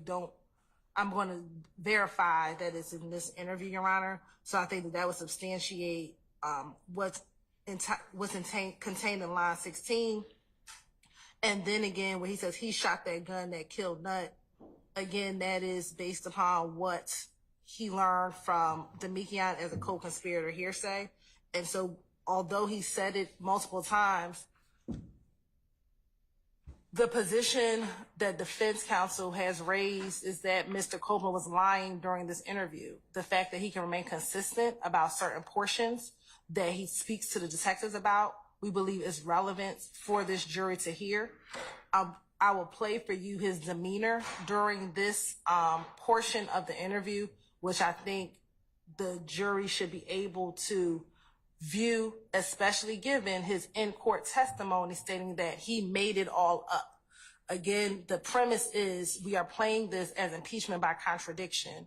And when he tells this jury that he made everything up, when you watch his demeanor, especially during this portion, the jurors can determine for themselves if they believe that he is making anything that he said in 2015 up. So for those reasons, we believe everything exclusive of Shannon shot up that tour bus should be admitted. We do agree, and we will omit the portion Shannon shot up Line that tour bus. 16. Okay, all right. You can play it. Please, please.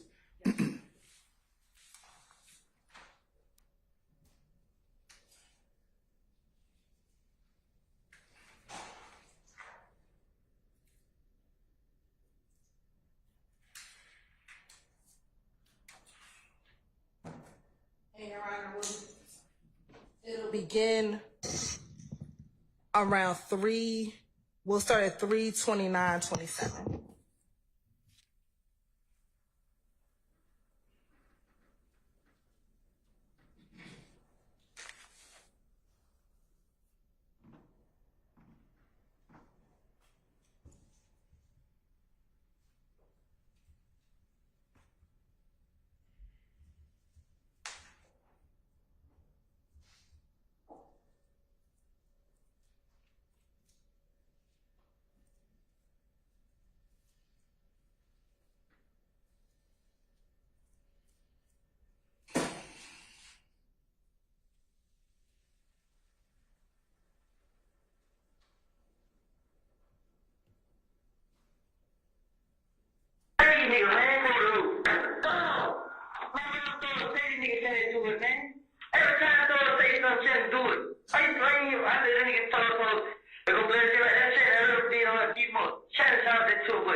chill. Look, Shelly doing everything. It's not me. Don't be locking me up. Cause Shelly working, man. And here I'm going to exclude the part where Shannon shot up that tour bus, but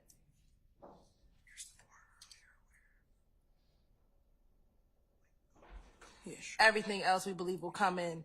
And as I did mention earlier, around 10:41 in this interview, so earlier in the morning, he spoke to the detectives about that Monday night at Crucial and being outside of Crucial, Thug saying, "There go Bloody J, there go Bloody J," and then Shannon went and proceeded to beat up Bloody J along with Moontalk.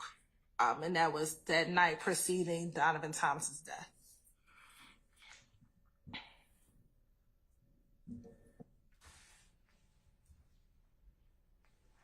All right. Mr. Steele, did you have? Yes. Judge, I'd like you to consider the state's premise is OCGA section 24-6-621, which is what they're calling impeachment by contradiction. And impeachment by contradiction, or 24-6-621 rather, states, and I quote, "A witness may be impeached by disproving the fact." Hang tight, Mr. Steele. Somebody's got to. You see. All correct. All right. Sorry about that. Start over.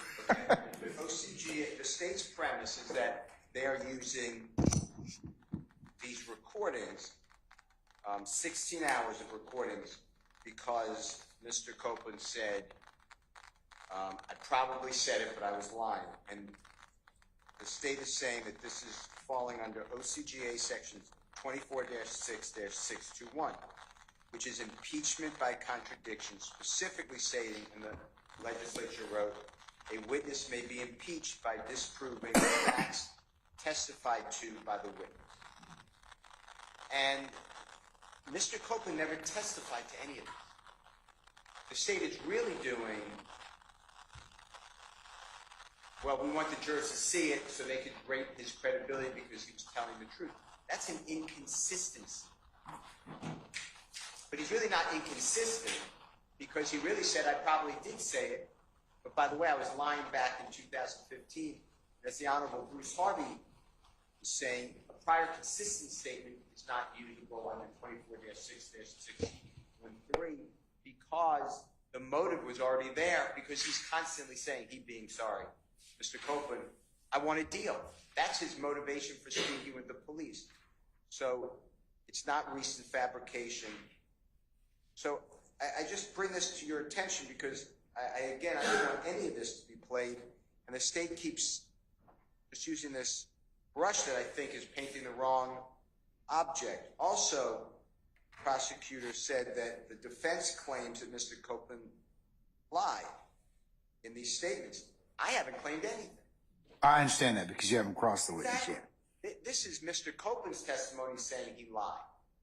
In fact, there's parts of the defense don't want to cross-examine potentially Mr. Copeland because what are you going to get? He already admitted all this. So to me, Your Honor, I would just ask you to reconstruct.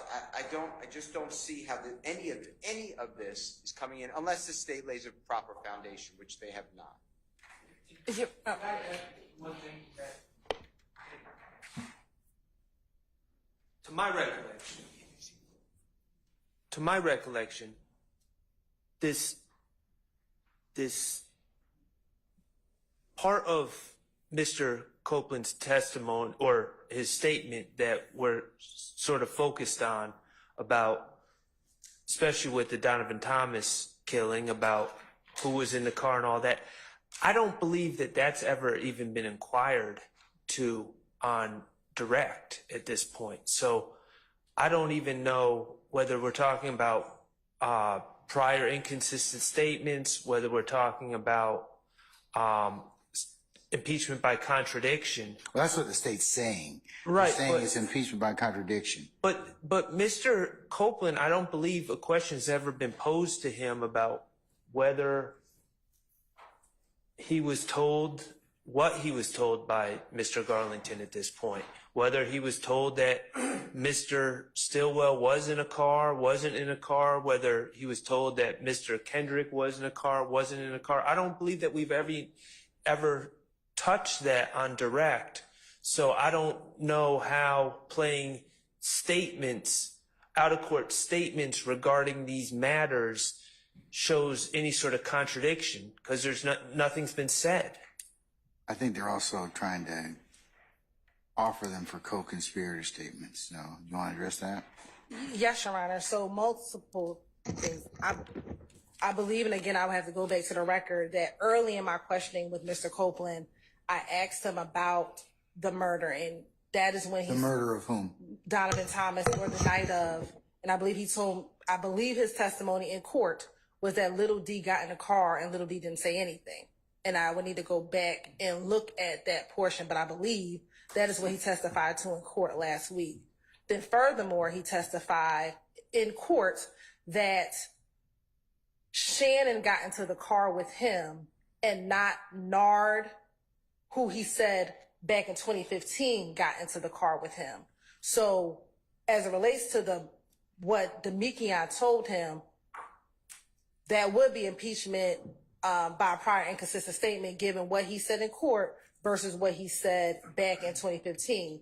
But again, Your Honor, this is impeachment by contradiction, and the foundation is there is because in court, Mr.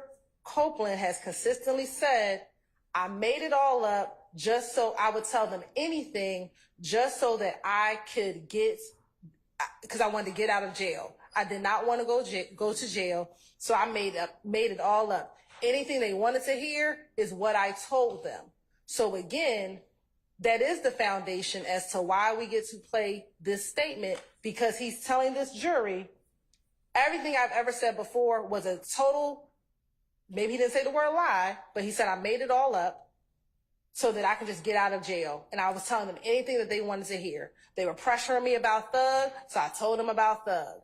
And again, this is in complete contradiction to what actually occurred in that interview room. So we believe the foundation has been laid overall by impeachment by contradiction, but specifically to address whether or not we asked Mr. Copeland about the night of the murder.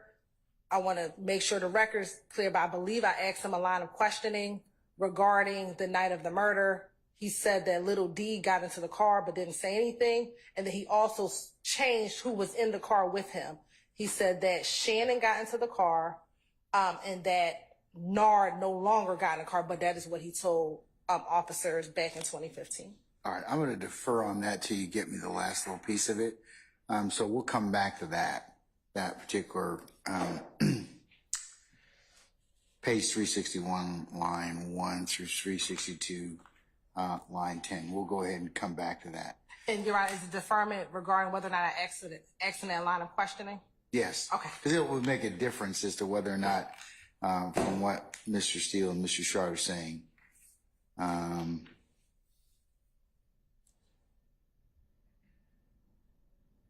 but you are going to admit Shannon shot up the tour bus on line 16. So, We will admit okay, all right. Like I said, we'll come back to that one. Let's go on to 375. I'm sorry, 365. Page 365, line 6 through 365, line 8. This is another hearsay statement about, according to Kenneth Copeland, Mr. Williams wanted to buy that gun. And Thug told him being who? Allegedly. told him, Who is him? What he's referring to is he told Quindarius. Quindarius Zachary? Okay. But we've already argued about this issue. Kenneth Copeland's basis of knowledge about what Mr. Williams may or may not have had planned with that gun was based on hearsay. So we dealt with that. So I've ruled on that already. Yes. So it's out. We just have a continuing objection to You that. can, yes, you certainly may. Okay. Let's turn our attention now to page 375, line 17, through 376, line 9. And I want to say I think that is 404B issues in regards to, I think, Mr. Williams is connected to a lot of people. Also, Thorpe talks about the defendants being convicted. Right. Your Honor, the state will redact time frame 33910 339:10 through 33939. 339:39. But we would object to 33904 through 33910. So the beginning of it, we object to. Ms. Hill, can you just tell me the transcript? Sure. Hold on.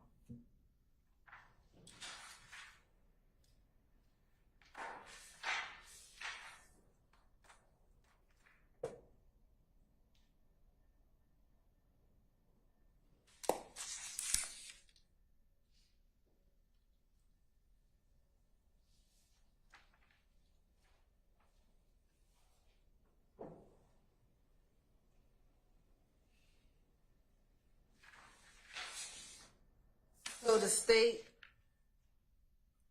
believes that from page 375, line 16,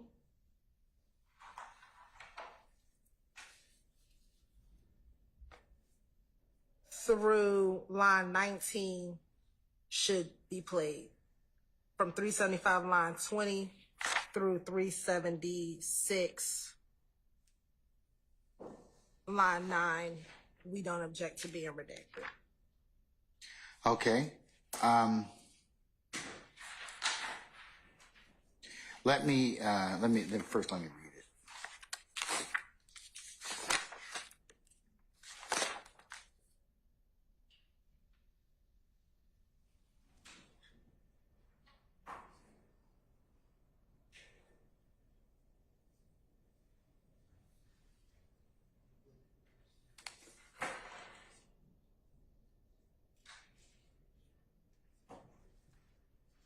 So you want lines 16 through 19 played? Is that what you're saying on 375? Ms. Hilton? Yes, Your Honor. Okay. All right. Mr. Sharp?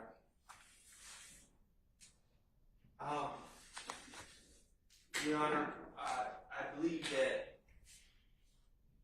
that those lines that they want to play invite speculation as to threats and different concerns about witness safety. And again, in this case,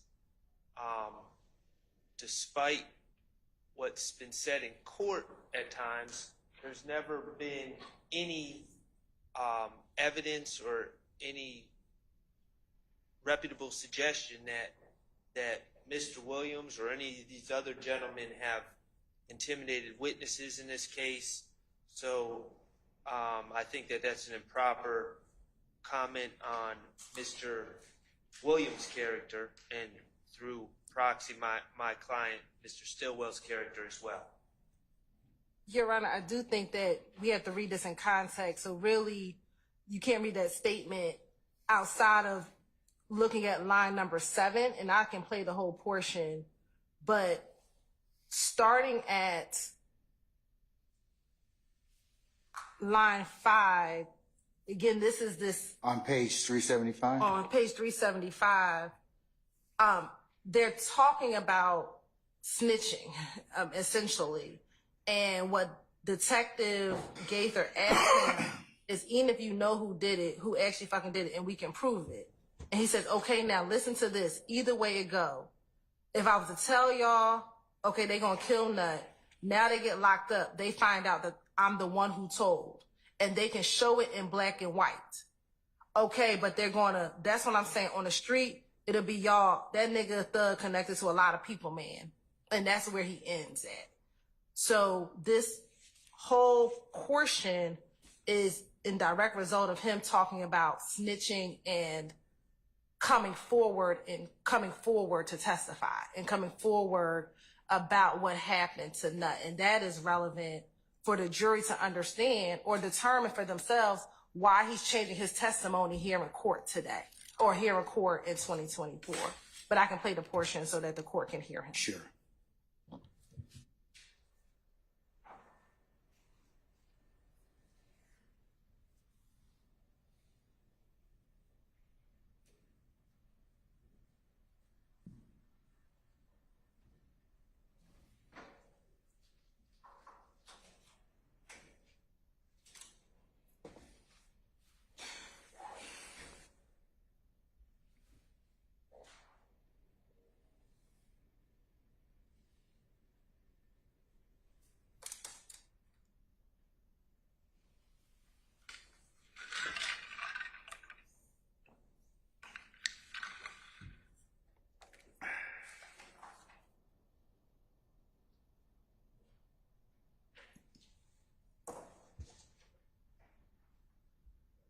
And we'll start it at 3:38:34.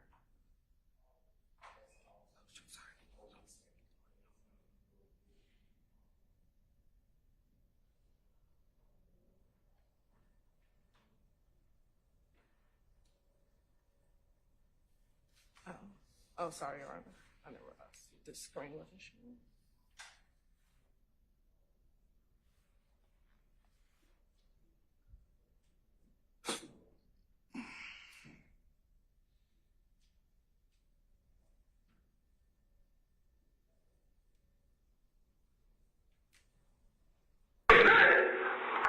Get that off your own, man.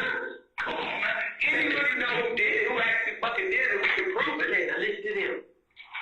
He wiggled. Now, okay, I want to tell y'all, okay, they who killed that. Boom. Okay.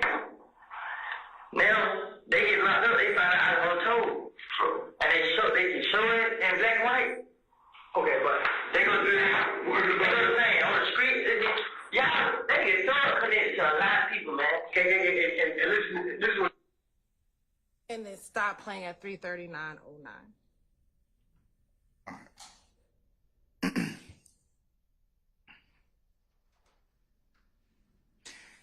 Anything further, Mr. Short or Mr. Steele, in regards to the three lines, 375, 16 to 19?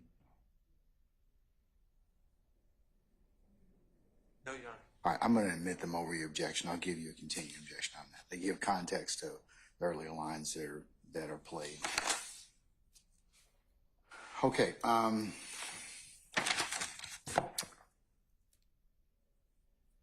Let's turn to page 378, line 1 to 378, line 8.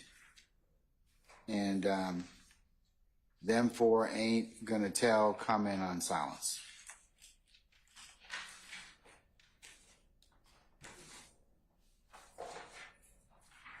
Is the state gonna play that 378, line 1 to 378, line 8? Yes, Your Honor.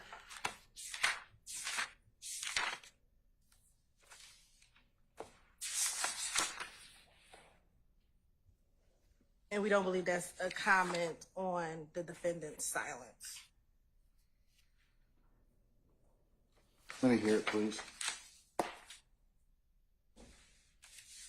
And tell me what audio visual marks are those as well, too, please. It'll be 3:40:38. 3:40:38. Yes, through 3:40:56. All right.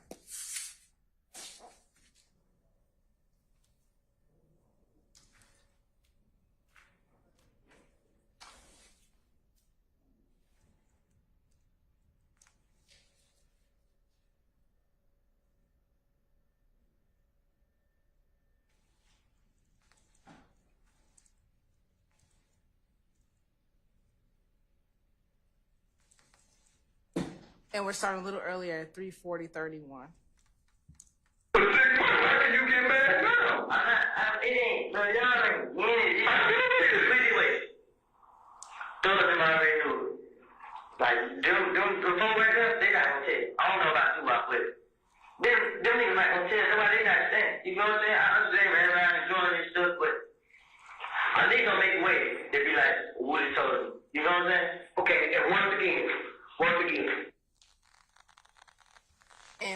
stopped at 340-58.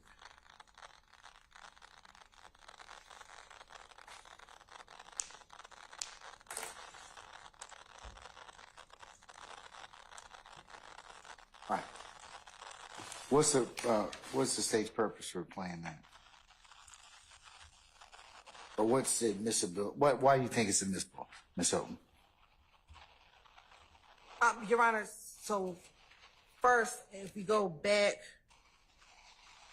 to the beginning, again, reading it in context, this conversation comes about after, again, this is on the heels of talking about the fact that even though he's telling the detectives what happened, he's still concerned about being labeled a snitch. And what he says preceding this, Your Honor,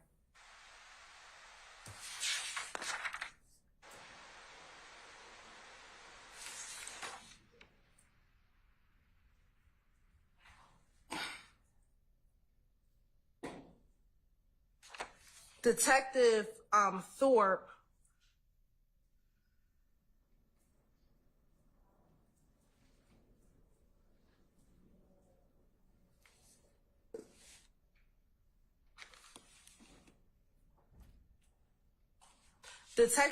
so after the portion we just heard, Your Honor, in the part that defense counsel has asked and the state agreed to take out, Detective Thorpe is telling Mr. Copeland that they're not going to be worried, they being the individuals who did this crime, once they find out that it was you who told, they're not going to be worried about you.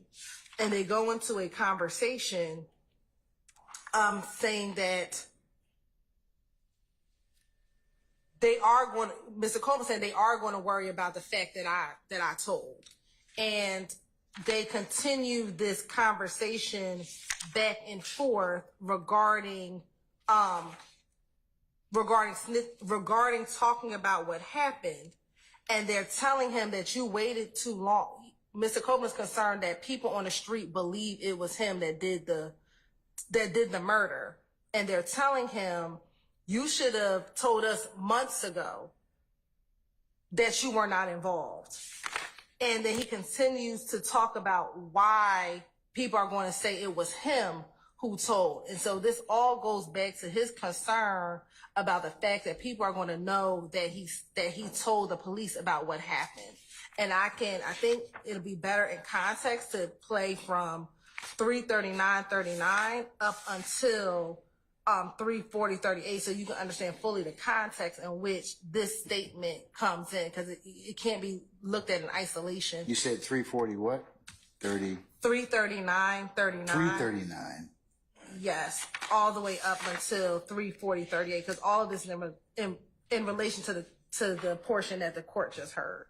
So you're gonna do 339 to what? 34 to what? 340:38. All right, you go ahead and play it. Yes.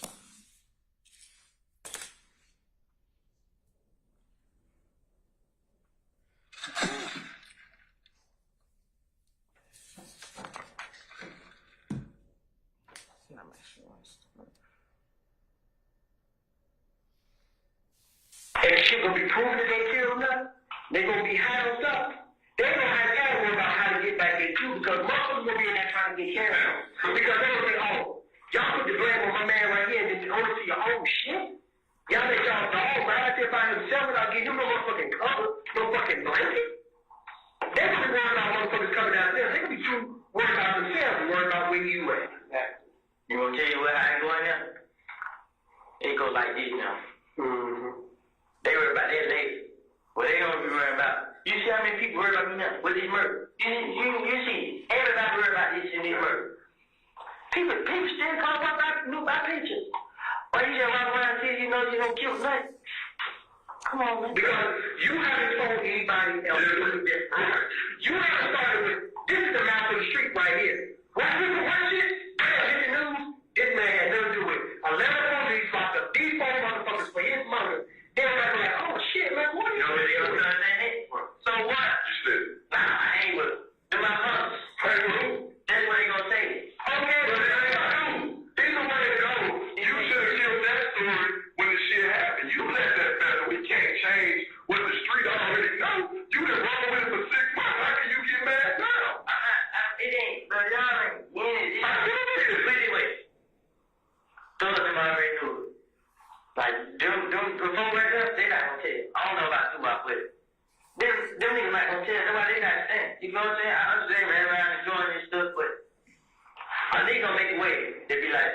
told him. You know what I'm saying? Okay, and once again, Well, once again, this is what you got to worry about. That's you. That's everybody that you got to worry about. Which one? That's my point. That's right. So what the fuck are you worried about these motherfuckers? Exactly. So why are you still telling me what they gonna say when they get their discovery back or whatever? Just fuck them. These are the two people you need to be worried about, right there. Or two. So again, Your Honor, listening to that whole portion in context, they are talking to him about his concern about what's going to happen when the paperwork comes and when what's going to be in black and white. And so again, you have to read this portion in context with what they were talking about before and what in this portion of the transcript, Your Honor. So we believe again it is all relevant.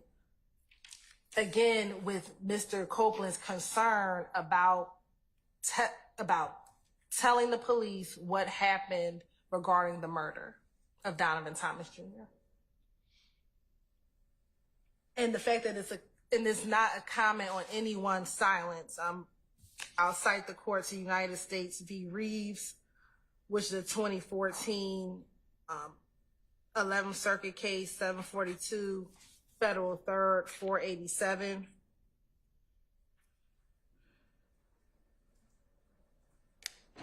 And it cites Doyle v.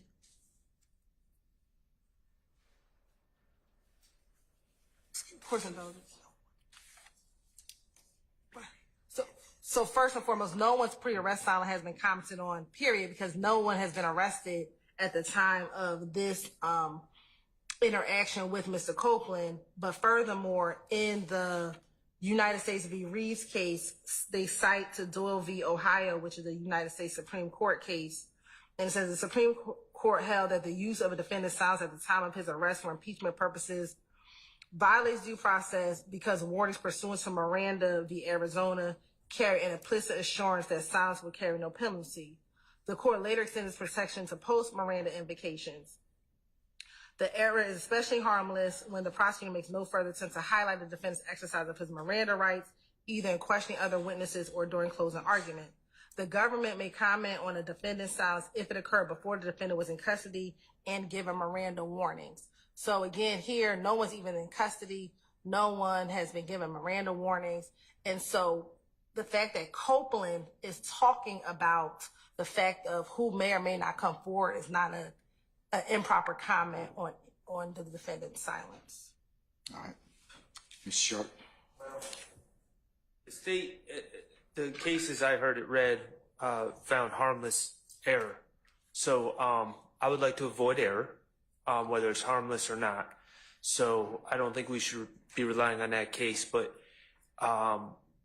also regarding pre-arrest silence, I don't, that comment was not about pre-arrest silence. That was a perspective comment about what would happen when these gentlemen are brought in. I see no probative value. I see no benefit to playing that portion of the tape. I do see harm. I don't believe that pre-arrest silence is a settled area of law right now in Georgia. But again, I believe that while the comment was made prior to arrest, that is true. It was a comment about once these gentlemen are arrested, they will not say anything. And that would be improper.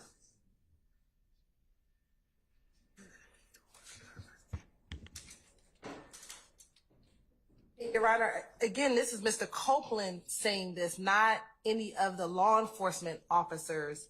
And this, again, goes to show why Mr. Copeland delayed in even telling the police about what happened on the night of the murder. Because he had been talking to the police, he thought that they would know it was him. And so, again, this goes to Copeland's mindset as to why he waited until June to come forward. And again, why he told the police what he knew about the murder.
In considering the lines from 378 line 1 to about 378 line 8, corresponding times 3900 to 3438,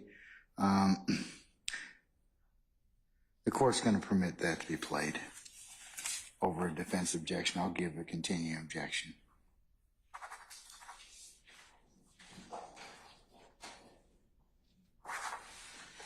Mr. Wendell, can I just add one thing Sure. to that analysis? Yes. If you would allow me.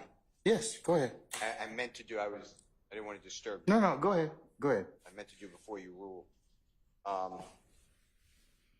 So we've discussed before State versus ORR, which is 305 Georgia 729. It's Division 3, 2019. That's 305 Georgia 729, Division 3, 2019. 305 Georgia, what? I'm sorry, one more time. 305 Georgia 729, Division 3, 2019. And that's where the Georgia Supreme Court said that Georgia no longer has a per se rule not to comment on someone's silence pre-arrest. So when you have to do those, your 403 analysis. And what I'd like you to take in consideration, if you don't mind, is its supposition. This is what Mr. Short was saying. I was going to ask you to, there's also a couple other cases. Are you familiar with Jackson versus State, 317 Georgia, 139 is decided August the 21st, 2013, talks about pre-arrest and post-arrest statements. I'm confident I'm familiar with it if I looked at it. Okay. All right. So, but I have two things to say about it and I have to pull it up.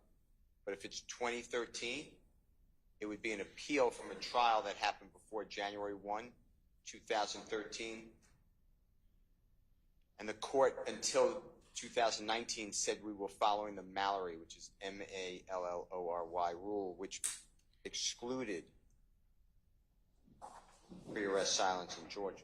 I seem to remember that. What the state cited to you in Doyle, D-O-Y-L-E versus Ohio, that is post-arrest silence. That never can be discussed. And what the state said about this is Mr. Copeland, not an arm of the prosecution, who put in the pre-arrest silence, that doesn't matter because it's the accused rights. And that's it's a comment upon the defendant's silence by a witness, which is impermissible under our law. That comes from. Go ahead. I'm sorry. That comes from Jackson, J-C-K-S-O-N versus State 336 Georgia Appeal 70. It's Division 3, 2016. But my point is that the state, in my estimation, strikes out all three times because, one, it is a comment on silence because he being Mr. Copeland, directly saying these individuals will not say anything. That's guesswork because you can't predict the future, and it does not have to be a law enforcement officer. The state can't ask a layperson to comment on someone's silence, whether it's pre or post. So those are my objectives. I understand your rule. No. I appreciate you bringing up the issue of the timing. For that reason, I'm going to reverse myself. I'm going to omit it. Can I, before you do that, Your Honor, in reading or actually abrogates Mallory. And so when you read or, Your Honor. Remember, I've gone through this before about or. So, and again, Your Honor, when you're talking about pre-arrest, comments on pre-arrest silence, that's saying the defendant, when he did not, even after giving Miranda. But you got to look at when the statement was made. The statement was made in 2005? No, Your Honor. So the or case that Mr. Steele cited abrogates the Mallory rule. So it's saying that the rule of Mallory is no longer in effect. So no, Your Honor. Respectfully, that is inciting or that is confusing the issue of what happened in Mallory. What the court says, there's no blanket exclusionary rule. That rule in Mallory is no longer in effect. So it says the analysis now requires careful consideration of what specific sorts of evidence that come with the broad phrase silence or failure to come forward may be properly offered under which particular evidence rules and theories. In the decades since Mallory, lawyers and judges in our state courts, including this court, have rarely had to grapple with these questions because whether or not such evidence might be properly admitted under any particular theory was irrelevant. Mallory's rule meant that the evidence will all be excluded in any event, but that's not the case anymore. Moreover, the grappling now occurs under the new evidence code, making reliance on pre-Mallory Georgia precedent generally inappropriate.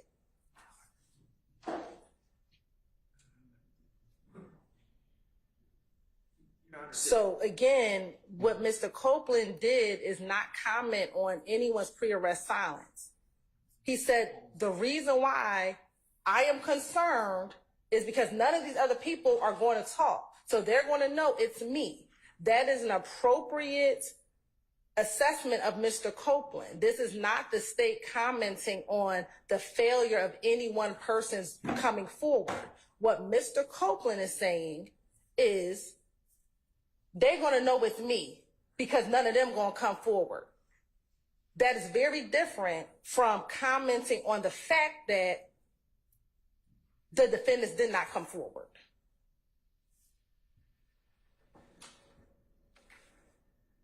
Okay, so or applies because Mallory hadn't been decided. In that case, majority held that this court had not yet overruled Mallory. It was bound to apply it. Correct. So Mallory was the old law. All right. And the new law, what Orr says is, forget Mallory. Mallory doesn't exist anymore. For the new evidence code, that bright line test no longer exists. Now you have to look at it on a case-by-case basis. Yeah, it says right here, the court then announced Mallory's categorical exclusion rule in the following passage, and they quoted, in Orr, we take this opportunity to hold in criminal cases a comment upon the defendant's silence or failure to come forward is far more prejudicial than probative. Accordingly, from the date of the publication of this opinion, December 26, 1991, in advance sheets of Georgia Court, such a comment will not be allowed even when the defendant has not received random warnings and where he takes stand in his own defense. To that extent, holding in Fraley versus State 256, Georgia 178, conflicts with holding is overruled. So, and it talks about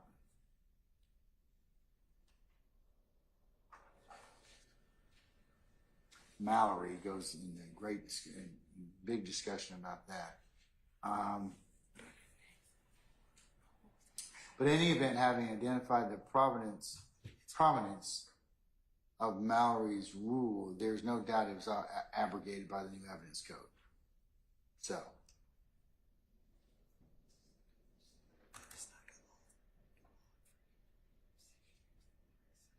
Your Honor, the state disagreed with Mr. Steele, but then agreed. They said they disagreed with Mr. Steele, but then they agreed with everything he said.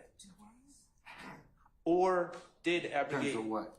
Well, or did say there's no bright line rule, and that's why I said in the beginning when I was speaking that the law with pre-arrest silence is a little bit unsettled.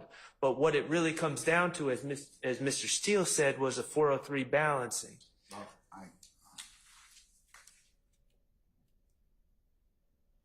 None of us are claiming that the bright line Mallory rule is still in effect.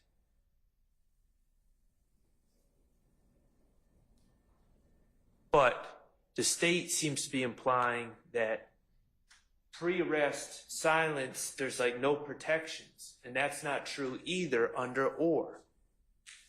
It's improper to comment on the pre-arrest silence to the extent that it prejudices the defendants. There's scant probative value here, if any at all. And the fact that Mr. Copeland or anyone else is commenting about what my client's likely to do with being arrested, first of all, it's speculation. But secondly, it's an improper comment on his right to exercise his constitutional rights and remain silent, as it is for Mr. Kendrick. Your Honor, I believe that when the courts are talking about commenting on a pre-arrest silence, it is the government commenting on the fact that an individual, after when he was Mirandized, decided not to talk, or that he was the suspect and decided not to talk. And the state is commenting saying, if he was innocent, he would have come forward.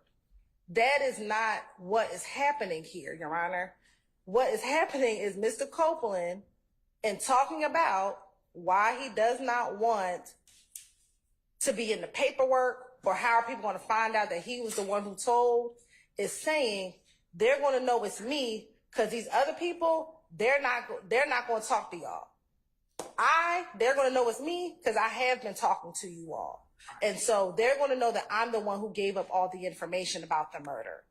So it is very distinguishable from what Mr. Shar is arguing. And there's no case that will say that a witness saying, I am concerned that they're going to know that it is me who disclosed this information about the murder, is commenting on pre-arrest or post-arrest silence.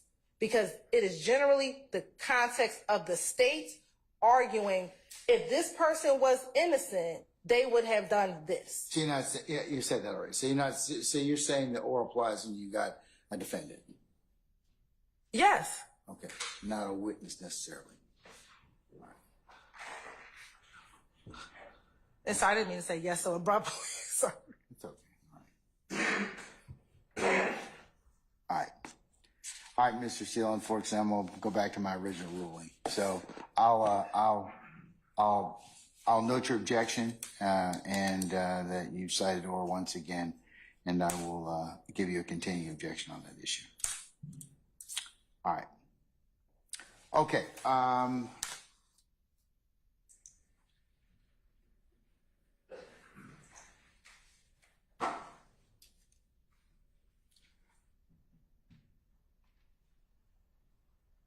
Okay, we have 381, line 1 to 381, line 8. And I want to say that applies to, there's some unsupported and speculatory comments about what Mr. Steele is apparently thinking by the police. It's commentary by Detective Dennis. It's speaking to Kenneth Copeland. Now, mind you, we're playing these based on contradicting Kenneth Copeland's words. So Investigator Dennis's words, unless they're adding some sort of context, would seem irrelevant and inappropriate to play as a general proposition. Detective Dennis in this case says, Shannon, to Kenneth, says, Shannon seen an opportunity in you, and he took. He said, oh, Woody can't really be the go-to. He ain't ready to be LeBron. He want to be whoever else. I'm ready to be LeBron. So since he ain't going to step up to the plate and take it, I'm going to take it. And if that means sacrificing my childhood friend or whatever y'all are, then so be it. So that's all the detective. Your Honor, the state has no objection to that portion. All right, so you're going to omit that? Yes. Okay, all right. So tell me the transcript, not transcript, but the audio visual. Yes, Your Honor, it's going to be 342:51 342:51 through 343:08. Okay. All right. Your Honor, can we take a comfort break? All right. Take 5 minutes. Okay, For folks, evening here's what I'm trying to get through. Okay, we have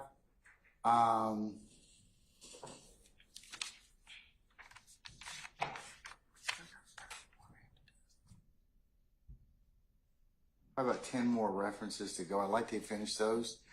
Mr. Steele, Mr. Adams, I don't believe I'll get to yours until the ones you all have until tomorrow. And since we're working kind of an abbreviated day tomorrow,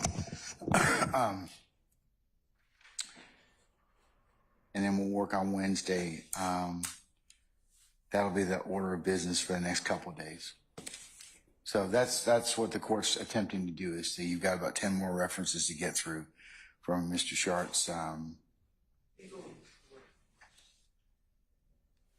there's 3 more from Mr. Shart, and then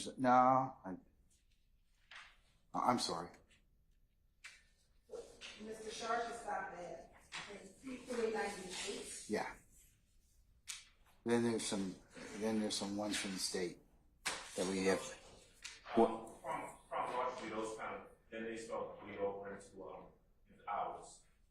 Now, we pick up at about page 400, and so the ones that I submitted earlier, which I believe starts on page 413, actually would come before a lot of what you're looking at here. So, just in terms of keeping it neat, Mr. Shaw ends at 398, and then we pick up 413 after that. Respectfully, it would probably, excuse me, I'm sorry. Sorry, that's right. You're fine. You're fine. I'm speaking on this, Weaver. Respectfully, it would probably make more sense for us to kind of launch into our portion of it whenever you want to, whether it's this evening or tomorrow. I'll suggest tomorrow. Easiest decision I'm gonna make, right, Mr. Adams? Okay, all right. Easy one. All right, yes. Okay. So All right. I'll suggest we stop at 398. All right, let's do that. Okay, so we'll go ahead and we'll take 5 minutes. So as soon as we can finish, exhaust those last couple, and then I'll talk generally about what our goal for the next couple of days into the first week of July will look like. Okay. Yes, thank you. All right, so we're in recess for about 5 minutes.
All right.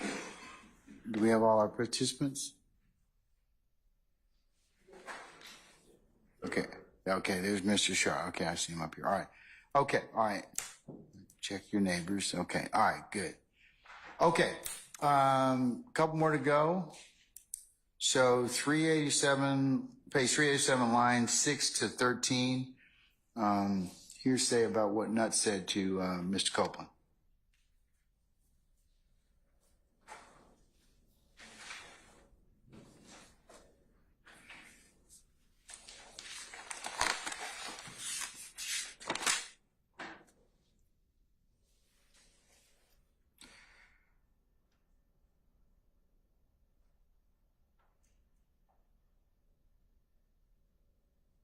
Right. So in this portion, Mr. Copeland is it's pertaining to the issue that Mr. Copeland, the reoccurring issue he has with Kelvin Watts, and it's Mr. Copeland tells the police a rendition of what Donovan Thomas supposedly told him about that feud and about Mr. Thomas's willingness and desire to make peace between Mr. Watts and Mr. Copeland. So this is what Nutt apparently said to Copeland? yes, Okay. and so that's hearsay in our estimation, and we would ask that be redacted. All right. State? I will play the portion.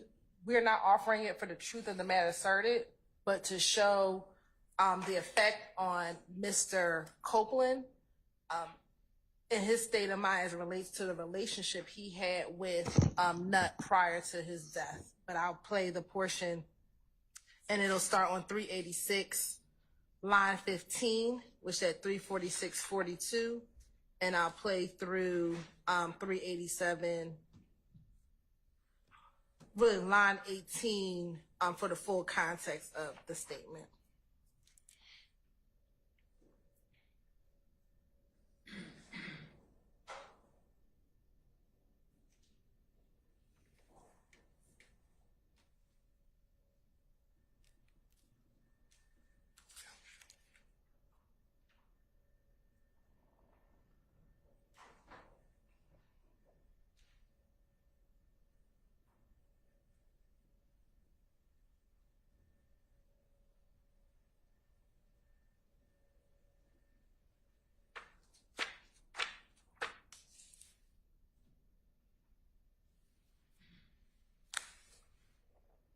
And we're going to start at 346:37.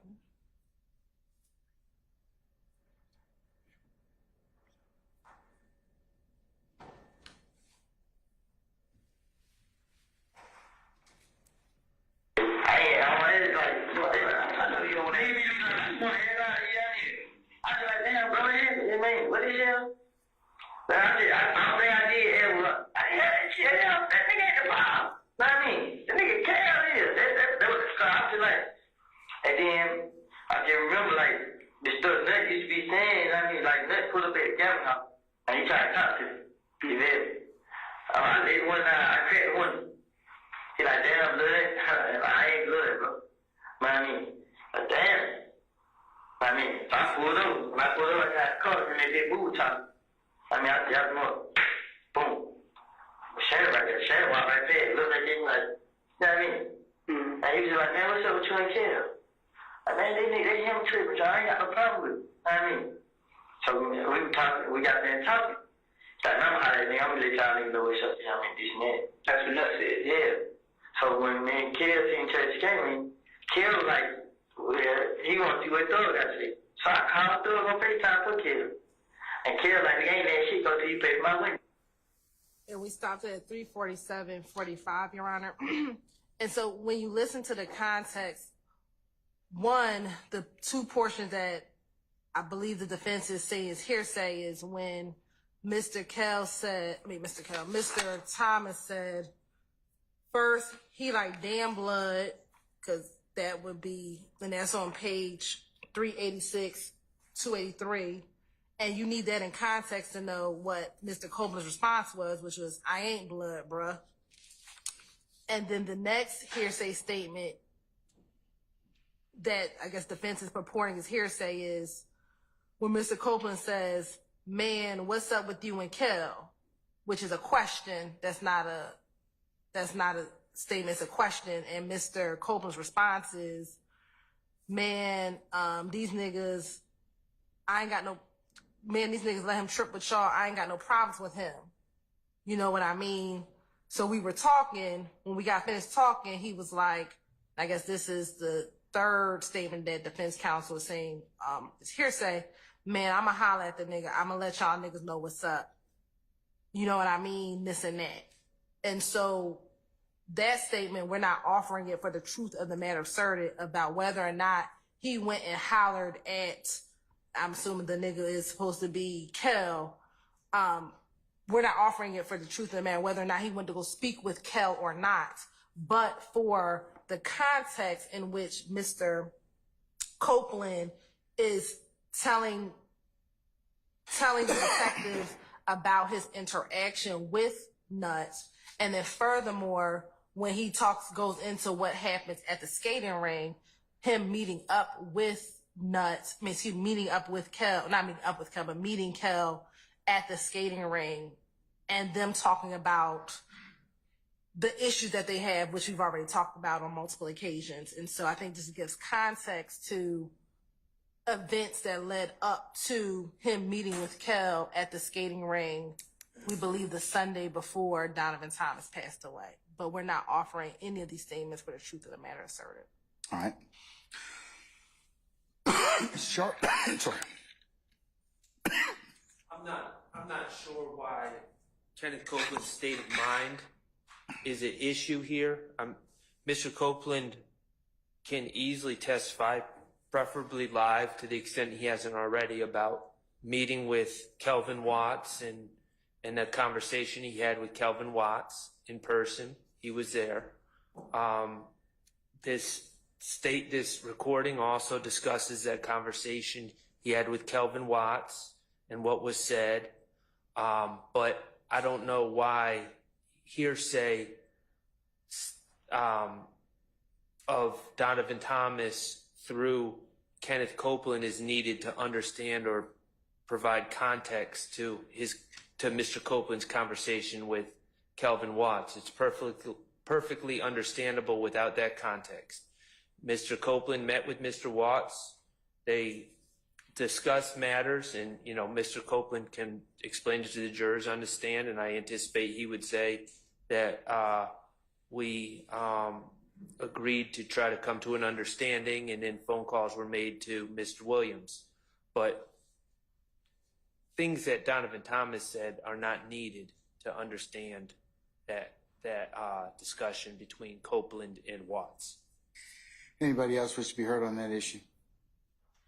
Yes, Mr. Steele. I join in entirety what Honorable Attorney Maxwell Short said, but I'm trying to understand, if it's not for the truth of the matter asserted, how does it even get through 401 or 402? Because if it's really not for the truth of the matter asserted, and it just gets to how a meeting occurred later, if it's not that, hey, Donovan Thomas said this and it's truthful, and that's what initiated the meeting, then it doesn't matter. The meeting happened, and in fact, on direct examination, while we had a jury here, Mr. Copeland was specifically asked about this, and the state impeached him and said that you did have FaceTime call with Jeffrey Williams in front of Mr. Watts, who's been referred to as Cal. So that's my only addition. But otherwise, I don't know. I really don't know why this is being played for the jury, and I'll add 403 analysis as well, because it seems very confusing. We're going to have more testimony from a recording than he's really testified live. And at some point, I just think it breaks. And the state and I'm not saying that it's accurate, but they said as already proven, meaning that this is cumulative. Now, That may be just a part, because I wasn't sure, I wasn't following what they said has already been shown. But whatever they said was shown or testified to already, then this would be cumulative. So for all those reasons, sir, I asked for the court to, I'm just usually trying to case with a witness and not with these videos. And Your Honor, I can respond directly to the 401 and 402 assertion. Sure, go ahead. Your Honor, as it relates to relevance, in this matter, Mr. Copeland in this interview discussed that he had no problems with nut, that he had no issues with nut, and this is further corroboration of that assertion that he had no issues with nut. Matter of fact, he talked to Nut about the issues that he was having with Kel. And in our testimony, we talked about the fact that Mr. Thomas was trying to diffuse any beef with Kel and Copeland prior to his death. But hasn't Mr. Copeland already testified about the items on page 387? I don't know if he's testified about about the damn blood. I ain't no blood, bro. I don't know if he's testified about that, but what about the stuff on page 387? And I would have to go back to my questioning of him. I think, and again, I would need to go back to the record. I may have asked him some questions along the lines of him having conversations with Nut, and he may have told me he'd never had any conversations with Nut. But again, I would need to go back to confirming that, like in court, I may have asked him, does he recall having any conversations with Nut? And I believe he may have testified that he's never had any conversations with Nut. So I don't know, because I think he's testified about from like on page 387, lines 6 through 12. I think he's testified about that on direct already. So you might want to check that. I would. You need to we check can that. hold this until I'll hold it, but I mean, I don't know. I don't think he's testified about the info on 386 in terms of the,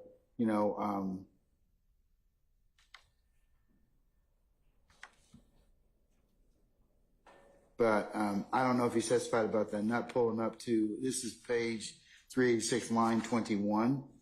So you might want to check that as well. Yes, and we can hold on that, Your Honor. Okay, we'll hold it. All right. The next section is page 389, lines 1 through 17. And that's hearsay and confrontation clause statements of Nard and Jeffrey's sister. So, Your Honor, I believe that when I say Jeffrey's sister, I'm referring to Dolly, also known as Max. And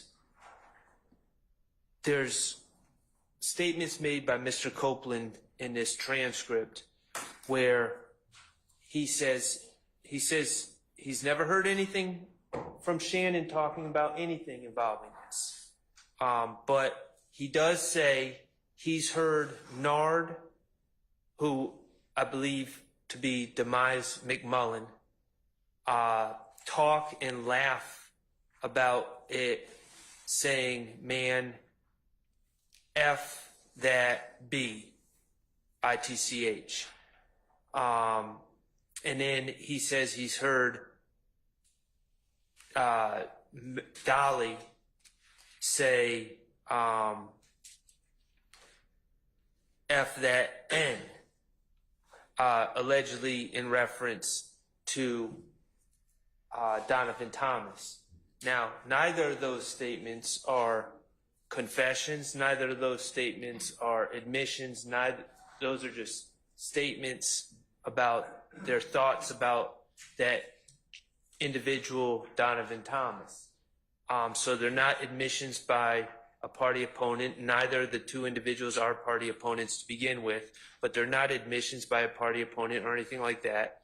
They're just apparently statements that Nard has said Is F he- him, and Dolly White, or Dolly, known as Dolly White, has said F him, meaning Donovan Thomas as well. So I don't see the relevance. None of them are sitting here at this table. My client has said nothing of the sort. None of these other gentlemen have said anything of the sort. So it's irrelevant. It fails 401 and 403. Okay. And also hearsay and confrontation clause.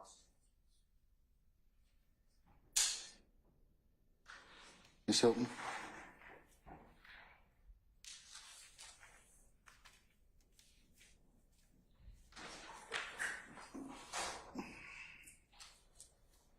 Are you going to seek to play it? Yes, Your Honor. You want to play it first? Not necessarily. I read it. It's got a lot of purportedly vulgar language for this time of night. So, but I've got the transcript, and So, Your Honor, we believe that it is relevant, and it's also what we deem to be co-conspirator hearsay. So, Your Honor, first things first, as it relates to relevancy, Your Honor, what we have is Mr. Copeland telling the police what he learned from Demekian regarding the murder of Donovan Thomas and what happened. And to further kind of corroborate what he told the police, he's asked, and you have to go back to page 388. He tells the police, so they be talking about it. You know what I mean? He says, but I ain't never heard Shannon talk about it. I never heard, but I heard Nard talk and laugh about it. You know what I mean? So first things first, Nard is one of the individuals who he says was in the car at the time of the murder. Matter of fact, he's one of the shooters, according to what Kenneth Copeland tells the detectives. And he's saying that he's heard Nard talk and laugh about it being the murder of Donovan Thomas. And Nard has said, man, fuck that bitch. referring to Mr. Thomas, the decedent. Yes, referring to Mr. Thomas, the decedent. Okay. So again, that would. Then he says, I hear. The sisters This talking is on about. page 389, lines 1 through about 6 for reference. Yes, Your Honor. He said she was talking about it a lot. And Your Honor, earlier in this interview, he talks about the fact that Shannon has told him that if you want to know anything about what's going on, his sisters know about it. We believe that Miss White, or I think her real name is Alexis Greer, is an unindicted co-conspirator, Your Honor. Here in this case, an unindicted co-conspirator of the larger gang conspiracy. We have already submitted evidence before this jury of a video containing Miss Alexis Greer back in about 2012, 2013, where she's in a video with her brother. Your Honor, if you can recall, this is the video in which Mr. Williams comes out of the home. He's kind of pointing a gun at the camera. He's talking about YSL. And in that video later on, a young lady is also pointing a gun at the camera, talking about YSL, that we believe is the same sister that we're talking about here. Your Honor, we've also heard evidence of Alexis Greer's phone being in the area of the bus shooting when the bus shooting occurs, Your Honor. So we believe that Ms. Alexis Greer is an unindicted co-conspirator to the larger gang conspiracy. So when Mr. Copeland is saying that I've heard her talk about it a lot, and then when you go down to line 14 and they ask him, what does she say? She says, yeah, fuck that nigga, something, something, something. That nigga better not play with my brother. You know what I mean? And again, this is all referencing Mr. Donovan Thomas. And so we believe that this is a co-conspirator statement that is in furtherance of the larger gang conspiracy, Your Honor, that is afoot with YSL. We will cite the court to Kemp v. State, which is 303 Georgia, 385. 303 Georgia what? 385. 303 Georgia 385. Yes, Your Honor. Which is a 2018 case. I think you may have said that before. What is Kemp? Yes, Your Honor. We cited Kemp in our brief regarding the co-conspirator hearsay statements regarding Mr. What the statements that all of the co-conspirator statements, but specifically when we've asked the court to rule on Demetrion Garzing's statement to Kenneth Copeland. All right, madam. Anything else? And I can go in. The court explained that a criminal street gang is a general conspiracy and among individuals to commit the crime. Therefore, although the murder in Kemp had already been committed when the speaker in that case provided information about the crime to his co-conspirators, a fellow gang associate, the larger general conspiracy, and the germane one, the Gangster Disciples criminal street gang, was still an ongoing criminal conspiracy. The court explained the fact that the defendants accomplished the specific acts charged. The charged murder did not end their involvement or association with the Gangster Disciples, nor did the criminal street gang purpose necessarily end those crimes. Further, in citing Chavers v. States, which is 304 Georgia 887, Your Honor, we believe that this commenting of what both Nard and Dolly says is in furtherance of the criminal conspiracy.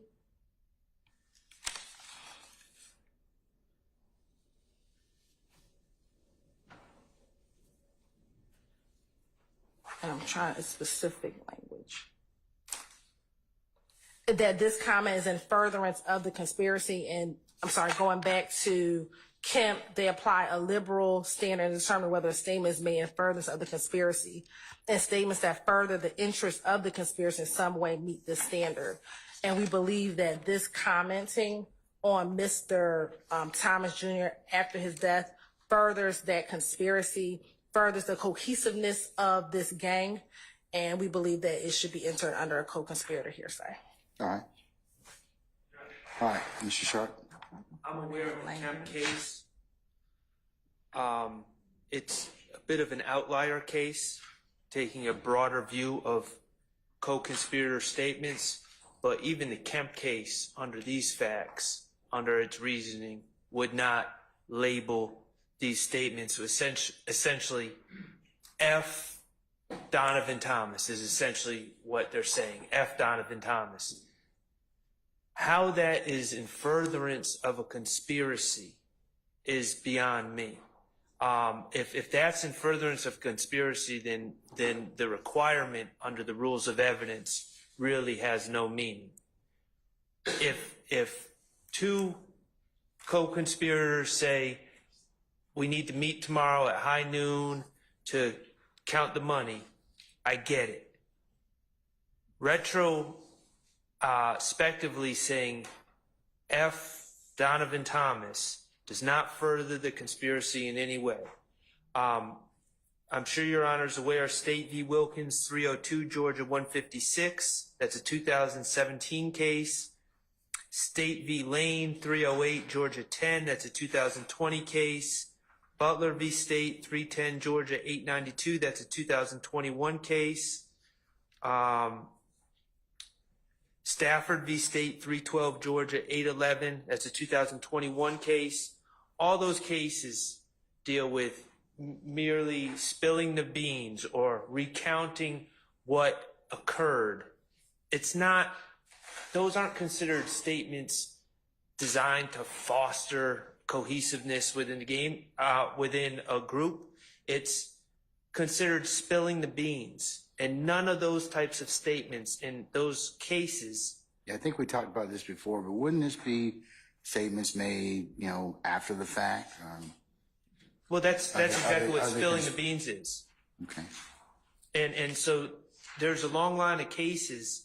And Mr. Steele pointed out there's another case that came out about the spilling the beans issue. But I'll ask the state about that. So why wouldn't it be just spilling the beans, Ms. Hilton? I mean, because of making Mr. Copeland and Ms. Mr. Williams' sister, Dolly, Max, are kind of just saying after the fact, basically, you know, making derogatory statements about the decedent. So, or spilling the beans, as the defendants call it. So what other purpose would it go toward? Your Honor, this isn't spilling the beans because, again, their assertion is that Mr. Copeland is lying about the murder at all. And if he is telling the jurors that he's heard one of the defendants bragging about what he has done, and So you're saying it's him bragging about the murder. About the murder that he committed. Wouldn't that be spilling the beans? No, that's not him spilling beans. That is corroboration that the information that Copeland knew is corroborated by the fact that the individual who did it is now talking about, or at least ensuring the reputation of this gang amongst themselves, amongst the gang members, freely discussing and talking about what they did. The other co-conspirator, Dolly, or Miss Alexis Greer, is saying, this person better not play with my brother. That's what he's heard him say. That's what Mr. Copeland heard her say.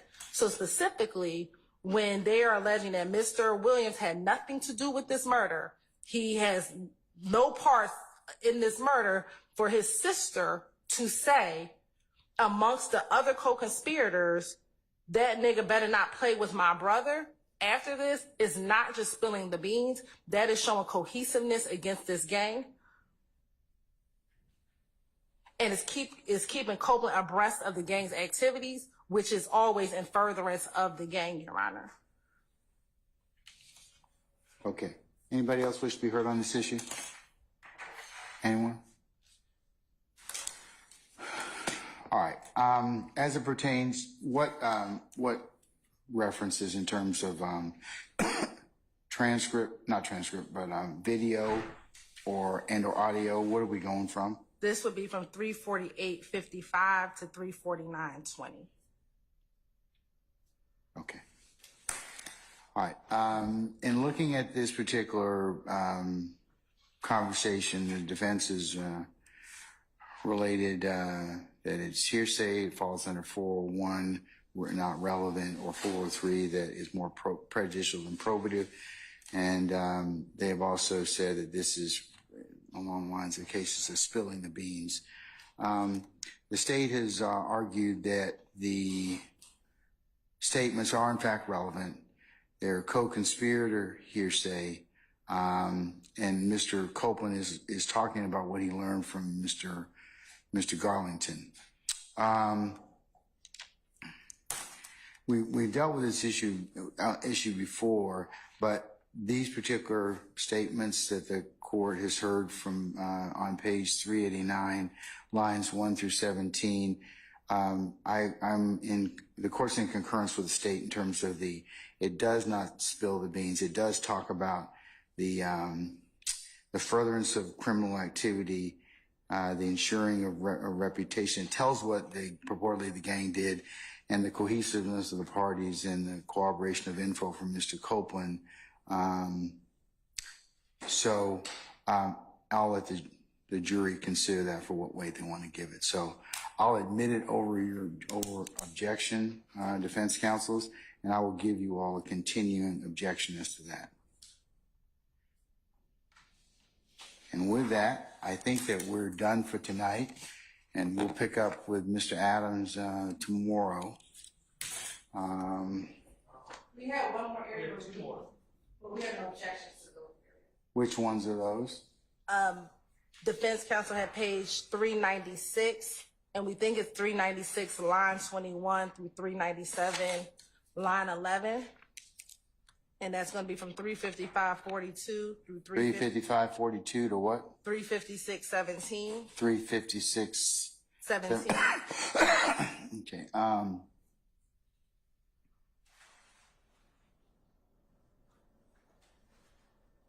So from 396 line 21 to 397 line 11, those are going to be omitted. Mr. Short or anybody else, do you have any further objections to that, sir? That's hearsay talk about Shannon and Dee shooting on Simpson. Yes, I requested that, so. Okay. Anybody else wish to be heard about that issue? Okay.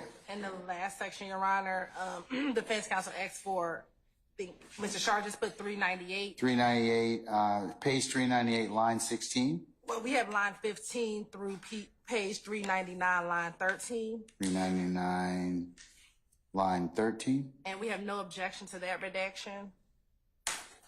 And the Is time. that testimony about Thug taking choppers to get his necklace back? Is that Yes. something Your like that? Honor. Yes. All right. And the time stamp is 3:57:05 to 350, hold on.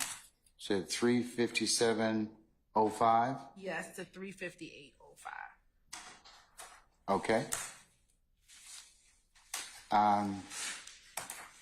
Mr. Charter, anybody else, any further argument on that issue? No, Your Honor. Okay. All right.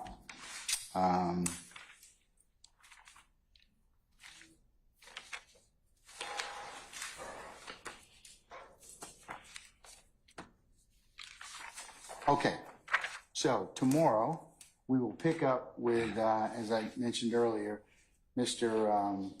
Adams and his particular edits.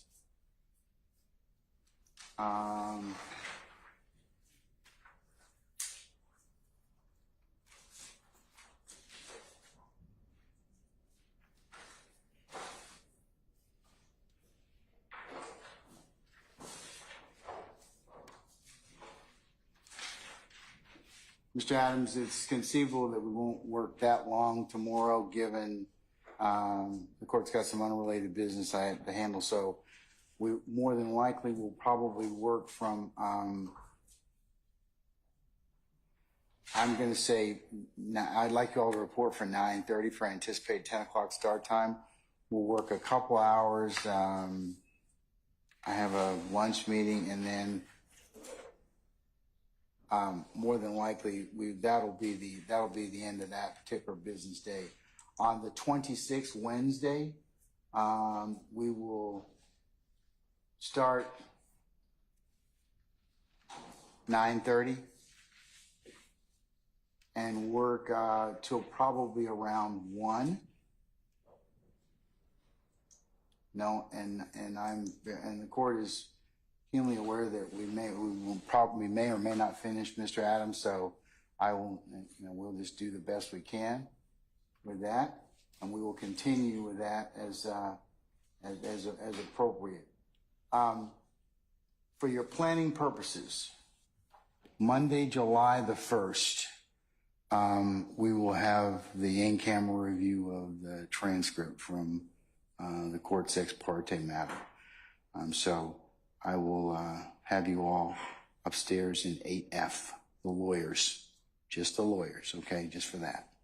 And I'll cover that with you all. Tuesday, we will go, that'll be probably, Mr. Adams, I'm going to say it's probably 9 o'clock. 9 o'clock.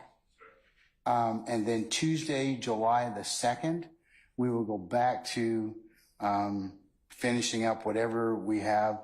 Mr. Adams, if you have not done, we'll be finishing that up, or we'll take some phone calls. The phone call issue, we'll start on that. Wednesday, July the 3rd, it's the court's intention to take up the show cause. I won't do that tomorrow. I'm going to take that up on Wednesday, July the 3rd, starting at 9 o'clock. Those parties have already been noticed. Okay? What time on Tuesday, please, Judge? Tuesday, you report for Tuesday the 2nd, 9:30 for anticipated 10 o'clock start time. And we should probably, that should probably be a full work day. Monday, Tuesday, and Wednesday should probably be pretty much full work days, okay? And then we're off the 4th and the 5th, and we'll come back on the 8th, and we'll see how things go. If on the 3rd things are, or the 2nd, Mr. Adams, we're not done, or counsels with your redactions and or the phone calls, I may make some other decisions to include, we may, given the amount of video that we have and some other things, I may decide to bring our jurors back, but I'll make that call a little later on, okay? Questions? Judge, I missed, or maybe the court didn't mention Thursday and Friday of this week, the 27th. Yeah, you missed that. Okay. Where you been? I don't know where I was, but Are we coming to court Thursday and Friday, folks? okay. Okay, all right. Why are you looking at Max? He's not gonna be, he's not gonna be here. No, we're not holding court those days, Mr. Matthews, at all. Okay. Anybody else have any other questions?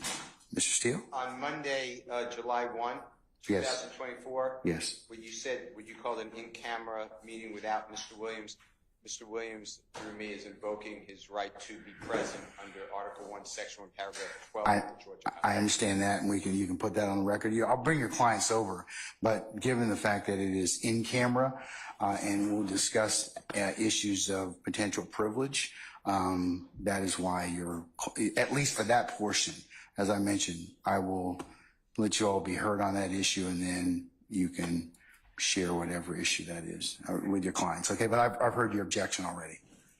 Okay? All right, anybody else? Okay, all right. I'll see you all tomorrow morning, okay? All right. Thank you.